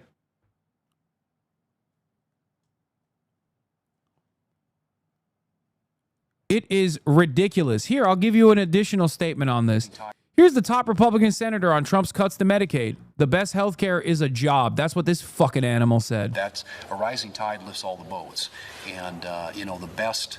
But hey, he's got the vest on. He's one of us, brother. He's white. He's one of us, brother. For if people are looking for health care, the best health care is a job. And a lot of times health care comes with a job. And so creating those better paying jobs that come with benefits is ultimately the goal here. What does he think about gay people and elites? Societal elites, libtards. What does he think about libtards? Pepper in some libtard language in there. And I'll vote for you, sir. I'll vote for you. I am servile. Launch me like a missile into the suburbs, sir. I will go into the enclaves. I said, wow, how little these kinds of statements cause people to second guess their allegiance to the Republicans. Dems have given up on taking up opposing stance on healthcare. Most Americans have lost hope and are slowly marching to their deaths.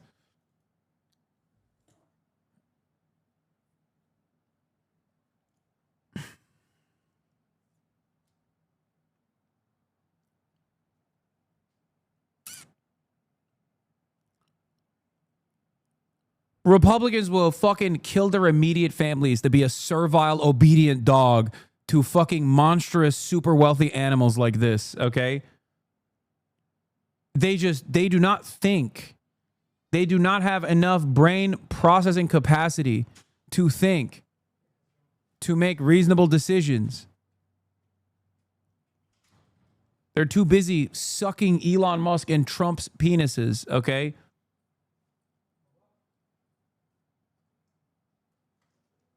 And by the way, as far as like killing their immediate family members, that's not an exaggeration. That's not an exaggeration at all. Look what happened during COVID. They volunteered their immediate family members to fucking die while simultaneously saying it's fake, COVID's fake, but it's also a Chinese bioweapon. Also, the vaccines are fake and don't take them because they will make you gay. They don't care. They're just a bubble of resentment and animosity. God damn.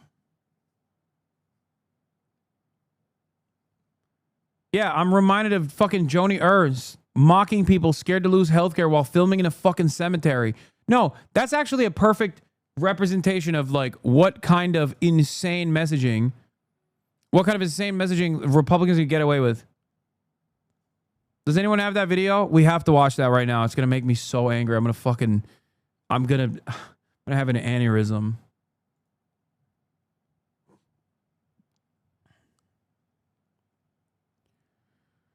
Oh, it's over. The taco meme is over.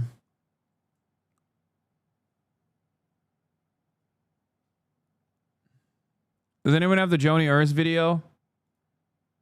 Remember when Joni Ernst was in a town hall, in one of her town halls, and one of her fucking constituents was like, people are gonna die because you're cutting fucking Medicaid. And she responded with, well, we're all gonna die. That's what she said. Well, here she is responding to that to apologize. Or is she going to apologize? Hello, everyone. I would like to take this opportunity to sincerely apologize for a statement that I made yesterday at my town hall. I was in the process of answering a question that had been asked by an She's in a cemetery, by the way. Audience member when a woman who was extremely distraught screamed out from the back corner of the auditorium, "People are going to die." And I made an incorrect assumption that everyone in the auditorium understood that, yes, we are all going to perish from this earth. So I apologize. And I'm really, really glad that I did not have to bring up the subject of the tooth fairy as well. But for those that would like to see eternal and everlasting life, I encourage you to embrace my Lord and Savior, Jesus Christ. Bro, how do you jump from the Easter bunny or whatever the fuck, what did she say? The tooth fairy. How do you jump from the tooth fairy to Jesus Christ? Like, tooth fairy, very fake. Jesus Christ, very real. Slap Jesus Christ on the end of that fucking message, and every single Republican is the fedayeen, okay? They're like, hell yeah, brother. She's right. She's a woman. What a fine woman. I love being a good Christian. Jesus Christ would love killing the poor. After all, everybody knows supply side Jesus is the real form of Jesus. He didn't cure the lepers unless they were a part of their in-network coverage. Amen. That's your issue with this? I mean, that's one of the immediate things I'm responding to. My issue with this is that it's obviously fucking tone deaf, and it directly contradicts Christian doctrine. Obviously, it doesn't matter, though, because modern version of Christianity is just basically Christofascism, and that the American hogs are servile. The American hogs love this kind of shit. They think this is the best depiction of Christianity.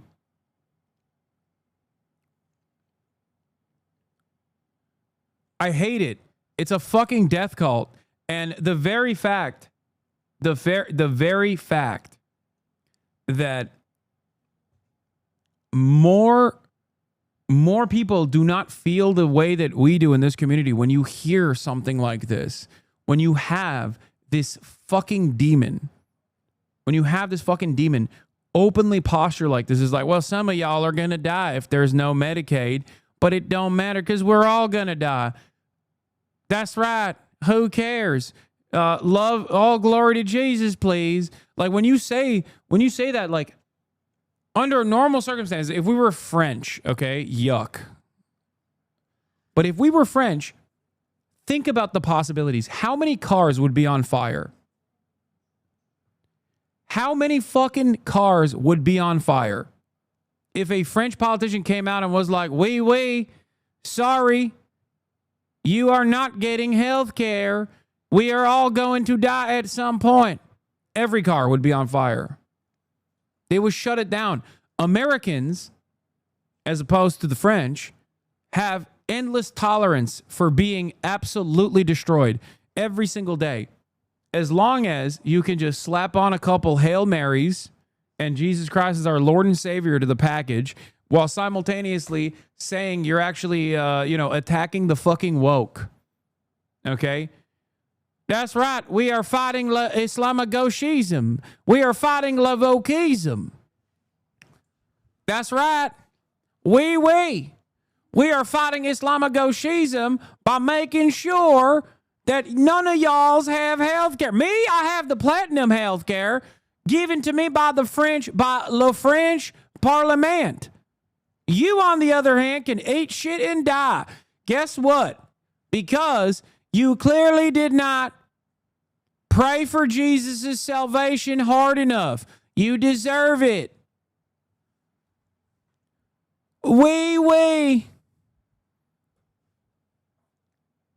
I've just unlocked a new character. French hick.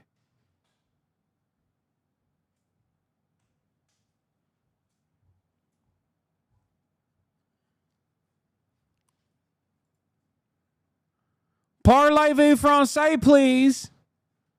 No parlez-vous espagnol, please. This is France.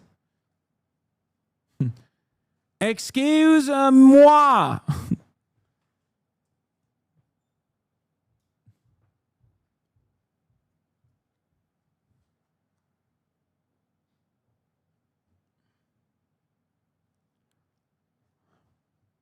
Someone said French Piker.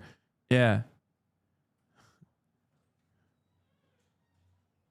How are all your characters just nationalist hogs? Because they're the most fun. French hick, you mean Canadian? True. Except, again, I think the average Quebec nationalist would literally, I'm not going to say anything, but they would probably flip a lot of cars too, or at least do something else, okay? If their politicians were doing this kind of shit.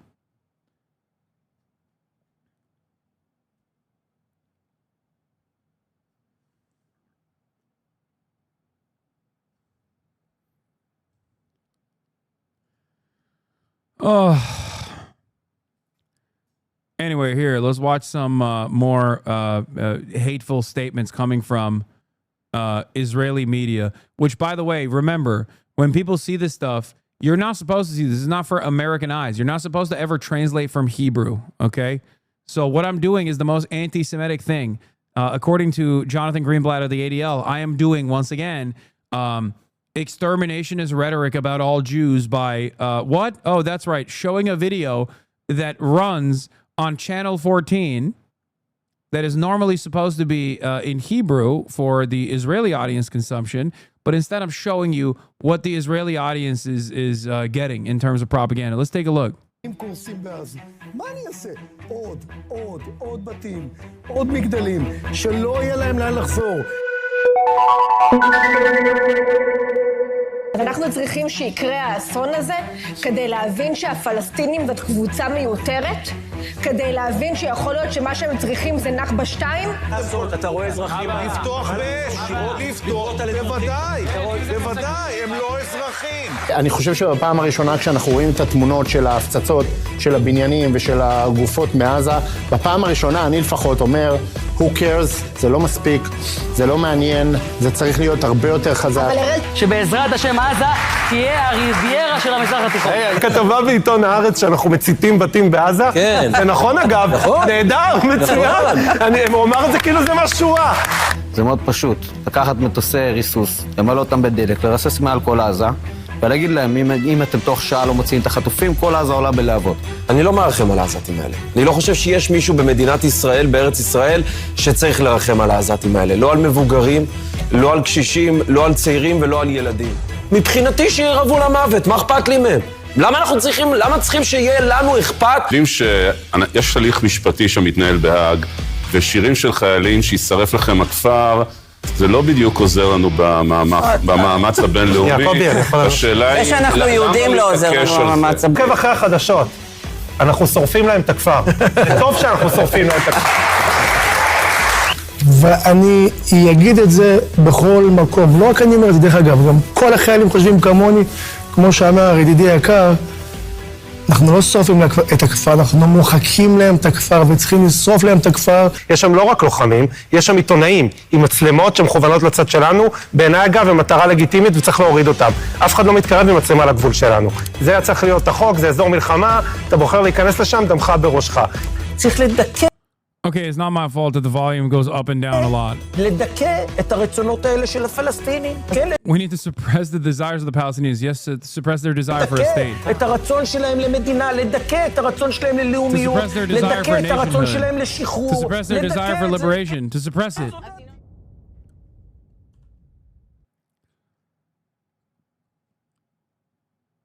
You did hate crimes just now? I don't understand.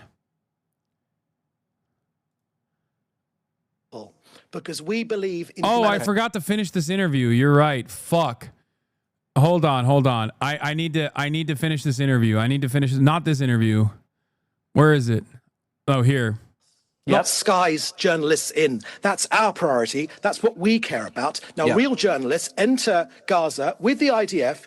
Hamas journalists, unfortunately, never leave because they work with Hamas. And to be fair to those journalists reporting from Gaza, you won't be alive very long if you ever do produce any sort of output that is against Hamas. Because what about international reporters?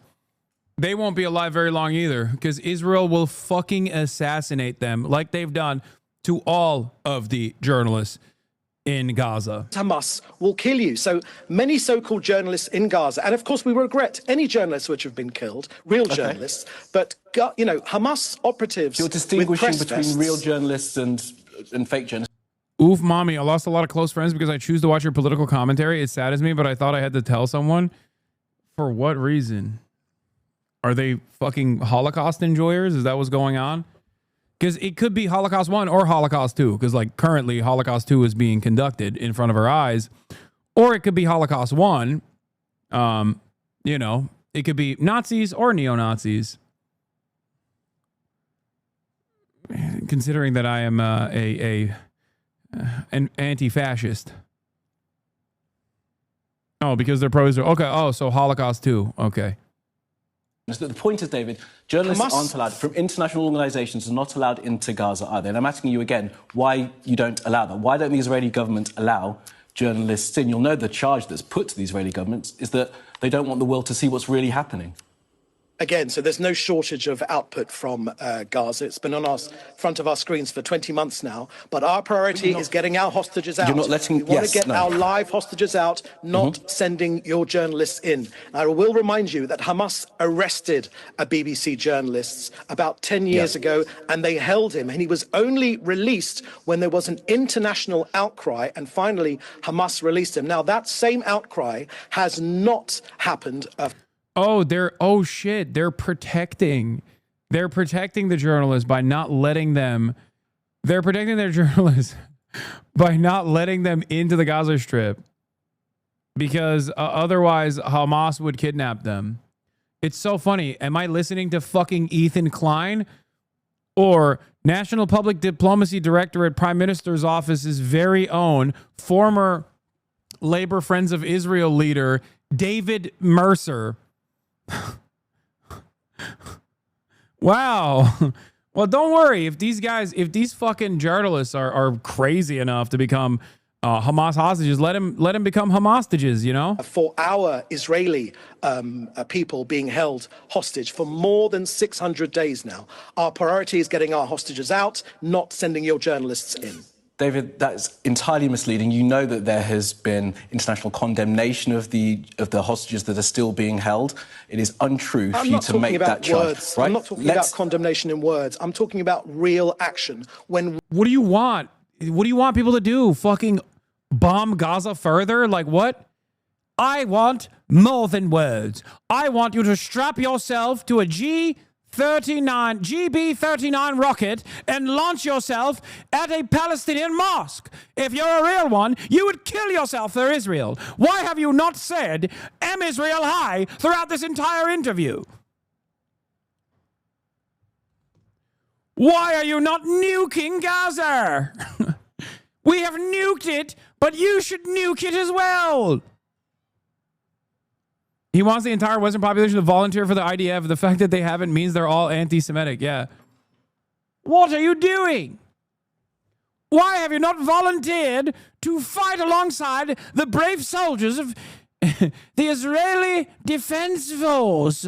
Real pressure is put on Hamas, the terror organization. Things happen. Well, hostages are released. You know when they get stronger. What pressure? What fucking pressure? What pressure can you put on Hamas? You are doing a fucking genocide, man. I'll tell you when they get stronger. Process that's on the way, that's ongoing, as you know, and we'll come on to that in a... All right, here, let's watch the end of this. Humanitarian principles, you unfortunately have decided David, to side cast aspersions. with. Yes, I will cast aspersions. You have decided to side we've run out of with time a now, terrorist but organization. David, you and I Shame will on speak you. again, okay? David Mencer, their spokesperson for the Israeli government. Plenty more to come. They hit him with a mute. They hit him with a mute, and as he was saying, you are Hamas. Sky News, you are Hamas. Shame on you, Sky News. You've said zero. I mean zero Israel highs in the process. How dare you mute me? Sky News, you are Hamas. I like that it wasn't even a hard mute, and it was a fade, and they literally fucking showed him. They full screened him as he was just like, as a porky little pig, losing his fucking mind. Kaya, my lady. Place. Get back over there. What is this? You're bored, huh?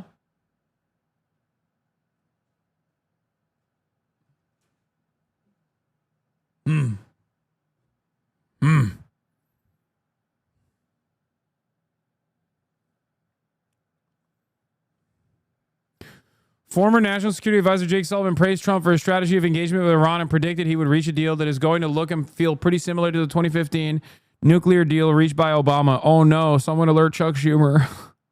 Chuck Schumer. Oh no. Chuck Schumer, you must be deployed. This is where the anti-government democracy demonstration takes place. Israeli activists protesting for Gaza children. Bro, I'm sorry. Look at the flags. Rule of thumb. Rule of thumb. If the protests have the Israeli flag, that ain't a protest for the Palestinians. Okay? Even standing together. Even standing together don't actually... Either these are the counter-protesters... Okay. Or this is fake. This is phony. Even fucking Omdim, whatever, standing together, even they don't use fucking Israeli flags at their protests any longer. This one is a real one. He's got a fucking keffiyeh on, okay? This is like, I assume there's like Mezarvot, like actual anti-Zionists, like all 8 of them at the protest. People in this demo are also demonstrating against the war, but mainly in order to bring back the hostages, not mentioning what is happening in Gaza. This is going to march down that street, and we're going to wait for them in one of the intersections with the photos of... Standing together is dog shit. They didn't even call an IDF reservists to refuse to go back to Gaza. Brother, let me tell you something. I am not allowed to say what I think.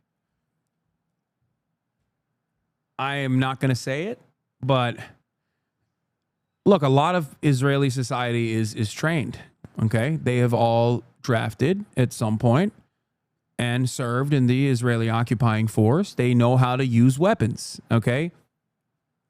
If IDF reservists want to go and maybe not do the ethnic cleansing campaign, I'm not going to say, I'm not going to say what I mean, the many different endless opportunities for a real IDF reservist that goes back to duty, that goes back to circulation, like what they could do. I'm not going to say it, but you can't stop me from thinking it. And until thought crimes have been made illegal as well. I'm just saying. Okay? The Israeli society, as it stands, has a lot of tools at their disposal. Okay? They do. They have a lot of tools at their disposal.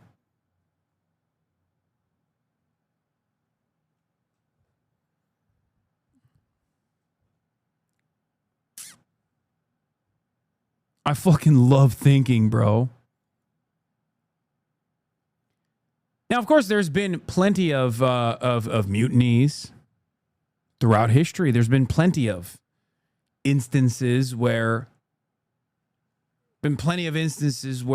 people that were members of the armed state that thought that what the armed state was doing was unconscionable, then turned around and did things like peacefully protesting. That's what I mean, of course. That's what they should be doing, peacefully protesting.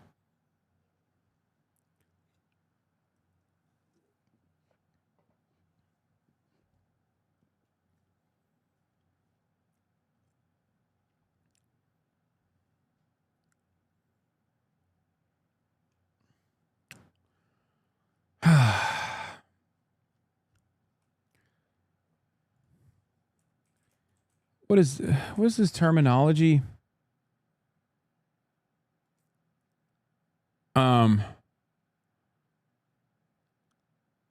Just like I think it's called like a blue falcon. It's just totally unrelated, totally separate to the situation that I was talking about, you know? BF, also known as buddy fucking. Blue Falcon.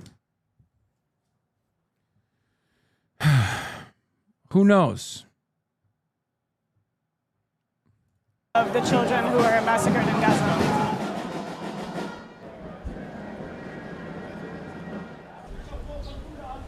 It's a military term. When Israel broke the ceasefire, it killed a few hundred people on the first night. And I posted photos of the children who were massacred that night. And my friend saw it on my profile and she said we should print those photos and bring them out to the demonstration. בבקשה להתקרב. אנחנו פה להעביר מסר ברור שמה שישראל עושה בעזה זה לא בסדר, זה פשע מלחמה. אנחנו פה כדי לזכור את הילדים והילדות שמשלמים בדמם את המחיר ההפקר.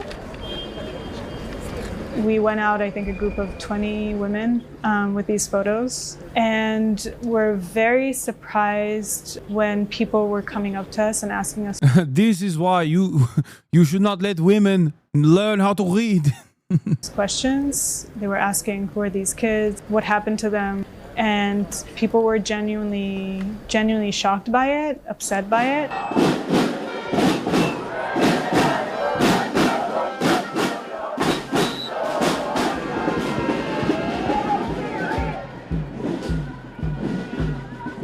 And so the next weekend we printed more photos, and over 100 people joined. And then the week after, over 200 people joined. And then the week after, over 300 people joined, and it just started growing.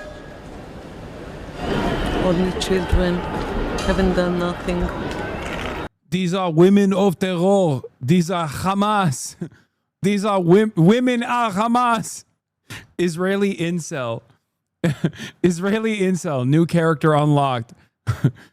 This is the Whatever podcast, and today we are talking about women.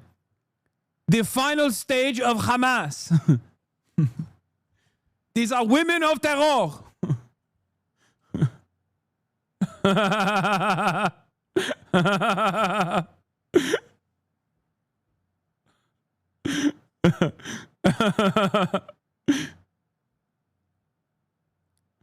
Why we are getting so many new guys today? You're speaking them into existence? Yes. I myself a bereaved mother, so I know what they feel, their parents, their family. Throw the flag in the trash. If you believe it. It's crazy. Like, wow, you just found out? That's crazy. I just found out that Israel is killing children. Oh my God. Guys, bro, this is shot like a Logan Paul finds out he can see colors again type video. You know what I mean? It's like, or baby hears sound for the first time after putting an earpiece in. Like, lady, you are older than the state of Israel. What the fuck are you saying? You are literally older than the state whose flag you're waving. And you're like, what? What? They are killing babies? What?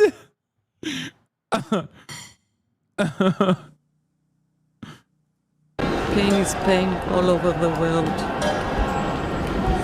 Do you think a lot of people in Israel understand what's happening? I'm not sure. I'm not sure they want to understand. Maybe they're still looking for revenge. Wait, like genuinely, how are they not aware? No, dude, everyone is fucking aware. The notion that Israeli society broadly is unaware of all of the ethnic cleansing that is unfolded in Gaza is ridiculous. Okay? I'm sorry. You are fucking insane if you believe this even for a moment. Okay? She just got there. Give her a break. No, she didn't just get there. Again, I'm going to repeat this one more time. She is older than the state of Israel. Okay? Nope. There have been too many of these exact same situations that are unfolding for her to have not even accidentally figured out that Israel kills babies on a regular fucking frequency.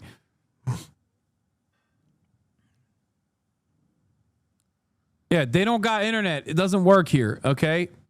This isn't the first year of Israel's genocide, okay? Yeah, she's like, what? They are killing babies? Since when? Quick, let me grab my Irgun husband. When my husband was in Lehi, they did not conduct themselves like this. What? I don't know, but children don't have to pay. It's horrible.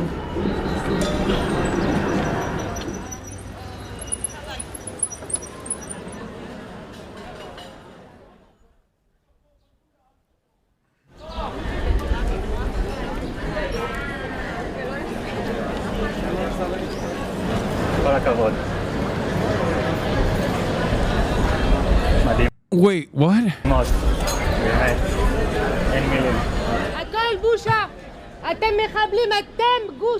Oh, fuck yes. Oh my God. Oh my God. Oh my God. They're doing the same shit that they do on college campuses, but this time to Israeli Jews in Tel Aviv. Oh my God. Oh, that's fucking hilarious. Oh, Jesus Christ. That's so funny. Shame. You are Hamas. Why you not love Israel? Dude, everyone is Hamas. Even Israeli Jews protesting against war crimes. Ehud Olmert, you are Hamas. Oh my Lord. Oh my Lord. Oh my God, that's so funny. Busha, shame on you. Shame on you. You know what they're saying? Starvation is. We should fatten the garden. Yeah. Fatten What the fuck, bro? You're Korean. What the fuck? What? Bro, who got you involved? What the hell? Yeah, yo. Hey, yo. Who brought blood? Who?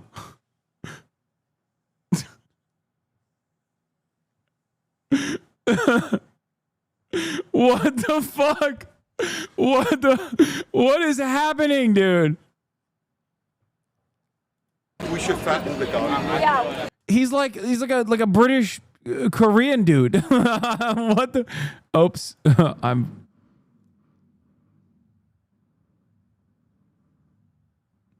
It's the Israeli tourists shaming Japanese Gaza protesters, but in reverse somehow.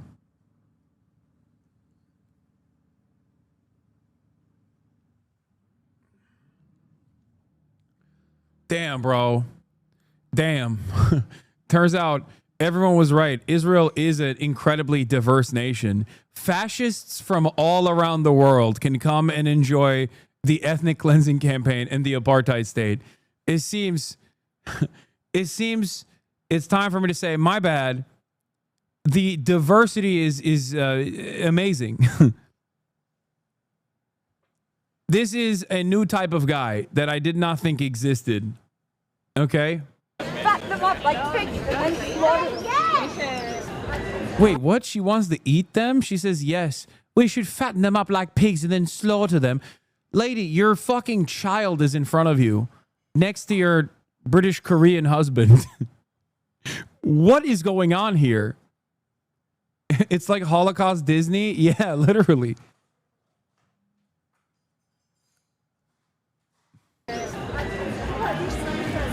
לכו תראו את כל אלה שנרצחו, יא חתיכת זבלים, אתם עם עזה, יא חתיכת בוגדים, זה מה שאתם, אין לכם בושה, חתיכת מסכנים עלובים. אנחנו נהרוג את כולם, עד שלא יהיה להם אורז. Bro, you have your child. Oh my God. Oh my God. Oh my God. Seeing the fucking internal resistance within Israel to like the 11 people that are protesting against Israel's actions on the basis of the humanity of Palestinians has been so eye-opening.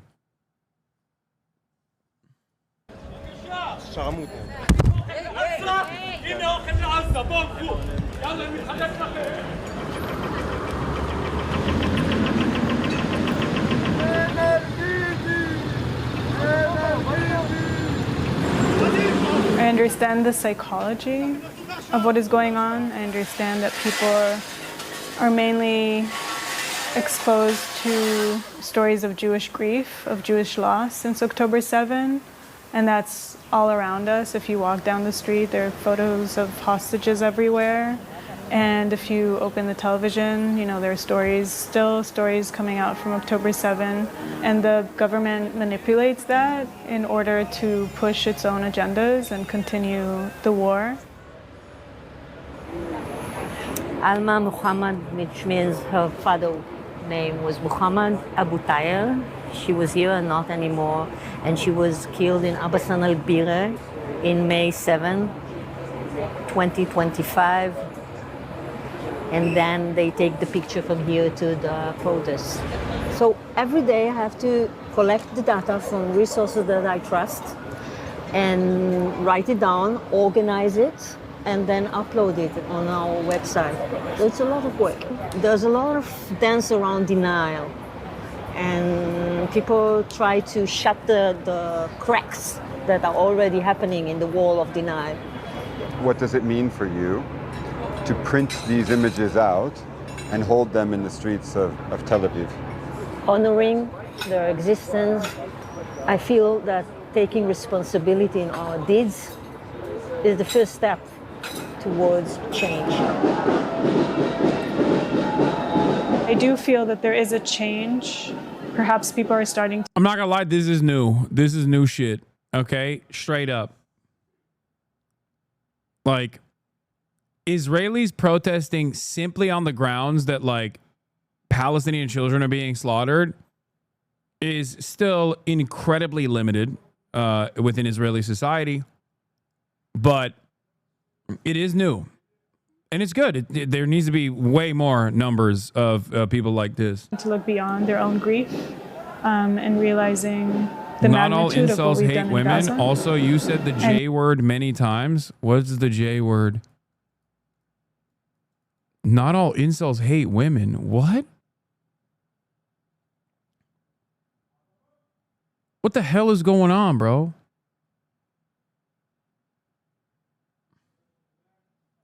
What's the J word? A job?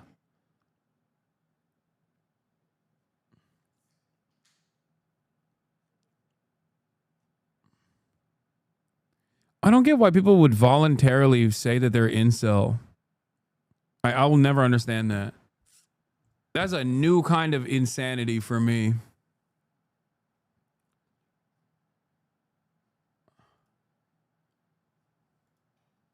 And maybe now things are starting to click for people, perhaps. Like maybe people are connecting the dots. I guess I feel something close to hope when I see actions like that growing and creating ripples. But on a large scale, when you're looking at the level of destruction in Gaza, like how many people have been affected by it, it's very hard to feel hope. A group of activists are attempting to break through the Gaza blockade by sea, but will they make it? 12 people aboard the Medellin. We already covered that. Hi. God gave us Israel, all of it, along. Never met. I've never seen this level of fucking entitlement, dude. It's like a whole nation of hogs, brother. Like, this is the type of shit that, like, if you were to talk about the Confederacy in the South, okay, in a deep red district, only then would you get this kind of, like, uninvolved people interfering with your commentary. And even then, it wouldn't be this fucking, this prominent. Okay, there's still be hella people that are like, yeah, whatever, it's fucked up. You know what I mean? Like, or at least would like mind their own fucking business. It's a hog nation. It's an entire fascist country. It is crazy. It's incredible how fucking entitled and how arrogant these goddamn hogs are. Holy, look at my head. Hey! Oh yeah, I like this guy. Don't give me that bullshit. I know you're Palestinian. Give me your khawiyah. When khawiyah? I don't have khawiyah. Give me your passport. Passport. Hey! Slowly. Where you coming from? Turmufkhaya. You got money. Get married every weekend. Every weekend fucking wedding. Khazem Muhammad? Hazem Muhammad. Open your windows. You come by yourself? There's no one in the back, it's just me. Is this really necessary? Do we have to do this? Huh? What is that? Oh, snap. Is this your هوية? معك هوية? معك Get out of the car. Get out of the car. Get out of the car. Get out of the car. Get out of the car. Get out. Yaakov, we have a هوية, motherfucker. أقولك الصراحة I just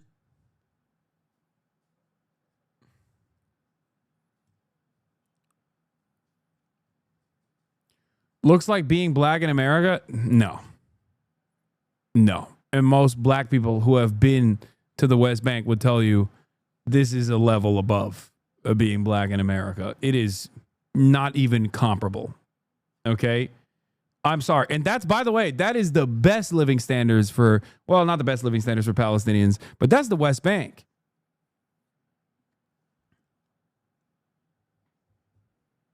You're talking about you're talking about like being black in the Jim Crow era.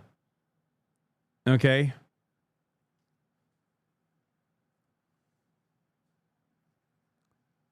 Like the conditions in the West Bank are not even comparable to the current existence. This is to say that like black people have it easy in America, but it's not even fucking comparable, dude.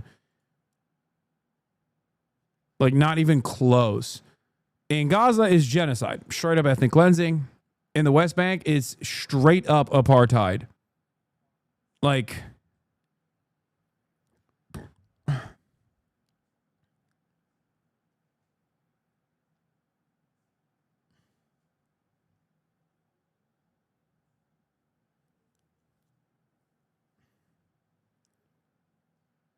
it's what white supremacists wish they could do to black Americans. Oh, yeah, for sure. Dude, right-wing Americans love Israel because Israel is the prototype, okay?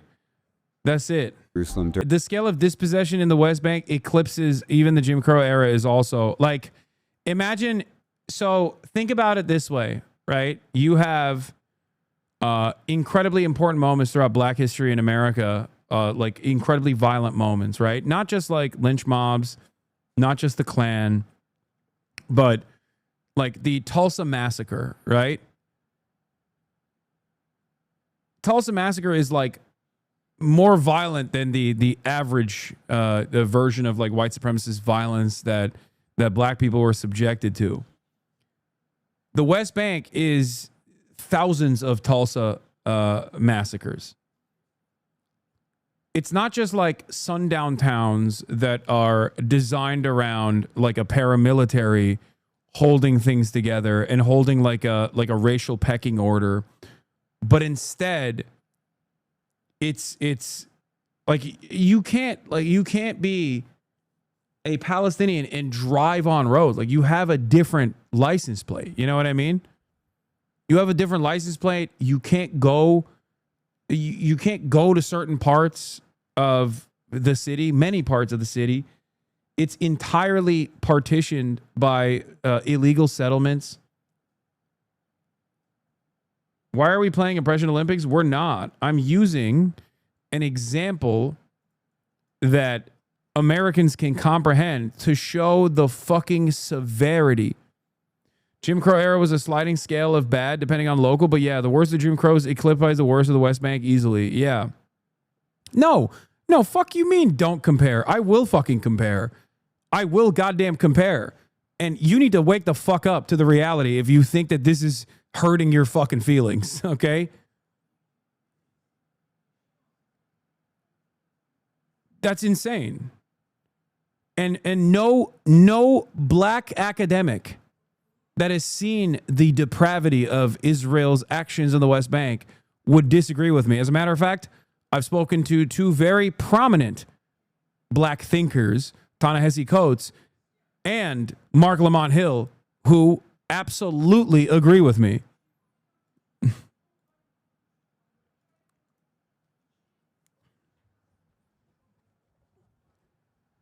In the sliding scale of violence, it's not even comparable. The crazy libbed up take here that chatter had black people nowadays are assumed by hogs and such to be more violent, prone to crime, failure by supposed laziness, etc. Islamophobia virtually dictates that everyone who fits in the crosshair is a potential terrorist.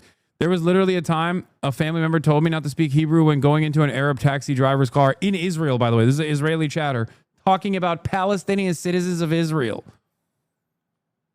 Like a non-Jewish person with an Israeli citizenship driving a fucking taxi cab. It's insane.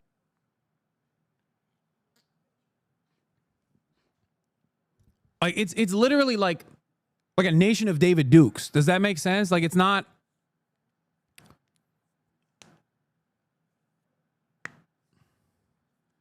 No, it happened overseas, but family member was Israeli. Oh.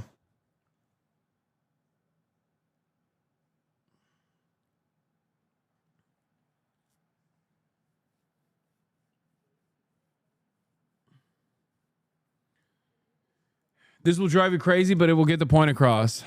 Oh, I already watched this. We just watched this earlier.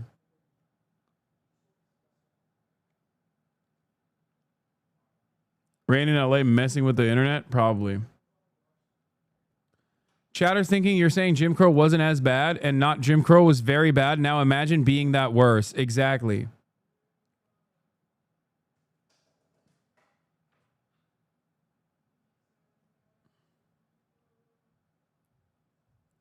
That's why I say as this chatter also correctly points out, the closest comparison, the closest analog in history to this is Nazi Germany.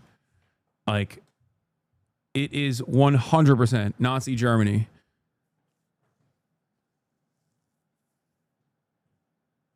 And this time it's all in fucking 4K, unfolding in front of everyone's eyes.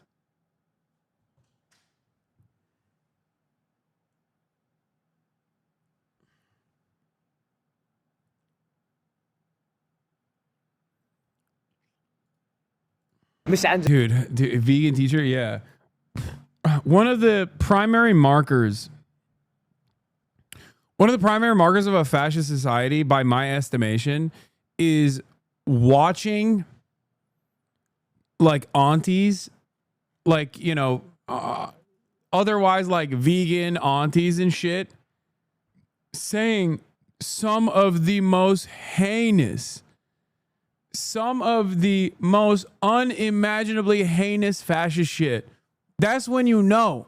That's when you know it's just baked in at that point to collective consciousness.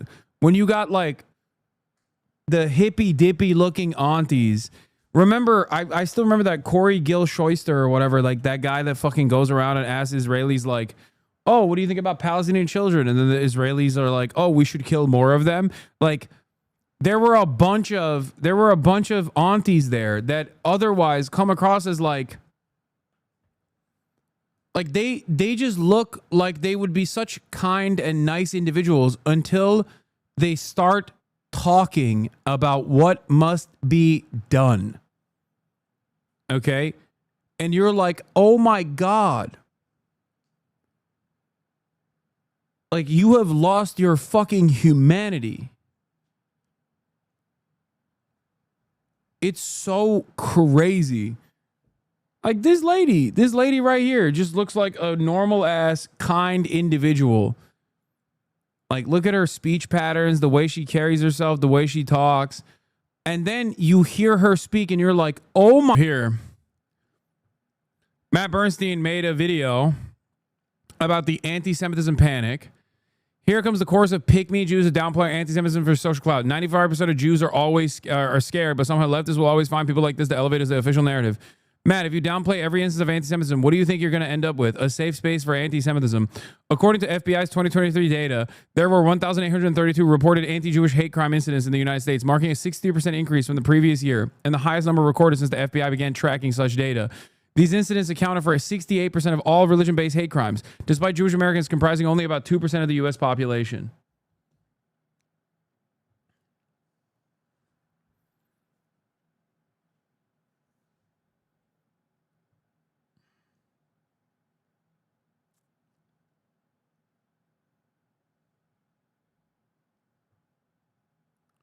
I haven't watched Matt's video, but now I kind of want to watch it. I mean, it's an hour and 20 minutes long. What did Matt's response? I ain't reading all that. Free Palestine.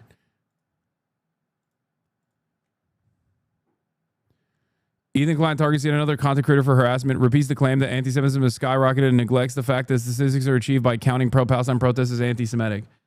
Well, part of the reason why he... Little Mermaid. Oh, I love these videos. Part of the reason why it's because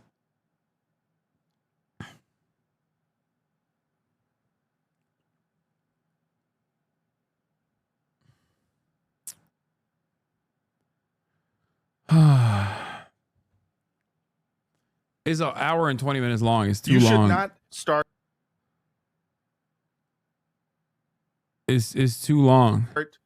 Making Miss Rachel your target, because if you make people in America choose between abandoning Miss Rachel and supporting Hamas, everyone is going to choose Hamas. Hello. Yeah. It's basically all about, I suspect it's all about like perceived victimhood and Lizzie Sowetsky, the MAGA housewife who cried anti-Semitism, perceived victimhood, liberals doing it, CNN and liberal Zionism. I'm joining the war. I'm Miss Rachel on the side of Miss Rachel.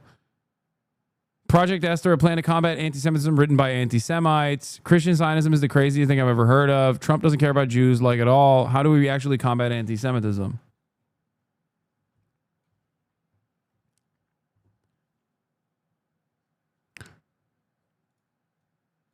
I recommend you guys go watch it and show it some love. They don't even mention Ethan. It's so crazy. He still came for them. Yeah, because he is a fucking Hasbara monster. Okay? That's it. That's it. He will actively try to claim that he doesn't care about Israel or say, oh, Israel's doing a genocide. But also, if you actually, even for a brief moment, criticize Israel, I will try to get you deplatformed. I will make my army of ugly clothes wearing, Teddy Fresh loving white ladies who live in the fucking suburbs who want to sip their beverages from those fucking tall vestibules, whatever the fuck they're called, I will sick them on you. And they will find out where you work, okay? They will find out where you work, and they will try to get you fired. Stanley Cups, that's what I was thinking of. Thank you.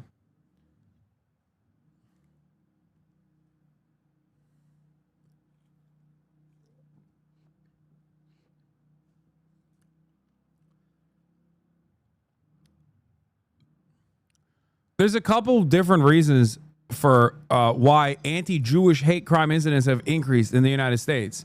Part of that is because of obviously what the ADL suggests is a hate crime, which now means saying free Palestine in the vicinity of someone who is pro-Israel, Jewish or not. But also the other reason is because, yes, people fucking associate Israel with Jews. Partially because of the likes of ADL and every other fucking person with institutional prominence going on mainstream media and being like, this is for the Jews. This is for the Jews. If you hate if you hate the child murder that is unfolding every day with your tax dollars, you must hate Jews. Jews love the child murder. How dare you?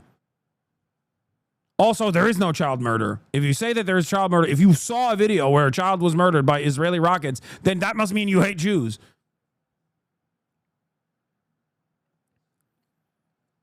That's it. So yeah, dumb fuck Americans will look at that and go, okay, well, I guess all Jews love this shit. Fuck. Like, what do you mean?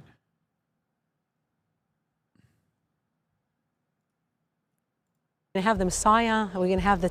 Notice how he never went after the Chopper Boys for making fun of him? It's because he can't get them fired from anything. Well, he can't get me fired from anything either. But that doesn't stop him from fucking constantly coming after me. I think he's just like genuinely afraid of Felix Biederman.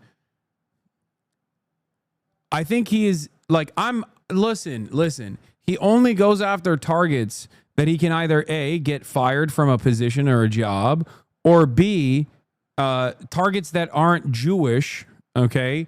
So that he can just like lean into the same fucking narratives that persist in American society, like Islamophobia, women, shitting on women, you know what I mean? Women are basically Muslim at this point for American society in terms of like how much they hate these individual groups. So like he rarely goes after someone who is a man and also Jewish. He went after Matt because Matt had a job that he could get him fired from in his mind.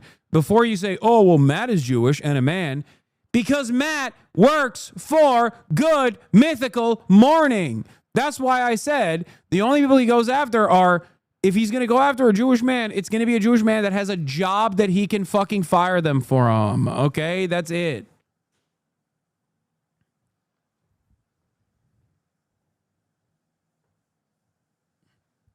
He never actually goes after... What is this? Thanks. He mentioned me at Forbes again. Okay, nobody cares. This is Forbes breaking news. It has 1,000 views. I don't give a shit. What he wants to get a reaction at people, and Hasan will always get baited and react to what he says. The Chopper Boys would just make fun of him and his wife. No, that is the reaction. He could actually generate so much fucking victimhood if Felix were to actually go after Ethan. Oh my God, he would just like constantly fucking cry about how vicious Felix is.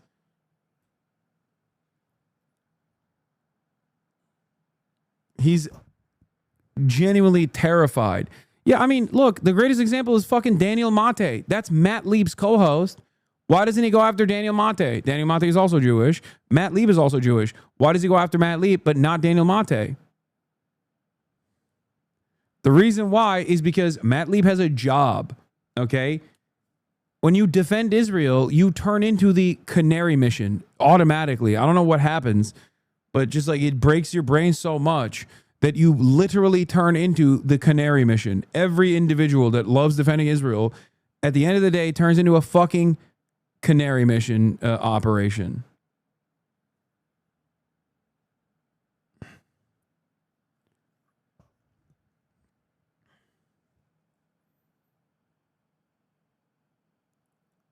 No, not because. No, Ethan Klein doesn't know who fucking Gabor Mate is, chatter. What are you, crazy? Or knows, even if he knows who Gabor Mate is, he definitely does not know who Daniel Mate's relation to Gabor Mate is, okay? No, that's not the reason. It's because Daniel Mate does not have a job that Ethan can try to actively petition to get him fired from. That's it. That's it.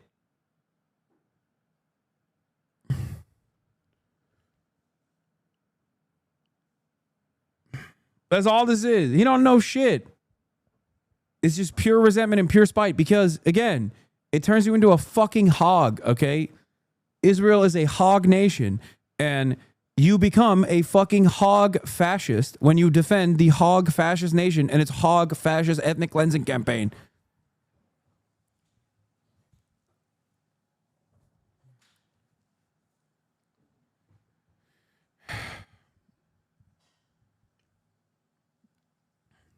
Just fucking straight Nazi. Like, what do I say to this? Straight up a fucking Nazi, a mentally ill, genocidal freak. Of course, don't say that. Don't say that. That is, you are Hamas. You are being so incredibly anti-Semitic for saying that this fucking Nazi is so comfortable trafficking exterminationist rhetoric to a person who is literally making an argument about how fucking psychotic these people are. But because she is so oblivious, because she is so echo chambered that she doesn't even understand. She does not understand that this Western journalist is not there to listen to her fucking screeds about how we must exterminate all of the fucking Palestinians. Zero self-awareness. Exactly.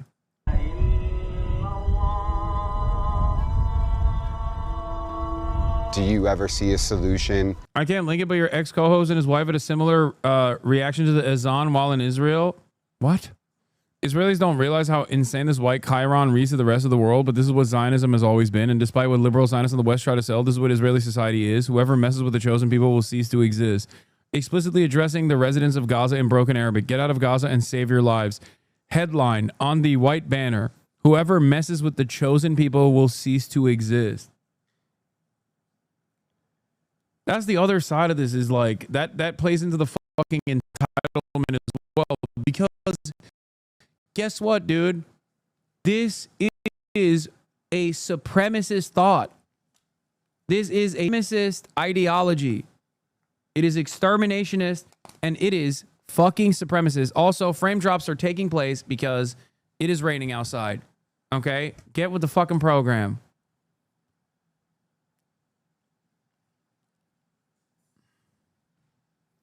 Get with the goddamn program. Zeus is trying to stop me from my anti-Semitic screeds.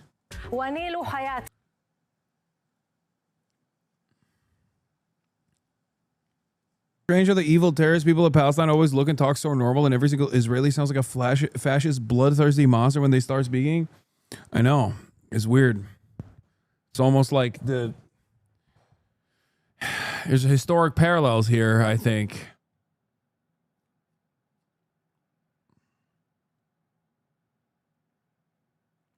What? Canada investigates dual nationals and Israeli army over Gaza war crimes? I don't believe this. What? What? What? The RCMP? What the fuck? Wait. It is conducting the probe under Canada's Crimes Against Humanity and War Crimes Program? Oh my God. Marks Carney. Oh my God. Oh my God. Okay. I take back every bad thing I've ever fucking said.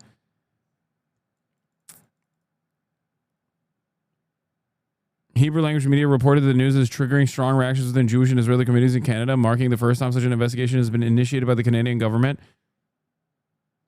Okay, this is too good to be true. This is too good to be true, okay? I'm sorry, this is too fucking good to be true. They will assassinate Marks Carney, okay? I will pray at the altar of Marks Carney. Holy fuck. JD Carney is real. Mark's Carney was real. Mark's Carney, more like Max Carnage.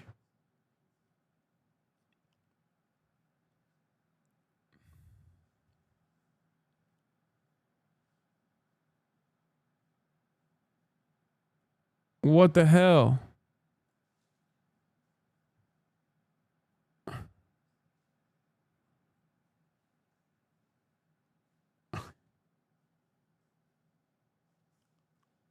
Oh my God, my strongly worded letter worked.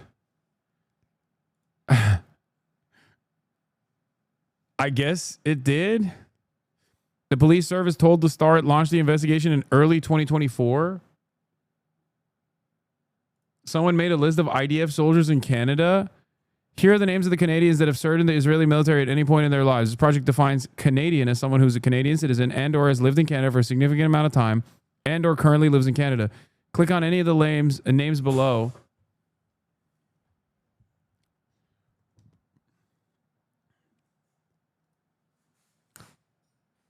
The RCMP is now looking into the war crimes related to the situation in Gaza. I'm confident they aren't looking into Hamas. They're looking into Israel. Who could be a Hamas militant that has made it out of the Gaza Strip and gone into Canada? What are you saying? Like, is it the fucking double amputee 3-year-old? Is that who you want to prosecute as Hamas? Like, what are you talking about? Who do you think is let out of the Gaza Strip after endless amounts of bribery or because, like, they're a 3-year-old whose legs have been blown off? Okay. Also, Canada will welcome Hamas and Islamic Jihad with open arms under the Islamo-Gauchism policies of Marx Carney. Clearly, it's not Canada, it's Hamasada. Okay. Le Wokism and Le Islamo-Gauchism has overtaken Canada. Clearly. Okay. Mark Al-Qarni, leader of the Al-Qassam brigades.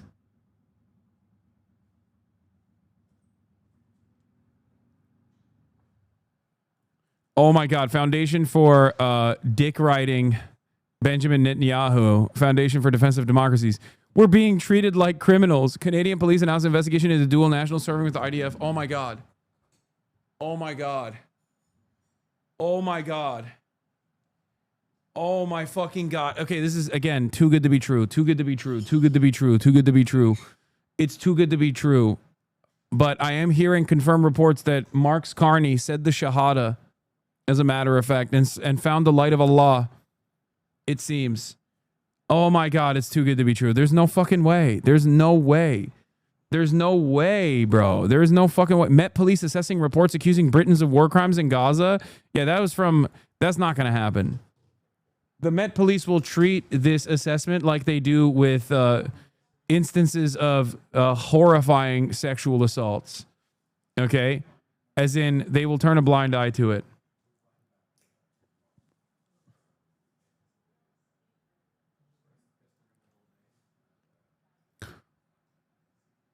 What? Vernon woman, one of 85 Canadian Jews listed on the website for Israeli Forces service. I suspect that she didn't actually serve in the IDF. Is that what they're saying?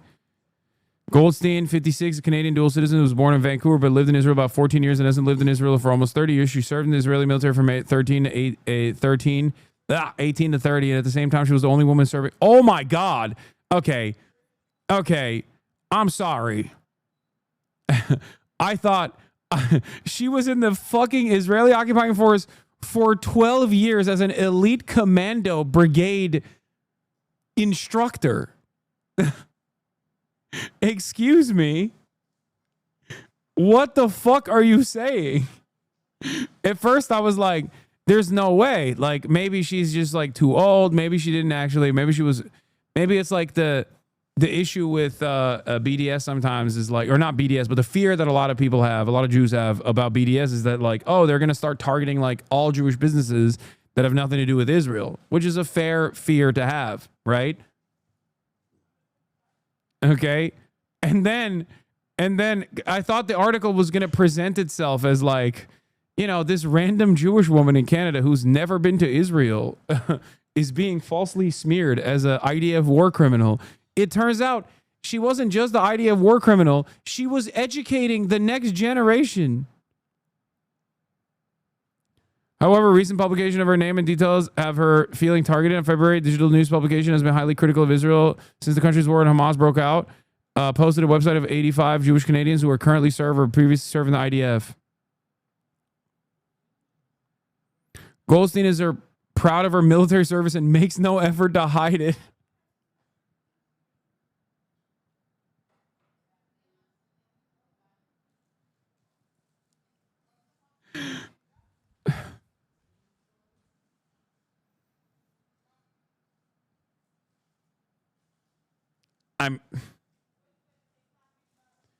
Read the rest of that tweet, brother. You didn't read the best part. Oh, this tweet. Where was it?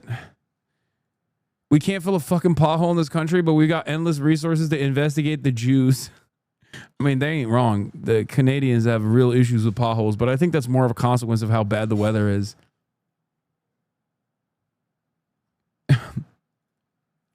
She's like, I'm very proud of training the next generation that murdered children in the elite commando unit.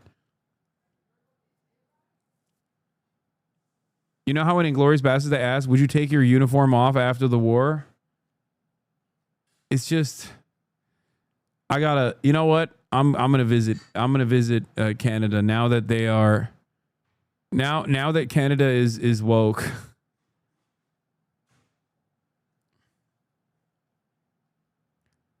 Like, it wasn't even that she like did a mandatory stint when she was briefly in Israel or something. Like, she was the elite commando training unit. And which, by the way, if there was an investigation that was conducted into her, okay, and her actions, because this is just a list of people who have served in the IDF. If there were to be an investigation into her, I doubt that the Canadian government would literally fucking say that she has contributed prosecutable war crimes or anything like that.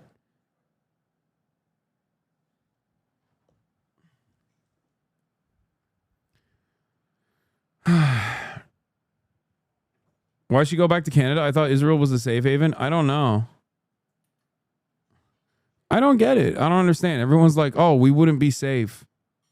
We would not be safe if it wasn't for Israel. But also, I just hate living in Israel for some reason. Like, we wouldn't be safe if it wasn't for Israel, because all of the most annoying people that I would otherwise have to live around end up living in Israel instead, and I don't want them as my neighbors. That's what her attitude is. She's like, I went there, I hated it, okay, not great, food, dog shit, couldn't stand it, had to come back to Canada, but also it's cool, just like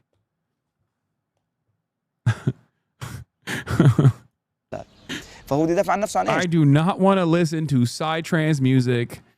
I promise you don't either, okay? If Israel does not exist, not a single Jew would be safe, because everyone that's in Israel, let's say, left Israel and came to America or Canada, we would all be forcibly listening to psytrance music, and you do not want that. You literally do not want Israeli techno. You would not be able to survive a day with Israeli techno blaring through speakers, okay? So many people wearing capri pants. I'm sure there's a... Can any of the Jewish chatters inform me what the reason for this head garb is? It's like, is it to hide the hair? Is it like a Orthodox thing? Is that what it is? I'm not going to be inappropriate and say something that is going to possibly be misconstrued as anti-Semitic. Is that what it is? Is to hide your hair? Okay. Hides the hair is considered holy after... Yeah, it's an Orthodox thing, right?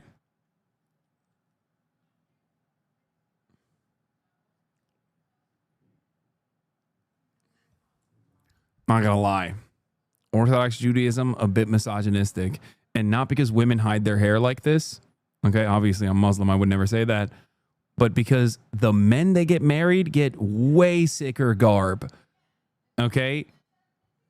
The men that get married wear something infinitely cooler. At least amongst Orthodox Jews. The fucking the fur hat, that shit is awesome. Okay? Yeah, the drip is not evenly distributed. It is kind of fucked up. Yeah, the I had sex hat, as I called it before. Just flexing. Wearing a streamel in the summer in the fucking desert? Are you kidding? What a nightmare. I mean, people say that about the fucking burqas or hijabs too. It's like, I'm sure that doesn't bother people that much. The hat, on the other hand, that probably is so fucking hot. Partially because like Orthodox Judaism and its invention is a relatively new thing in comparison to like historic Judaism, and it was invented in Eastern Europe where it was cold as fuck. So I guess that's the reason why they had the sex hat be all furry and shit, so it didn't matter. But imagine wearing that in the fucking desert. Oh my lord. Like, that's one of the craziest things that I found out about Orthodox Judaism. When I found out that Orthodox Judaism is not actually like the oldest version of Judaism, but rather like a new invention, like a newer invention. It's crazy. Yeah, Hasidic Judaism is fairly recent in comparison to like the fucking thousands of years of Judaism and Jewish history. Isn't that wild? I bet y'all didn't know that either.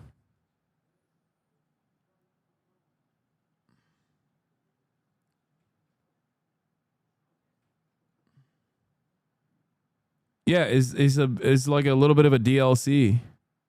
And it's an Eastern European DLC specifically. Yeah, now you know. I'm Jewish and I didn't know that. Well, the more you know. I mean, there's non-rabbinic Judaism preceding rabbinic Judaism. Okay, now you're getting too specific.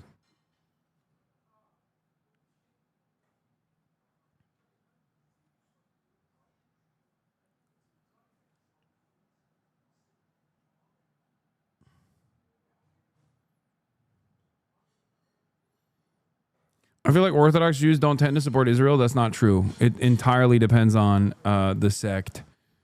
There are some who are extra supportive of Israel, like the people that you're seeing on your screen.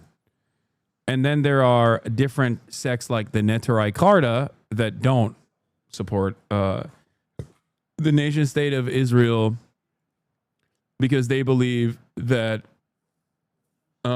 Jews are not supposed to have a established holy land until the Messiah comes back. And that is antithetical to Jewish teachings and Jewish practice that Jews have a state before the Messiah comes. New video shows the moment Ukraine claims it detonated a powerful bomb under a key Russian bridge to Crimea. The attack comes hours after peace talks between the two countries fell apart. Meanwhile, Russia's launching new strikes of its own. Ukraine's military says at least 7 people are dead and close to 50 are injured in the latest attacks in Ukraine.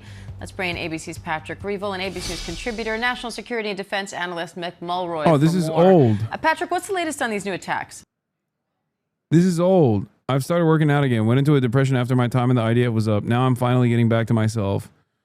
One time when I was in the IDF, a Hamas boy, maybe 7 years old, called me Samin. Terrorist talk for fat. It's always has affected me and stay with me. I think this is a meme, right? Because like it's the account is called Save Sheikh Jarrah, and it's not. I think this is the OG account, yeah.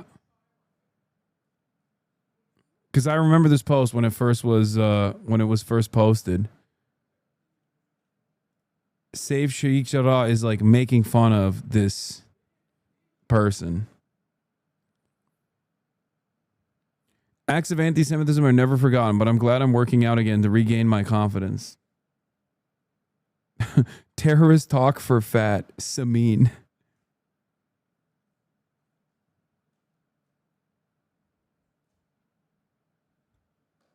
Russia's demands at the conference were crazy. Total annexation of all 4 oblasts, demobilization of the Ukrainian army, making Russian an official language. There's total maximalism. Yeah. Yeah, that's why I'm saying that, like, Ukraine trying to cause penalties to Russia at this stage is not all that fucking crazy. Hi, Dan. Yeah, as you say, Ukraine's security service has now released this video showing what it says is a powerful explosive device detonating under this bridge that Russia built to Crimea. The explosion, apparently, according to Ukraine, from an explosive device that was more than 1,000 kilos of TNT. Now, it's unclear how much damage has been done to this bridge. Ukraine also posted a picture showing the road top, which appeared not to have been particularly damaged, but Ukraine claiming that the struts of the bridge underwater were badly damaged. What? Jeffrey Sachs disagrees with you? What is Jeffrey Sachs' take on it?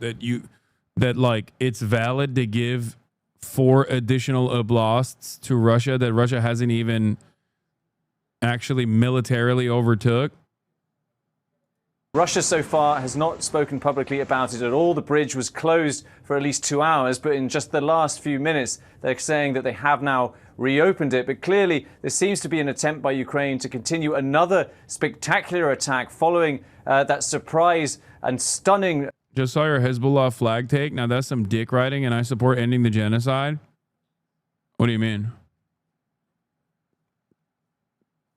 Do you think you were the biggest Alex Jones fan? He's gone full circle. Well, first of all, you've admitted that you are an Alex Jones fan. So I think... Oh, on Fear and? Yeah, I said the Hezbollah flag is the coolest flag. The top LSF pose? Nice. I stand by that. What? You got an issue with that? Yes, I think the Hezbollah flag is one of the cooler looking flags.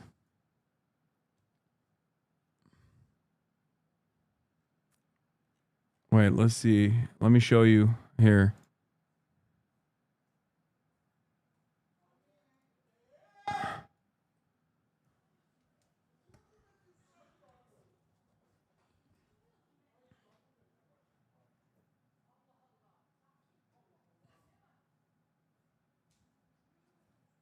Angola has a very cool one as well. Where is it? This is what they're mad about.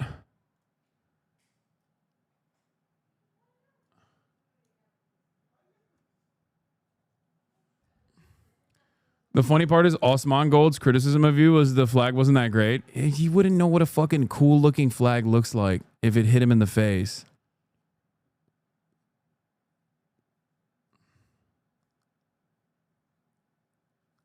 Yeah, Mozambique's OG revolutionary flag was sick too. Yeah, well, that one also has a fucking AK on it.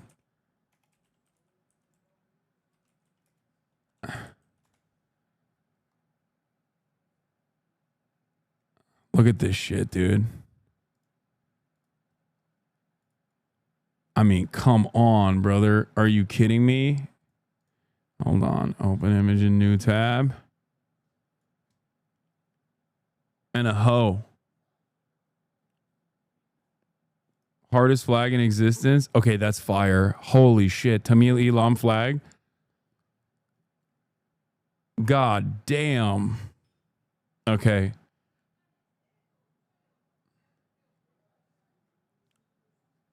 That's fire.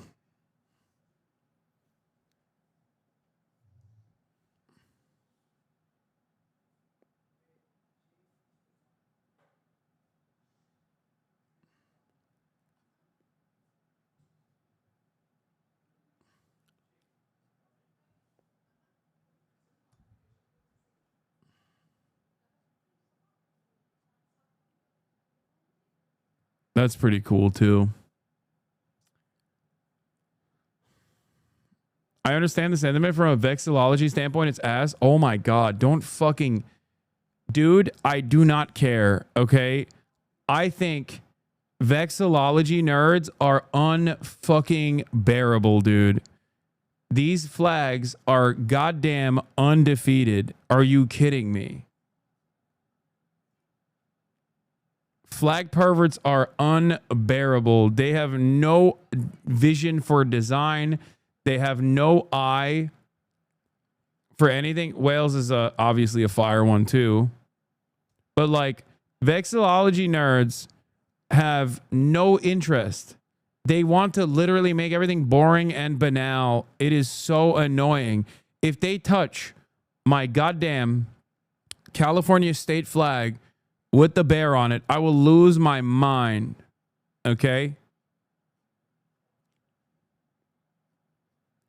Vexillology fans want everything to look so corporate. They want every single thing to look like corporate Memphis font, but instead flag design. It doesn't make any sense.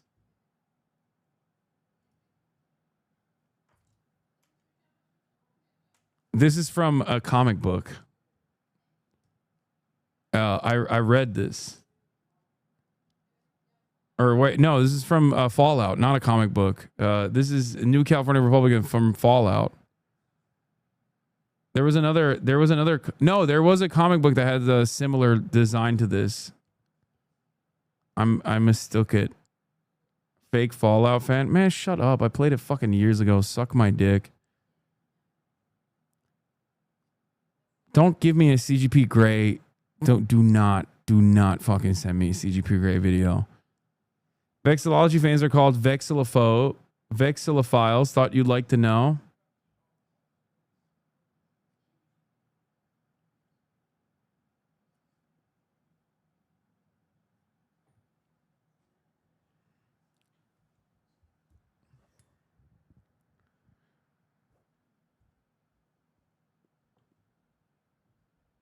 Corporate Memphis isn't a font, it's a design style. Signed a design nerd. Yeah, okay. Corporate Memphis is a design style. That's what people want. Like, what is the argument that like I said the Hezbollah flag is cool? It's like not allowed. Is that what it is? Is that what the people are upset about? From Kick's new streamer, welcome to the Kick family, Asmongold. Is that what's going on?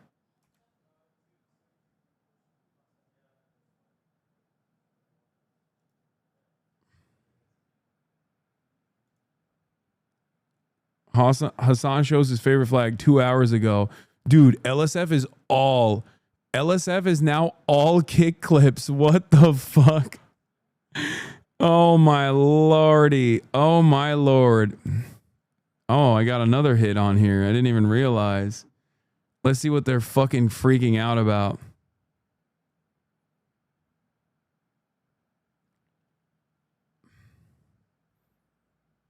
Not just edgelord behavior, but legitimately concerning. Hezbollah is literally designated as a terrorist organization by numerous countries.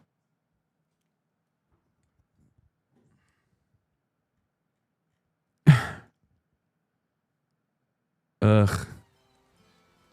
Let's talk about our favorite flags. Oh, like overall, what my favorite flag? Yeah. Hezbollah. Look it up. Oh. I'm not even kidding. It's actually... Even Will is like, oh no. Oh no. Oh, he's doing even Will. Man, don't you fucking dare bring up Will Neff in this conversation. Oh, I can't even watch this. Oh my God, even Will. Welcome to the Kick family blood wall. Yeah. Best summer, the Kick move. Oh, I saw this. Welcome to the Kick family tech tone.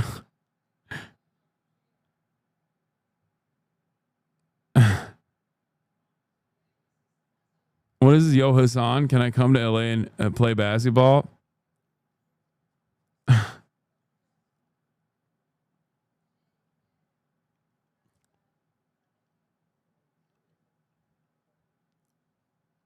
The rapist streaming platform. Are your hate watchers Patreon subs? I guess. I don't know. Was that in the Patreon?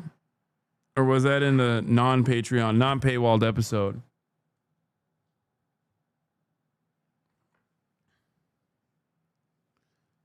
Wait, my haters are now in the fucking Patreon giving me money? Oh my Lord. Brother, make your haters your waiters at the table of success. Eric Adams, Hasan Piker. I have made my haters my biggest customers. That is amazing. Thank you.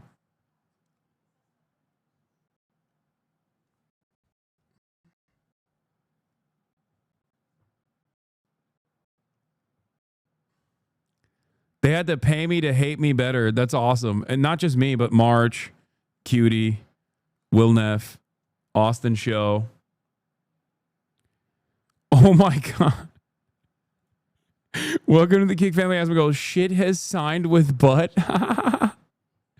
This kind of stuff makes me happy because it reminds me that like there are still fucking normal people out there. You know what I mean? Like when I see something like this go viral, I'm like, oh, okay. So like it's not welcome Hitler to the Nazi party.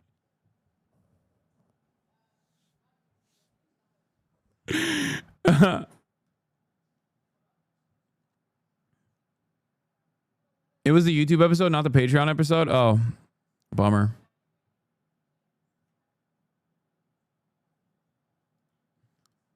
Oh, I saw this one too. Twitch has the opportunity to do the funniest thing. Holy fuck, 95,000 likes. That's crazy.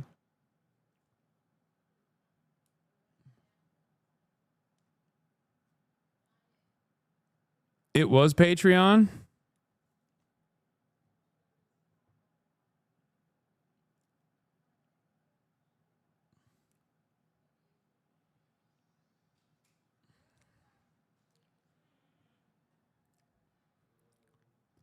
It's pretty funny that your haters are just now brigading Fear and surely not a coincidence that they only started because you talked about the pod on stream a couple of weeks ago. Surely they didn't just learn about its existence.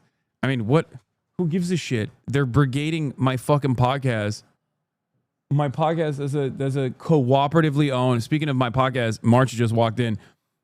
They're brigading my cooperatively owned podcast.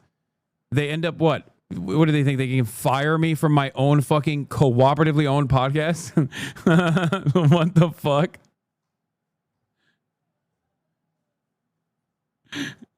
They're like, oh, if we yell enough,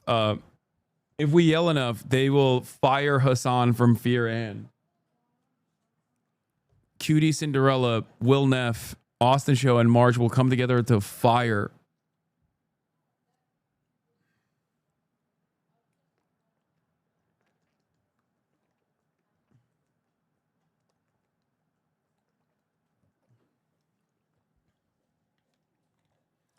They're infecting all the clip channels. There are comments on Cutie's clip channel about how they should kick you off the pod because you're a poisonous terror supporter.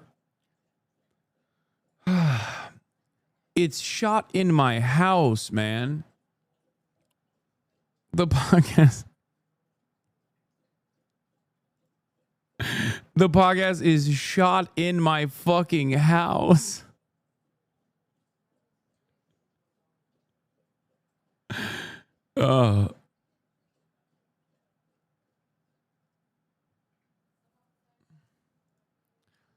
I said this was Asmongold's house, but people have pointed out that this room is literally cleaner than his.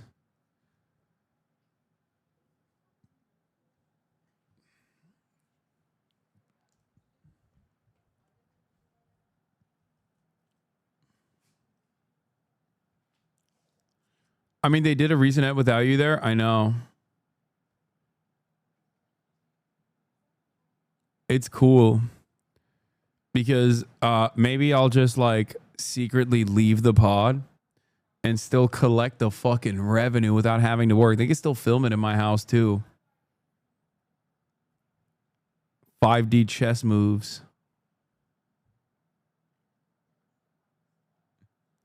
I do genuinely see these people bombarding Cutie's comments as well as Ludwig's for whatever reason.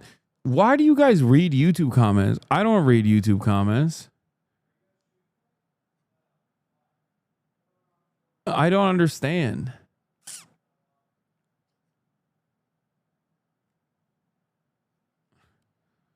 All that does, when someone leaves a comment on a YouTube video, all that does is just like push the YouTube video in the algorithm. These guys are unironically helping. ADL's been a massive joke for years. ADL ran harder and faster defense for Musk after his salutes and then Fox News. That's pretty much what you need to know about their interest in addressing anti-Semitism. Damn, okay. People are still fucking shitting on the ADL. That's good. We're really posting shit from the ADL and Fox News on here now. Well, technically it's from Hasan's stream of it. This whole sub is nosedived into the far-right pipeline. Hasan is the scapegoat. It is kind of crazy that so many people who fucking despise the ADL from their early,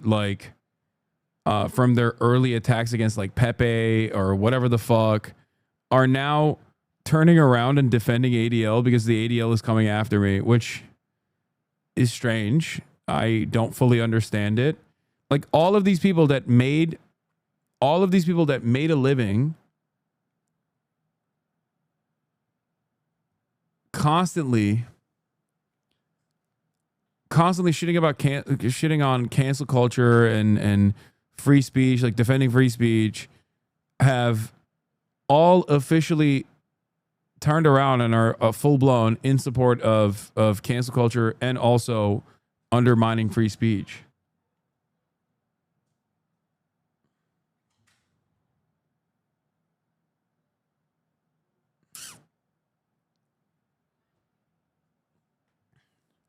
There's people whose ADL hate was born from the PewDiePie controversy now becoming their biggest stands. Yeah.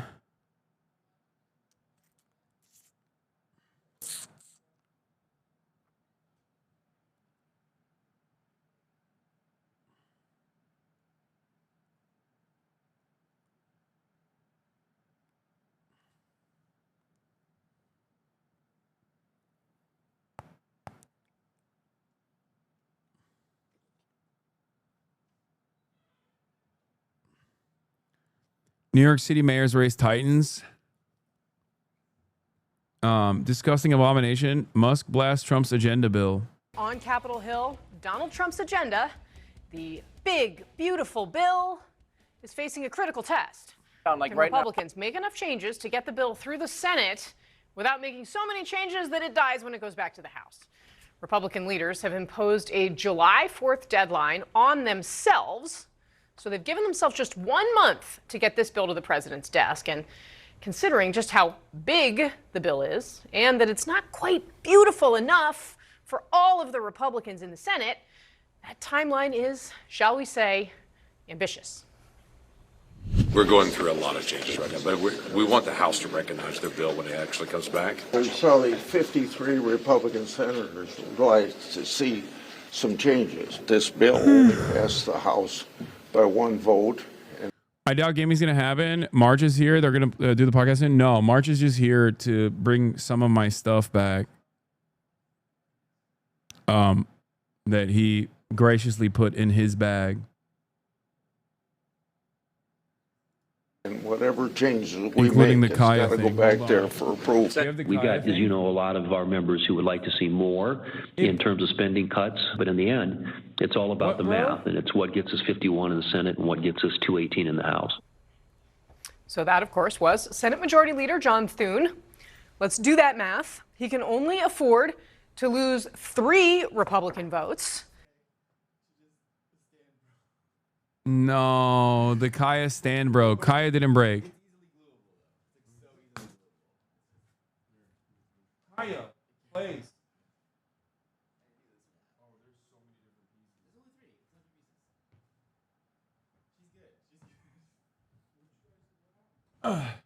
Rod, do you have super glue?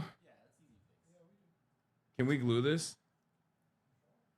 Okay, bro, there's more than 3 pieces. There's a piece that's missing.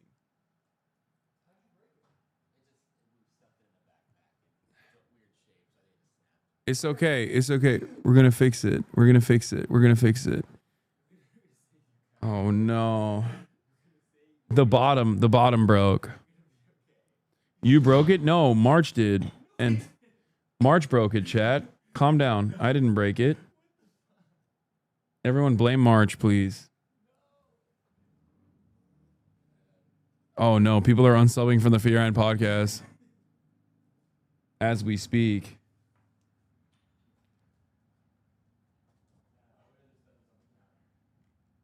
It was not a good shape for travel. It would have needed special packing. I know. It's okay. It's okay. We're going to fix it. At least the real Kaya is alive and not broken. Even though she basically is fucking broken. M. Potter, you can definitely epoxy that shit. No, I can do Gorilla Glue. I'm going to Gorilla Glue it. Well, by me, I mean Murat's going to Gorilla Glue it. Kaya. That's crazy. Whenever there's a lot of movement happening in the house, Kaya wants to go and take a look, take a closer look. She's the mayor. Already, 4 GOP senators have said they're not on board. Okay. Math is it's so simple, I will do it on television. A half a dozen more Republicans appear to be on the fence here. So why is that?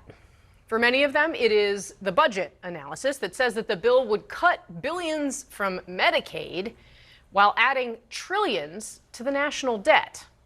One of these holdouts, the Kentucky Senator Rand Paul.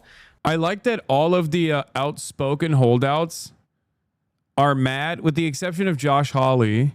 Josh Hawley is mad because he needs to be a fake populist. And in an effort to be a fake populist, he's like, oh, you're cutting Medicare. I don't like it. But the other guys are mad because it's not cutting enough from the working poor. And Josh Hawley is not even like real mad. He's just like fake concerned. He will gladly vote for that, okay? The rest of them think that the Medicaid cuts are not enough, while adding trillions to the national debt. One of these holdouts, the Kentucky Senator Rand Paul, of course, finds himself at the center of Donald Trump's attention, not always a positive thing. The president writing this online, quote, Rand votes no on everything, but never has any practical or constructive ideas. His ideas are actually crazy. Parentheses, losers, exclamation. He's saying this is a big growth bill. Trump is on abundance. Trump got on the abundance mindset, chat, clearly. Point. End quote. Senator Paul later told reporters that he wants to vote yes on the bill. But. Conservative Republicans vote for this. There is no conservative opposition. They will own it. The debt will be owned by the Republicans. It's no more pointing fingers at the Democrats and saying, oh, they're the big spenders. It'll be all on Republicans' shoulders. Okay, so all of that unfolding this morning through lunchtime. And then comes this afternoon. Elon Musk entered the chat. The now former Doge head taking to his platform, formerly known as Twitter, writing this, quote, I'm sorry, but I just can't stand it anymore. This massive, outrageous, pork-filled congressional spending bill is a disgusting abomination. He said, shame on those who voted for it. You know you did wrong. You know it. All right, our panel is here, and we're also joined by CNN's Manu Raju, who's... Elon is another outsider who thinks it's too much spending. Live for us on Capitol Hill. Manu, Elon Musk is not the first person to present the content in that post about a bill that adds trillions of dollars to the national debt. He sounds like a lot of Republicans that I've covered, you've covered probably in your time on the Hill. However, we are in different times, and it's a pretty remarkable statement from someone who is as close as he is to President Donald Trump. What has been the reaction from the Hill in the hours since that tweet came out?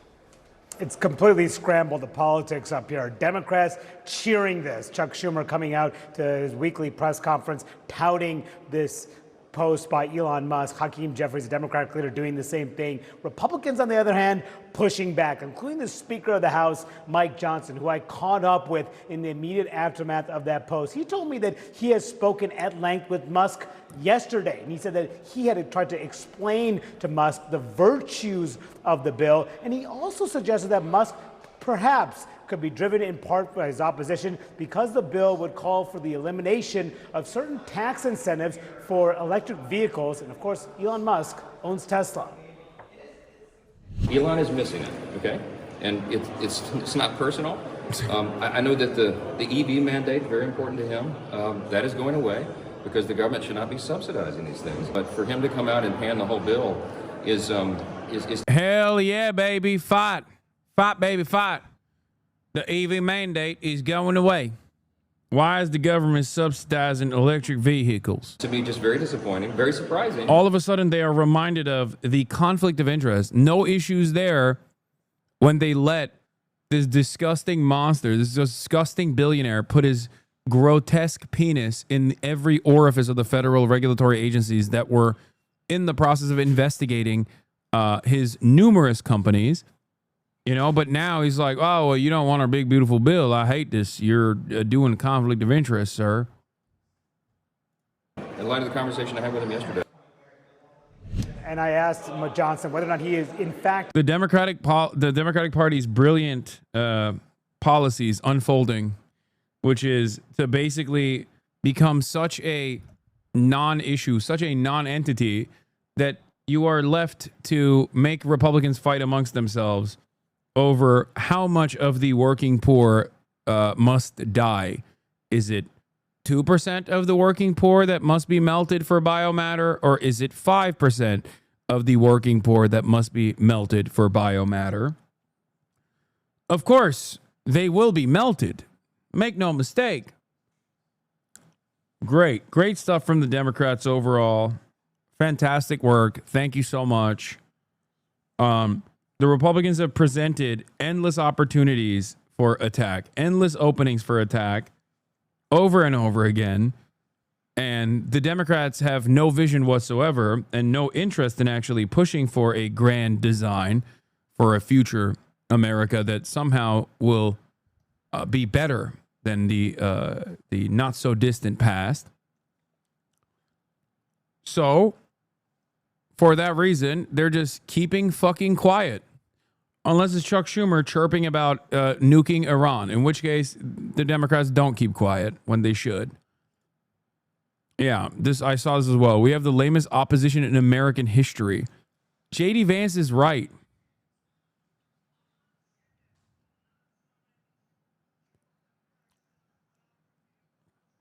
I can't believe I'm saying this.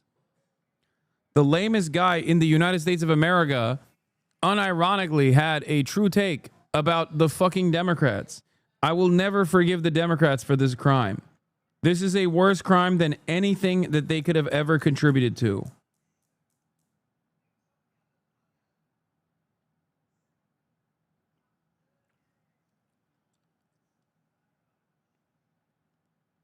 They do have the lamest opposition in history.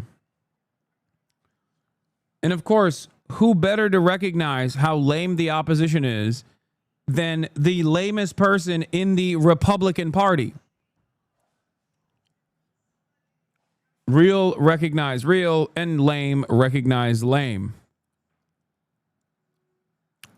What a horrible disaster. Accusing Musk of attacking this bill because of his ownership of Tesla. He said, quote, I'm going to let others draw their own conclusions about that. But there are significant concerns among Senate Republicans about the potential impact on the debt and deficits. The House-passed bill, according to the Congressional Budget Office, would add nearly $4 trillion to deficits over the next several years. And that is something that some conservative Republican senators have raised concerns about, including one senator, Utah Republican John Curtis, who told me earlier today that he has significant concerns about the debt. The deficit in the House bill, according to CBO, would raise it by a few $1 trillion. Is that concerning? It's hugely concerning to me. And if you look at the House bill, just to simplify it a little bit, we're going to spend in the next 10 years about $20 trillion more than the revenue we bring in, and they're cutting $1.5 trillion out of $20 trillion. Most of us wouldn't do that in our businesses, in our homes, and we certainly do it in the state of Utah. And so that's a big concern to me. He went on to tell me that there'll be a significant amount of work that still needs to be done in order for him to support this plan. And that's what I'm hearing from a lot of Republican senators, Casey. They want a lot of changes, but the Senate Majority Leader John Thune wants to push this through, get this through the Senate and onto the president's desk by July 4th. And that would require a lot of compromise within his own conference, because right now people are digging in and taking their positions and hoping ultimately the leadership listens to their concerns. When you started this off saying the politics have been scrambled, that's your headline for today, our banner on the bottom. Manu Raju, thank you, as always, for your great reporting. Our panel joins us now, CNN legal analyst Elliot Williams, national political reporter for The Washington Post, Sabrina Rodriguez, Democratic strategist Adrian Elrod, and CNN senior political commentator Scott Jennings. Welcome to all of you. Thank you all for being here. Scott Jennings, we've got a new tweet just in from Elon Musk. You look excited. So he writes this, quote, in November next year, we fire all politicians who betrayed the American people. He's quote tweeting someone who, we'll figure out exactly what these other things are that he's criticizing him for. And this also coming as CNN is reporting here that White House officials are telling CNN that they were surprised by Elon Musk's scathing criticism on Tuesday. Yes. Were you, Scott Jennings, surprised? And it does seem to scramble the politics. I wasn't surprised because I had spoken to him about what was motivating his service in Washington a few weeks ago, and he told me he's here to try to make America not go bankrupt. I mean, this is on his mind. We have a $36 trillion debt, and he's having a hard time dick eating. He's like, whose dick can I be eating right now? He's like, on the one hand, I'm servile to the interests of billionaires. On the other hand, I'm servile to the interests of Donald Trump. So now that my daddies are fighting, I don't know whose cock to gobble on. it should be on all of our minds. So that's number one. Number two, I don't think that we're done with the bill yet. Poor Scott. Tough choice for him. I mean, as you know, and as the reporting says, lots of changes are going to have to be made in the Senate to get it out of the Senate. And then those will have to be reconciled. The reconciliation will have to be reconciled with the House. And more changes still may come.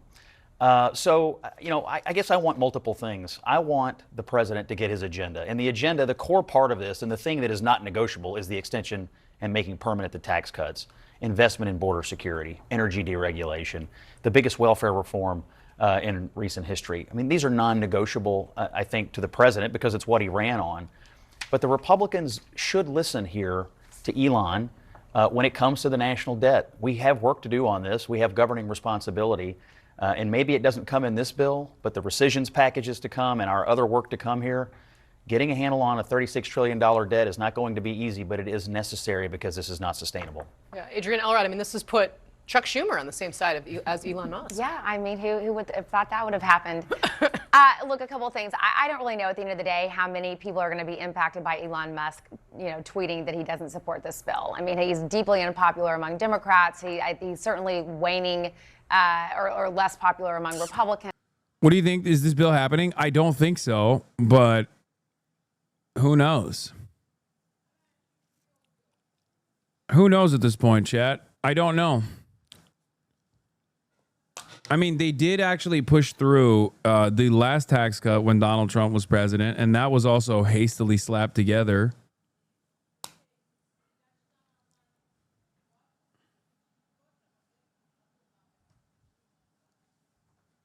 The thing is,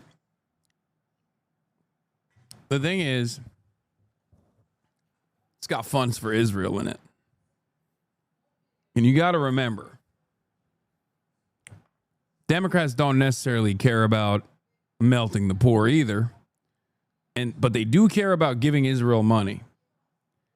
So on the one hand, it's like, what are you expecting the Democrats to actually fucking fight for SNAP benefits for 3 to 7-year-olds? Probably not going to happen.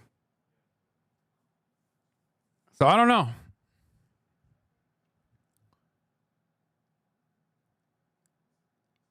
If we get the big, beautiful bill, it'd be crazy, but maybe we get it through Democratic support. I don't know.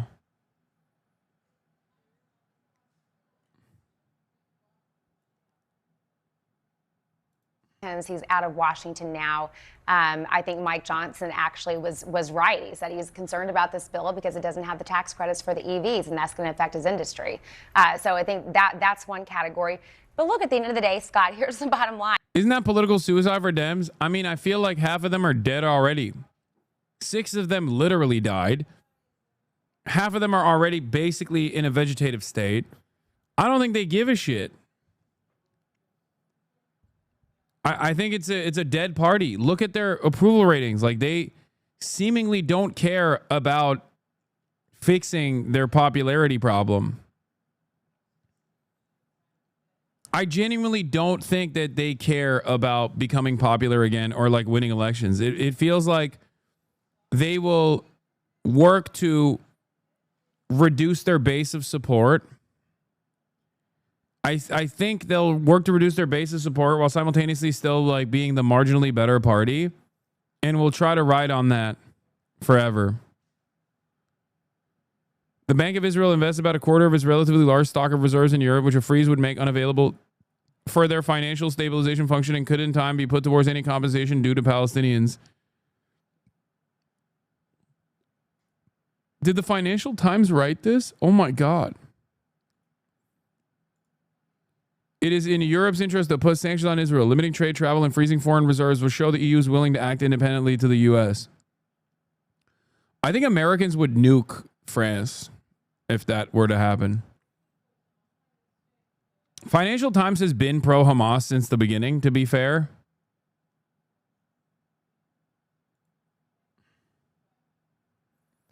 The non-Cuomo candidates have kept going to AOC for an endorsement. She has kept telling them to come to her with a coordinated strategy between them for how to beat him. Some in frustration have told her she doesn't get how politics works. What?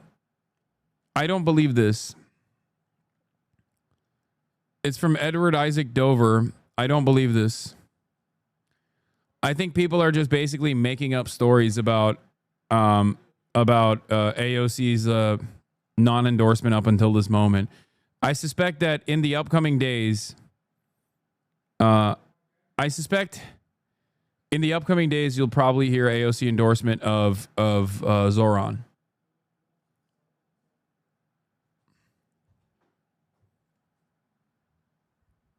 I don't think it's copium. I think that the reason for why, look, we can disagree on whether or not it was smart of her to hold off until this very moment for maximum impact.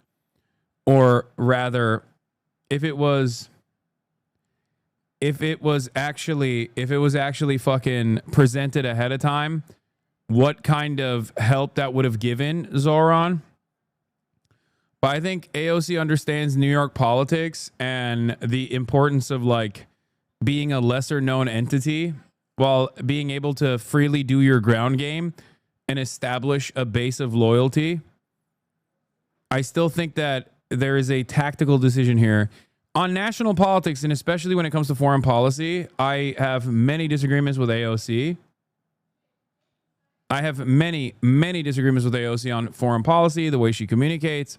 But on this issue, when it comes to being like an underdog progressive candidate on a socialist slant, I think AOC knows the Democratic establishment and their hurdles, the hurdles that they will present against someone like Zoran if he were to become a known entity too soon, like too far out from the actual election date, actual primary date.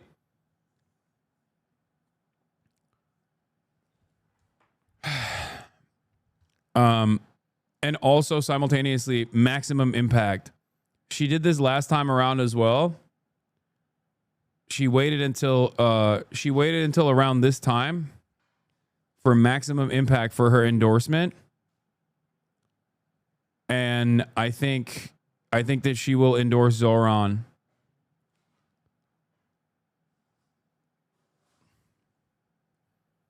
That's what I think. Maybe I'm wrong.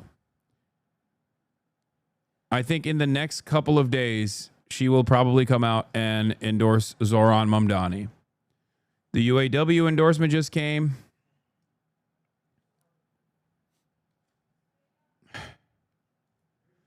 What is this? Apparently, Kamala Harris has had to privately reassure people that she isn't supporting Zoran. 33-year-old assemblywoman has become identified enough with the new young left that Ella Emhoff, the stepdaughter of Kamala Harris, endorsed them. But his views are so controversial that the former vice president has had to privately clarify. Yeah, this is Isaac Dover, guys.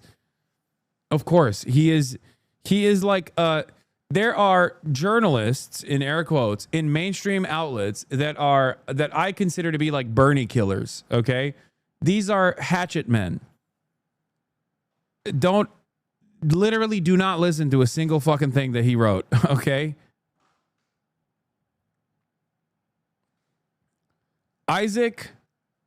Edward Isaac Dover is a hatchet man for establishment Dems, and his primary purpose is to character assassinate. Why do you follow him then? What do you mean? Because I love his commentary. I follow my enemies too, dummy. What do you fucking follow policing me? I'm a 33-year-old man. The fuck out of here. I'm a 33-year-old man, and at this point, a 10-year career political commentator. I follow whoever the fuck I want, okay? I follow Donald Trump, too. Anyway. As I was saying,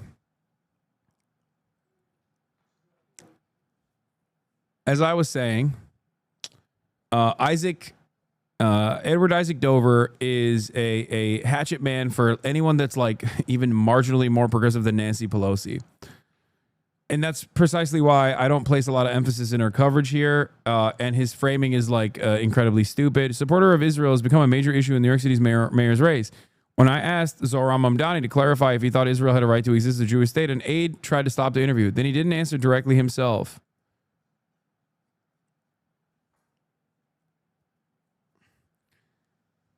Israel had a right to exist as a Jewish state? What the fuck does that have to do with the New York City mayoral race, man? What are you doing? Like, not even does Israel have a right to exist. Does Israel has a right to exist as a Jewish state? You're giving AOC a lot more credit than she deserves. I live in New York City, and Zoran's biggest challenge is name recognition. Yeah, you think I don't fucking know that? I literally interviewed the guy for 3 hours, and that was my primary concern as well. I am obviously aware. That's why I said disagreements can be had here about whether or not AOC's impact would be better served if she were to do an earlier endorsement or if she were to wait until she endorses, but not on whether or not she's going to endorse Zohran Mamdani. I think she is going to endorse Zohran Mamdani. That is what I'm saying. Okay?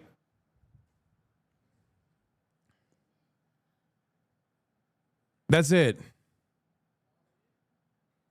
This is why they're coming after Zohran. He killed it on MSDNC. Say, though, to Democrats who look at what we saw in November with Vice President Harris losing, and a lot of the post-game analysis, if you will, was the party had moved. He is exactly the type of person that the Democratic Party needs right now.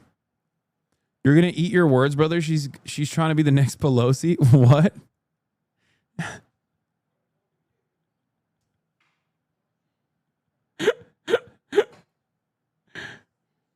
Okay, guys,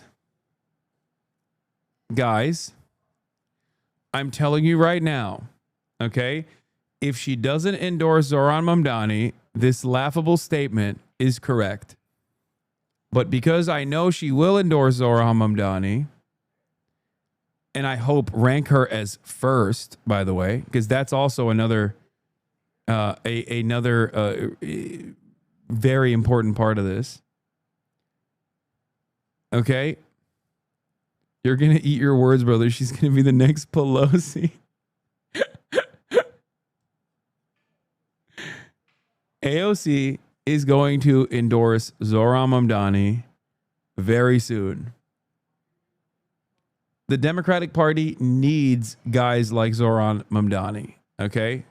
They need young talent that are bold, that have a vision, that are ambitious, that want to truly fight for working class Americans. Okay? Will all of you that say AOC is not going to endorse Zohran Mamdani come back here and say, Hasan, I'm eating crow. I am so wrong. Why would I ever doubt you, Lisan al-Gaib? You are the truth sayer. You are the future seer. Will you come in and say that?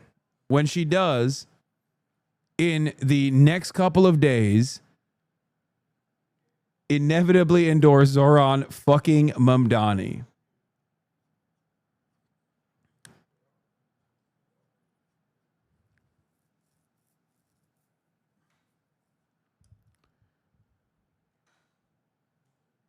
Only if you say it to us, chat, if you're wrong. Yes, I will. If I'm wrong, I will. Trust me. If I'm wrong and AOC doesn't endorse Zoran Mamdani, don't worry. I will be the #1 op. Okay. So there won't be time. There won't be time for me to even apologize because I will be the #1 op. I will be the guy. I will be the guy who says, by the way, I don't know anything. I have not talked to Alexandria Ocasio-Cortez about this. I have not talked to her directly. I have not talked to members of her team. This is me purely speculating. I have to repeat this again. This is me purely speculating. Okay?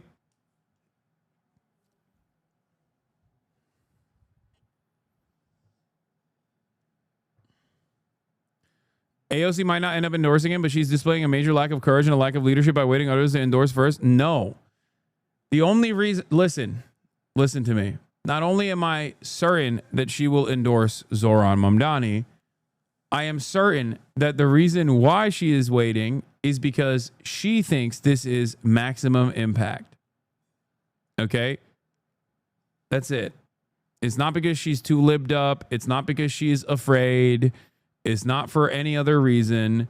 It is because she thinks, personally, with someone who has a better understanding of New York primary, the New York election process, she understands the influence that she holds. Will you stop writing for her then if she doesn't endorse? Fuck yes. 100%. 100%. Are you kidding me? It would be unconscionable. I do not think she will rank Brad Lander as #1. Okay? That will also... That's insane. She will rank Brad Lander as #1 and Zoran #2 on June 19th.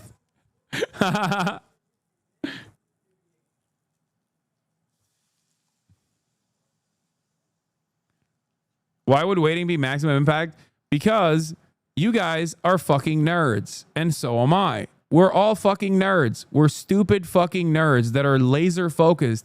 Dude, I interviewed Zoran Mamdani when he had like 10% in the New York primary race.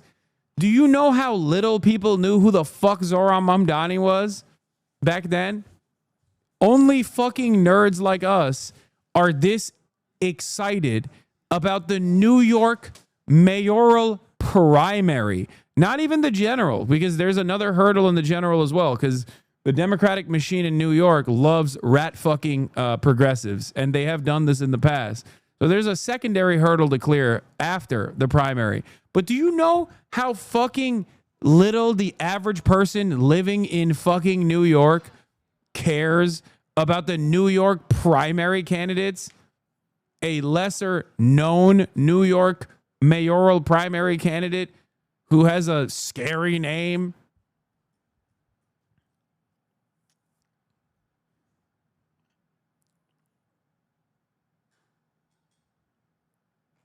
Calm down. You guys oftentimes in this bubble have a false sense of like a false sense of scale and an understanding of like what normal people think.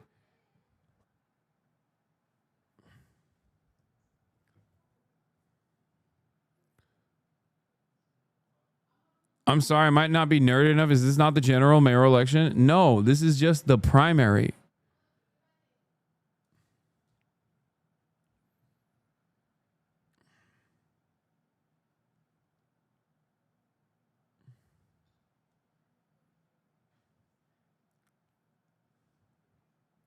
Hey, y'all, I'm in the New York City of here in Little Gaza of America, AOC will indeed support Zoran. Also, Hasan of California. Will you be watching the debate tomorrow? Please read my chat. Yes.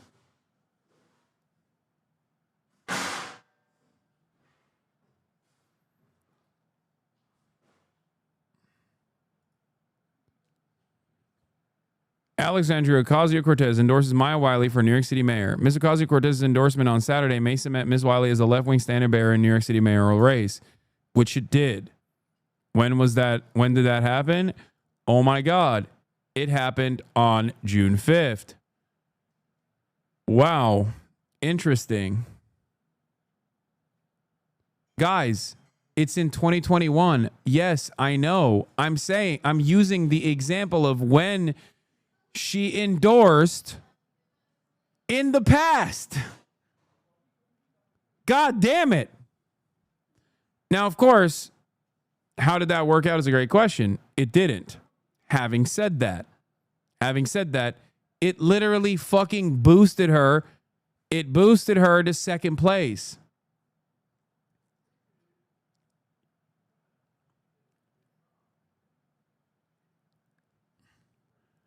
It boosted her to second place. Since then, AOC has become an even larger figure, an even more popular figure in New York politics. And not only that, but also,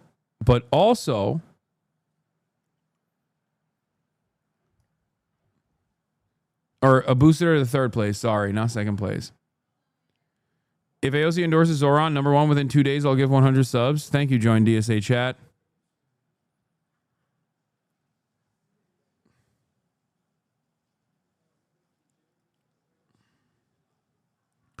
Zoran is already in second place.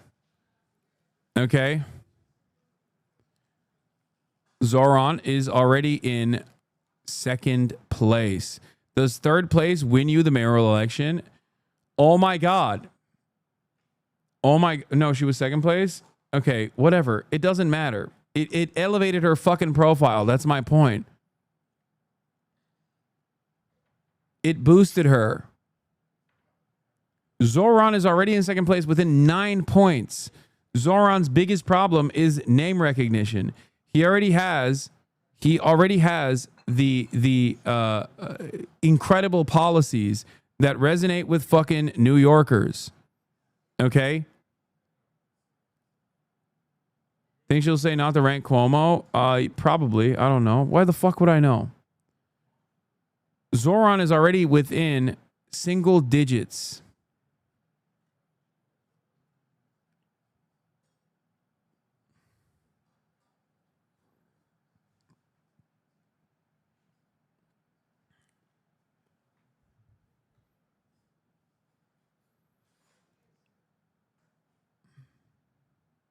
This is a biblical. Democrats are always talking about we need a liberal Trump. God gave you one and you rebuked him. So this is a biblical moment. You know, when Jesus was on the cross, he said, God, forgive them, for they know not what they do. All these Negroes who are asking me to step down, God, forgive them.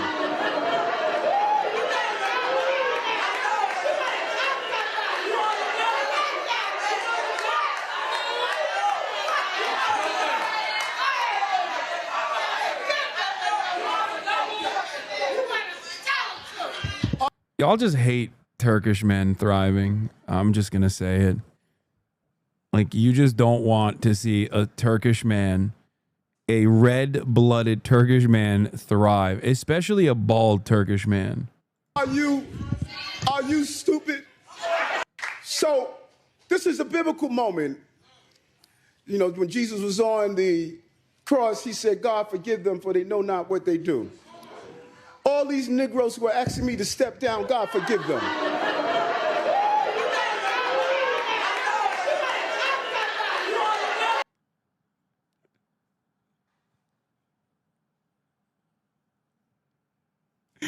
Incredible. Incredible. He's amazing. He is so amazing. It's like, look how happy he is. Look at how pleased he is with himself. He's like, this is I popped off. I fucking cooked here big time.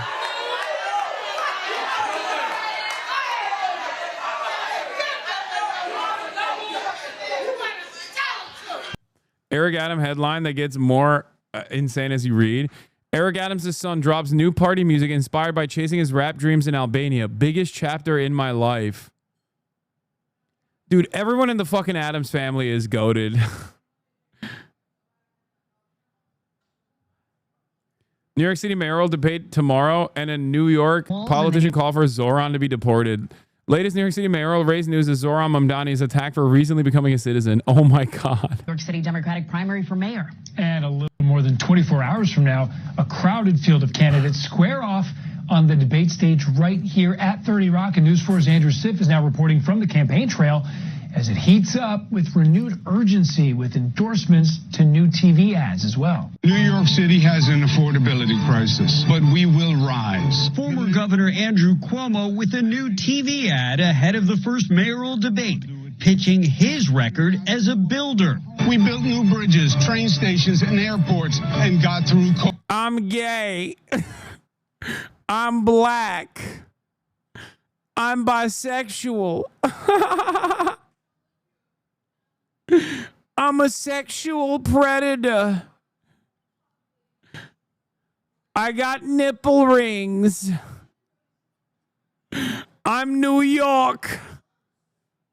I'm a woman.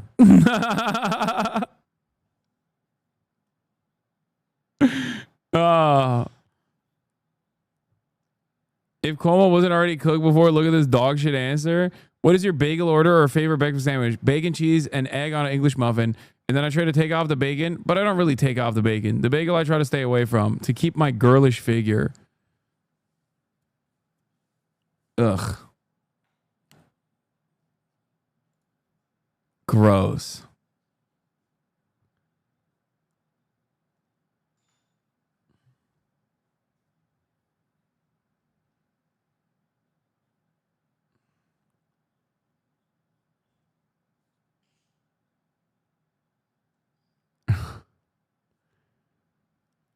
Death threats, Islamophobic bigotry. Now a sitting council member calling for my deportation. Enough. This is what Trump and his sycophants have wrought. It's an assault to the values of our city and our constitution. Will Cuomo condemn this, or will that upset his MAGA donors? Oh my God, cooking, dude. Will Cuomo condemn this? Nice.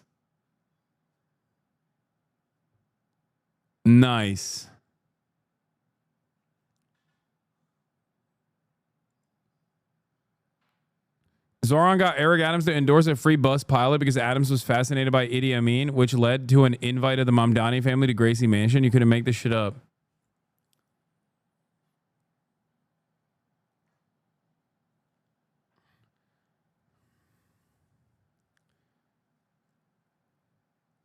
Will AOC? Yes, dude. Yes. COVID. Even telling the New York Times in an interview, if I had to do it again, I wouldn't have resigned. We have to beat Cuomo, to be honest. Cuomo opponents strategizing ways to defeat him. Queens Assemblywoman Jessica Gonzalez Rojas today endorsing Comptroller Brad Lander for mayor. Brad has built his entire career around bold, principled leadership. And hours later, also backing Assemblyman Zoran Mamdani for mayor. I've known Zoran since we both ran in 2020, when we both challenged and beat the Democratic machine. An increasingly common tactic in this ranked choice election, backing multiple choices while leaving other candidates off a ballot.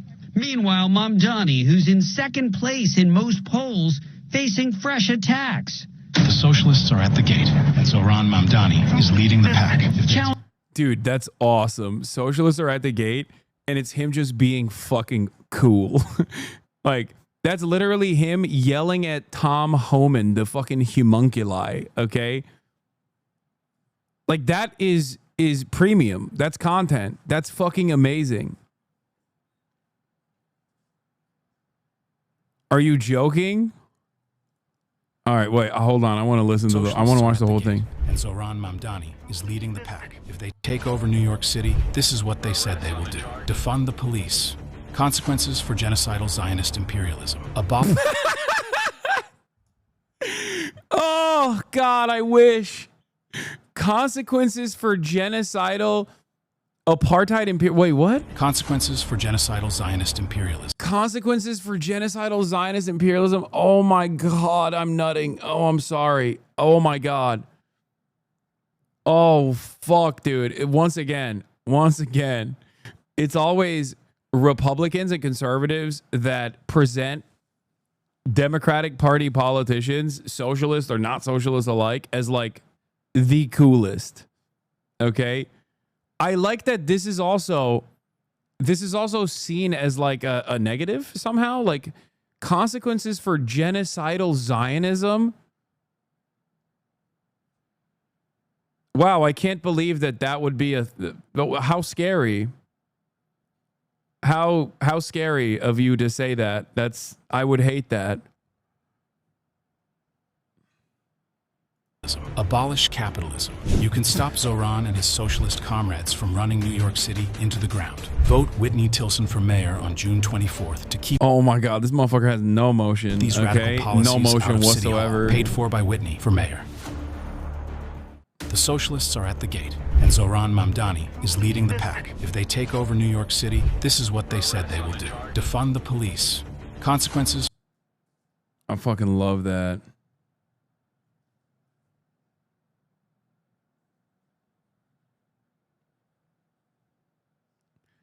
I fucking love that. Mamdani is leading the pack. Challenger Whitney Tilson with a new ad painting Mamdani as too far left.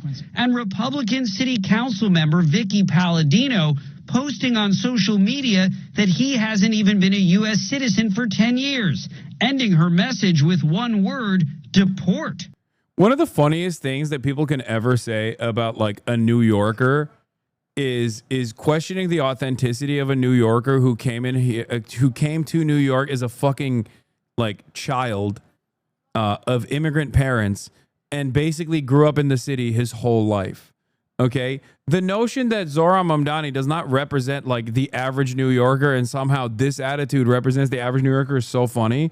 Take that shit back to Staten Island, bitch. Okay, this is not gonna work. This is not gonna work in New York. It's crazy. What are you talking about? You know, one of the happiest days of my life was when I got my citizenship. When I sat with so many other immigrants and was sworn in.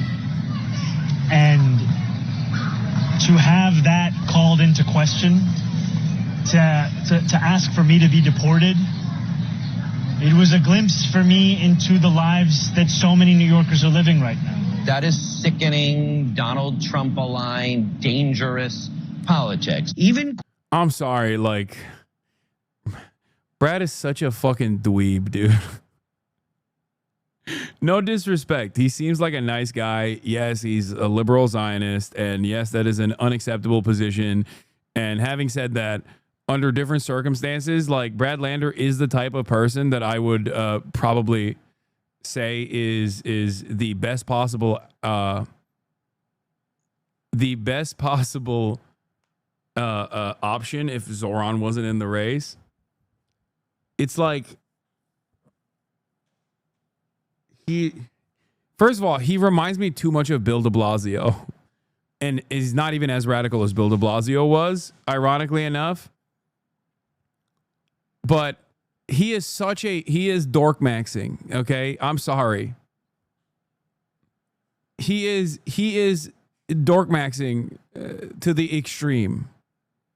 Cuomo criticizing the attack against his leading rival, the Republican. He also literally looks like Bill de Blasio a little bit too. He looks and sounds like Bill de Blasio. Republican answer to everything, including the common cold, is deportation, and it has to stop.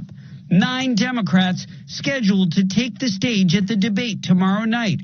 For most of them, it's the first time they will have shared any space with Cuomo since he jumped into the race 3 months ago.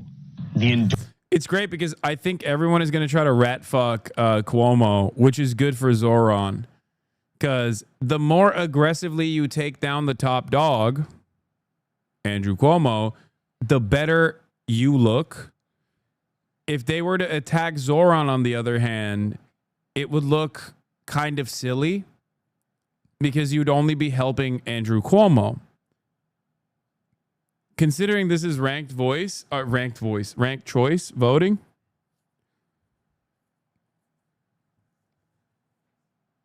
Considering that this is ranked choice voting, and given that Zoran is in the second slot, all of those people have an opportunity not to fucking shit on Zoran with hopes that they will be ranked twice between from Zoran's base. Why is Bernie not endorsed as he's literally going around urging people to run? That one I don't understand, and is like, I can tell you with a certainty that I believe AOC is going to endorse Zoran. With Bernie, I have no idea. I think that, yeah, Bernie is a bitch for that, for sure. I mean, he just, oh God, you know what? No, guys, Bernie Sanders is literally fucking endorsed people who say the apartheid entity must be dismantled, okay? Shut the fuck up. If you think it's because he's a liberal Zionist or whatever, you're delusional. He doesn't give a fuck about that shit when it comes to endorsing candidates that are progressive or socialist, okay? It's so funny. Like, yes, at the same time, Bernie Sanders will literally say, like, oh, this is Netanyahu's war. Oh, Israel has a right to defend itself. And then he'll turn around and fucking endorse, like, a dude who's, like, 3 steps removed from Hezbollah or some shit. And I don't mean that as a negative, okay? A negative association. I'm just saying that, like, he does stuff like that, and his mind is an enigma. But I don't know why he hasn't endorsed. I don't know why he hasn't endorsed Zoran. I suspect because he's waiting for AOC. The Michigan Senate dude literally endorsed already by Bernie Abdullah Saeed. Yeah, exactly.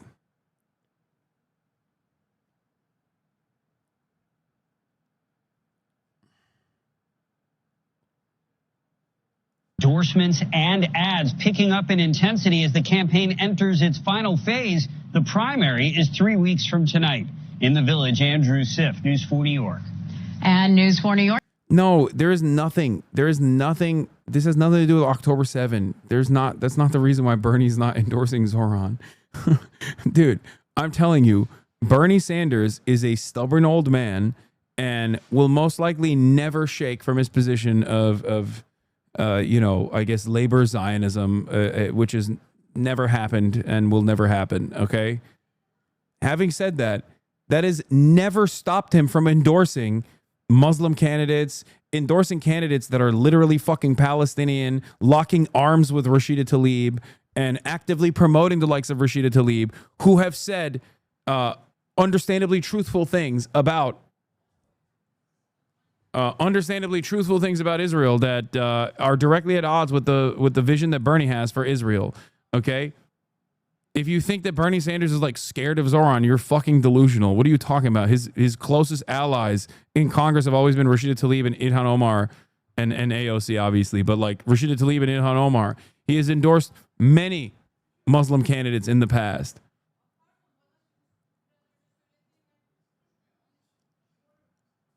No, it's not because they have no motion. What are you talking about?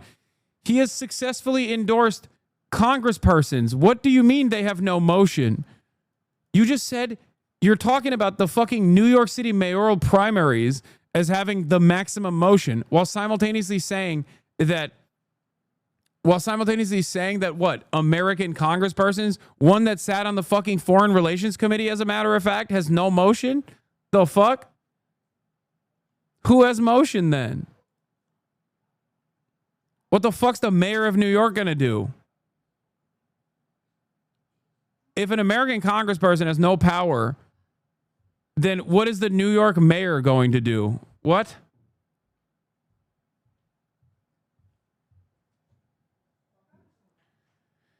It makes sense to assume that the reason why he's not endorsed Zoran yet is because he's waiting for AOC to not like put pressure on AOC. And I do think that AOC is going to endorse.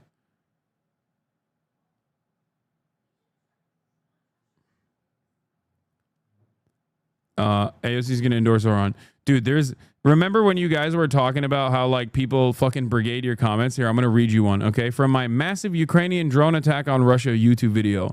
When Hasan said he liked Hezbollah in front of a gay guy is so funny, lol. We all hope his mental health gets better.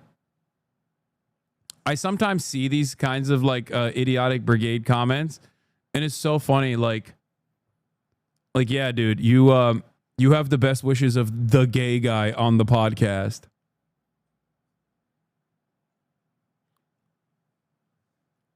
Like, what kind of stupid ass fucking concern trolling is this?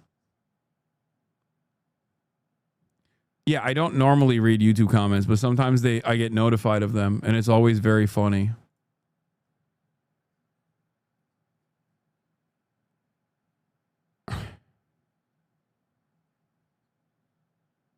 What? Attacking civilians is vile. I condemn it full stop, but all civilians, right? October 8th. The Israeli military is about to unleash on innocent civilians in Gaza as it has over and over again. If you really condemn attacks on civilians, don't go silent when they are Palestinian civilians. Yeah. He said that on October 8th.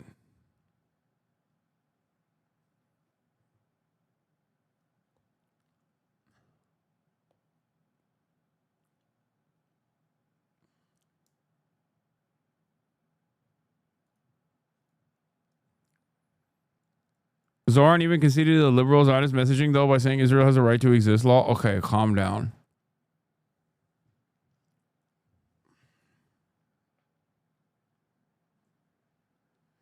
Did you get Kaya fixed? I did. My friend is a Lebanese gay person, and Israel literally burned his home down. Yeah, but Israel was actually doing him a service, because otherwise Hezbollah would have burned his house down, which is very different.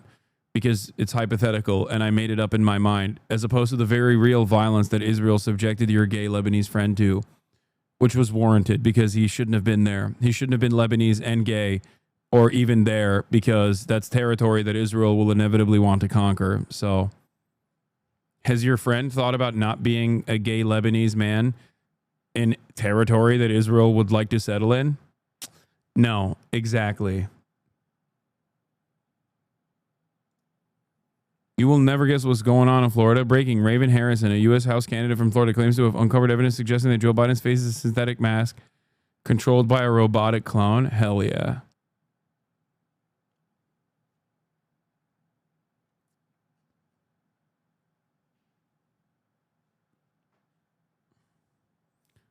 By the way, I was being sarcastic for the dumb fucks like Cal Coomingham who don't understand me being sarcastic. Okay. That was sarcasm, talking about the gay Lebanese dude whose house got burned down by Israel.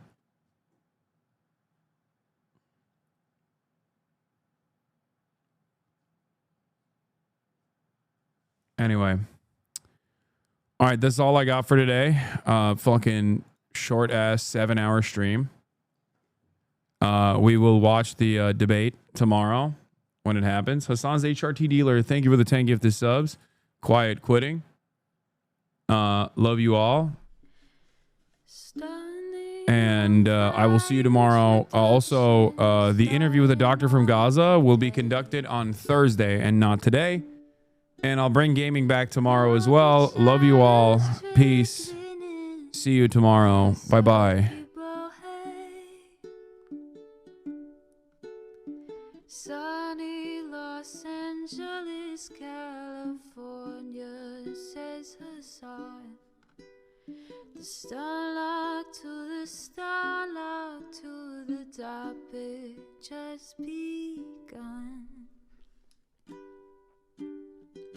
There he is again, Hasan is streaming. Hasan is streaming. There he is again, Hasan is streaming. Hassan is streaming, reviewing the P.O. box, Uncle Uger's face. Sudden Discord at prop, great names take embrace. Tiny Bernie Sanders, LGBTQ Air Force. The whole left at your fingertips, on at your door. H3 crowded debate, the Young Turks online show. 3 full fucking years of this, plenty more to go.